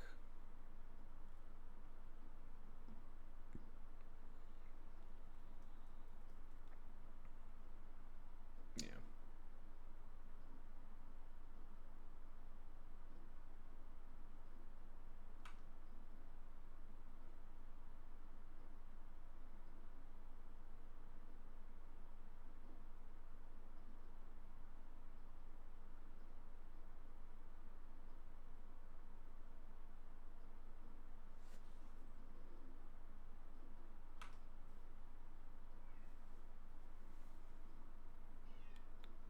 Do I have to Reverent Mantra this? 1/1/1/1 only kills.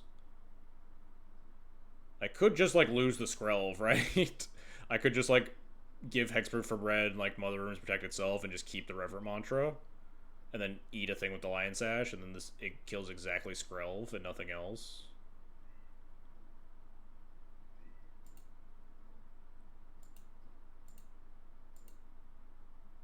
Which means it's a little awkward to try to like get through this Aragorn, but not really.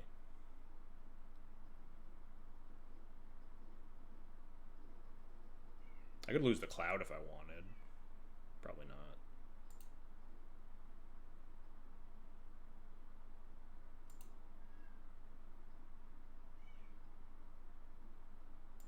This is the worst Fury I've ever seen against 4 creatures with 1 toughness.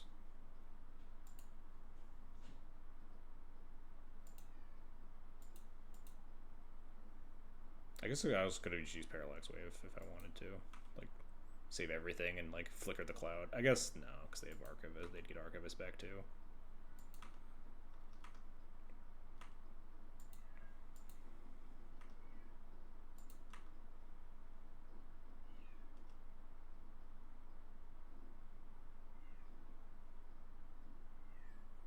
They have 1 card in hand. I have Reverent Mantra.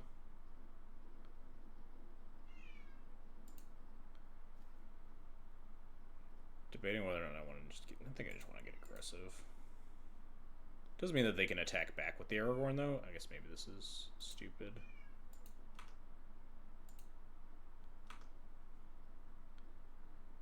I'll have a. I could just attack like this, threaten this block, plus Formlord Stoneforge block, which isn't enough. It plus Dranath is, though. Yeah, let's just do that.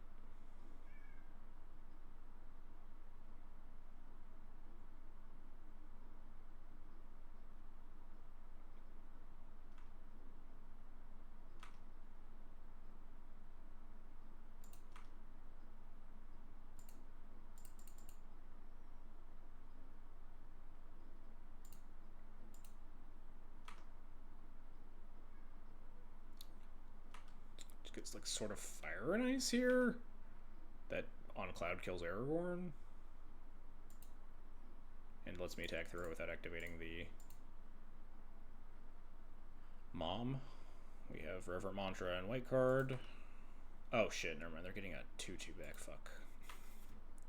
It's fine. We'll draw something. Maybe we'll just activate the Mom. Who knows?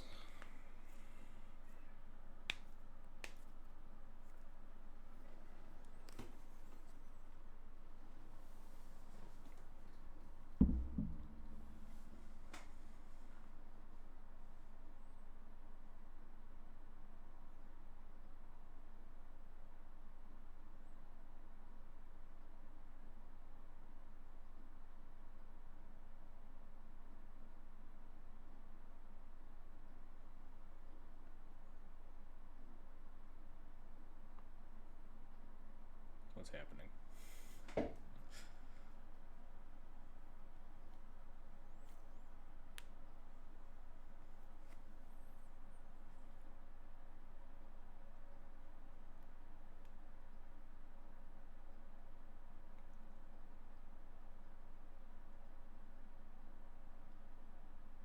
Temporary lockdown. Temporary lockdown would be a beating. I don't think Aragorn usually plays temporary lockdown. But it definitely would fucking get me.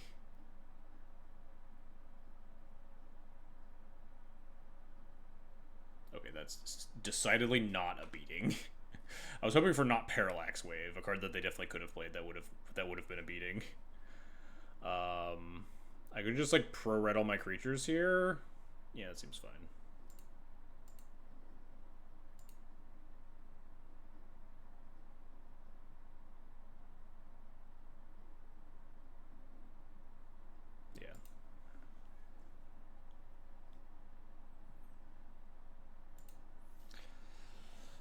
I've been fucked up by temporary lockdown from Minato a lot.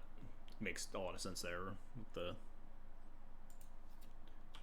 Is this like an EU thing? Do people say like GG after games? There's just like some people do that thing. I like Winter Moon a lot in this matchup. I like a 1-drop. His hand's okay. They're 1-6, which is good for me.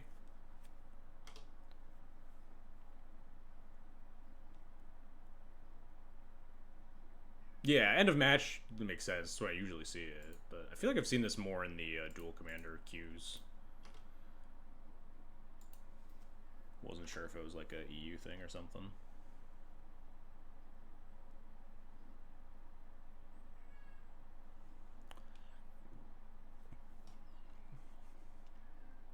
And now we set up the tension against Aragorn, which is like my ability to cast spells into open mana. Whereas like Felia can like threaten flash cards. You kind of are just jamming 1 card a turn. I think I might just say go here. Speed up to 2, let's go.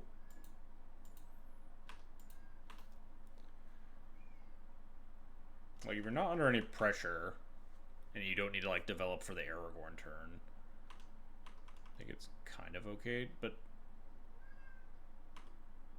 issue being that, like, now there's some pressure to cast spells, right? Because we're going into the Aragorn turn. If I cast nothing and they just, like, exile Nesting Bot and tap Aragorn, then I die. Luckily, Mutavault prevents that a little bit, because we can, like, oust Aragorn and attack with Mutavault, worst case. But I think it is likely going to be cast Cloud now and get it countered. Try to set up for Winter Moon. I guess maybe we just cast Sword of Fire and Ice, huh? Just set up to potentially double spell Cloud Winter Moon next turn. Like I said, if they just have removal into tap out for Aragorn, we do have Mutavault oust. So maybe we just, like, sure, counter this if you want. It's mana efficient at least. We could line up Cataclysm or like oust Mutavault or like Cloud Winter Moon, yeah.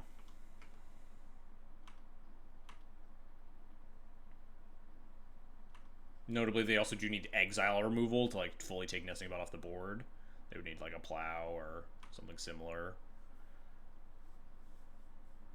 Not just, you know, throw a lightning bolt at it or whatever. One of the reasons I really like the Doom Travelers in matchups like this, they're just like generally sticky, hard to just remove untap Aragorn.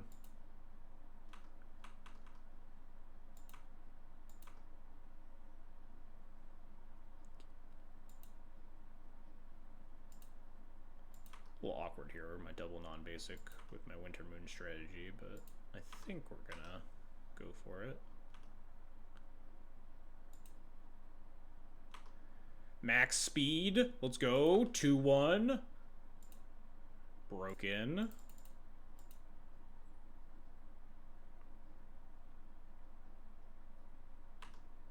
I don't love that they just let this resolve. I think we get Clamp. Maybe I'm supposed to get Formal Wear here? And like just grab 4 more, cast Winter Moon or something? I feel like they're going to counter something, and I want material on board rather than a Clamp.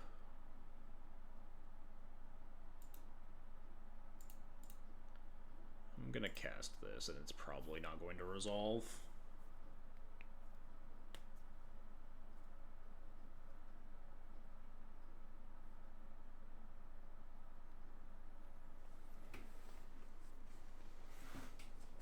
Oh, Memory Lapse. Alright, that's not bad. We did it back next turn. Certainly not the end of the world.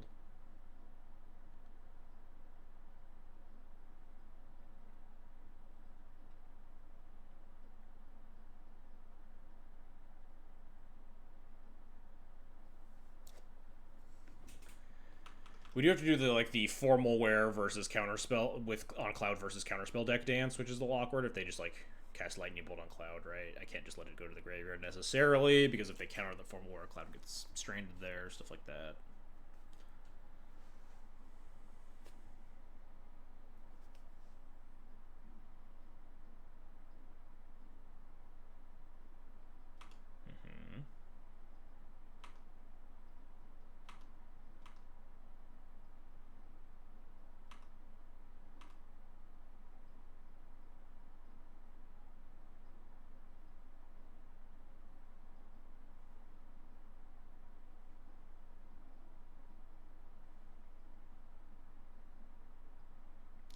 Like Winter Moon time.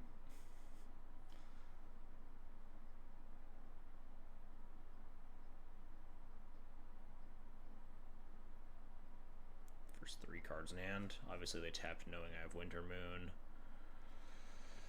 Moon. Could just like fire off a Cataclysm.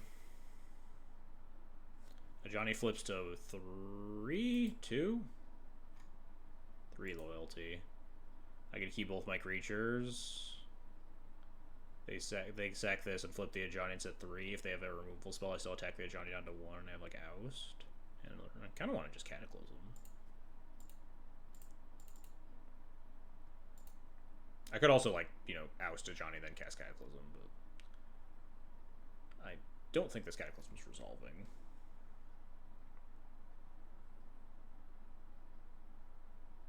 And if it does, I think we can beat the onboard Ajani.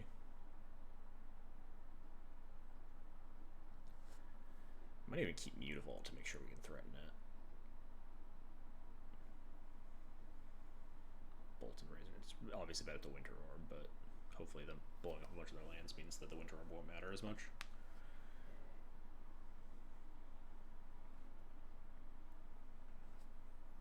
Yeah, like I said, probably just getting countered here, huh? But oh, there's floating mana. I will choose an artifact, a creature, and a land.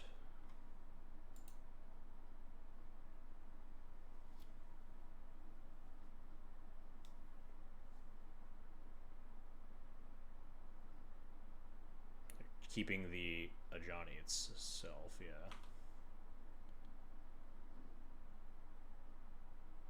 Flip. Attempt to enter combat.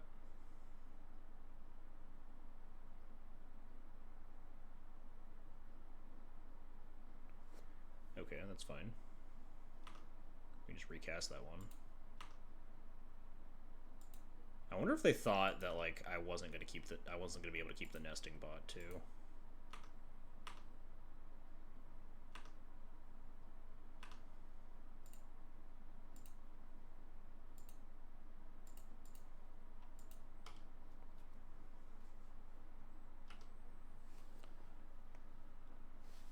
I feel like they maybe should have bounced the cloud, huh? I kept my Mutavault. This card's not very castable anymore.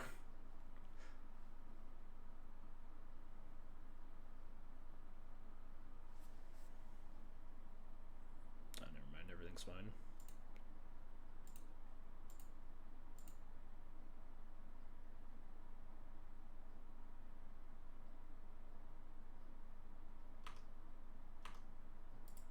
I'm just gonna send both at a Johnny. Don't want to risk like Swords to Plowshares, leaving it in play. I think we're miles ahead here now.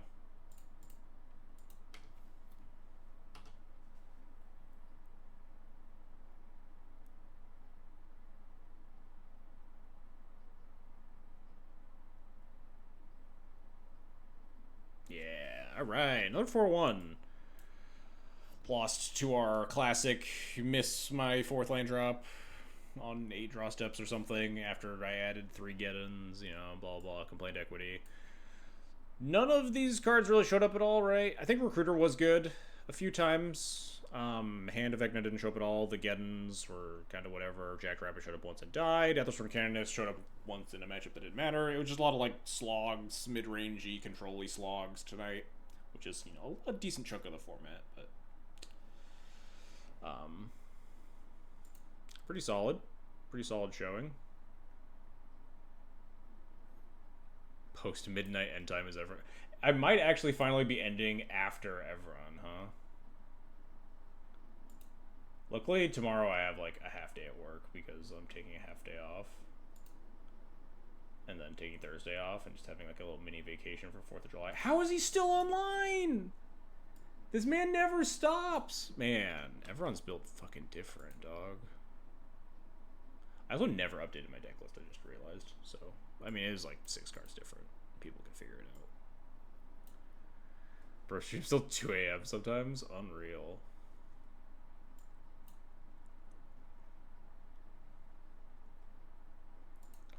Alright, well, let's call it quits. It's super late. Oh, I need to give, let's actually give you your playpoint code, huh?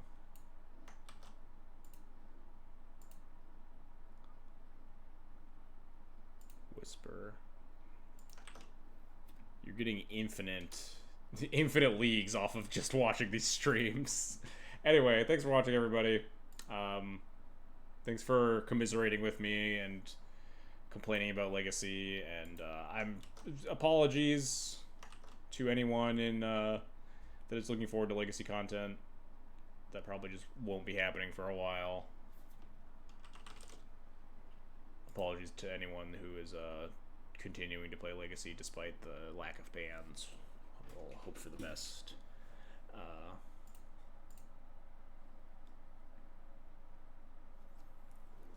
And I will ship you all off to watch Evron play some horrible formats that are worse than Duel Commander. See you all next week.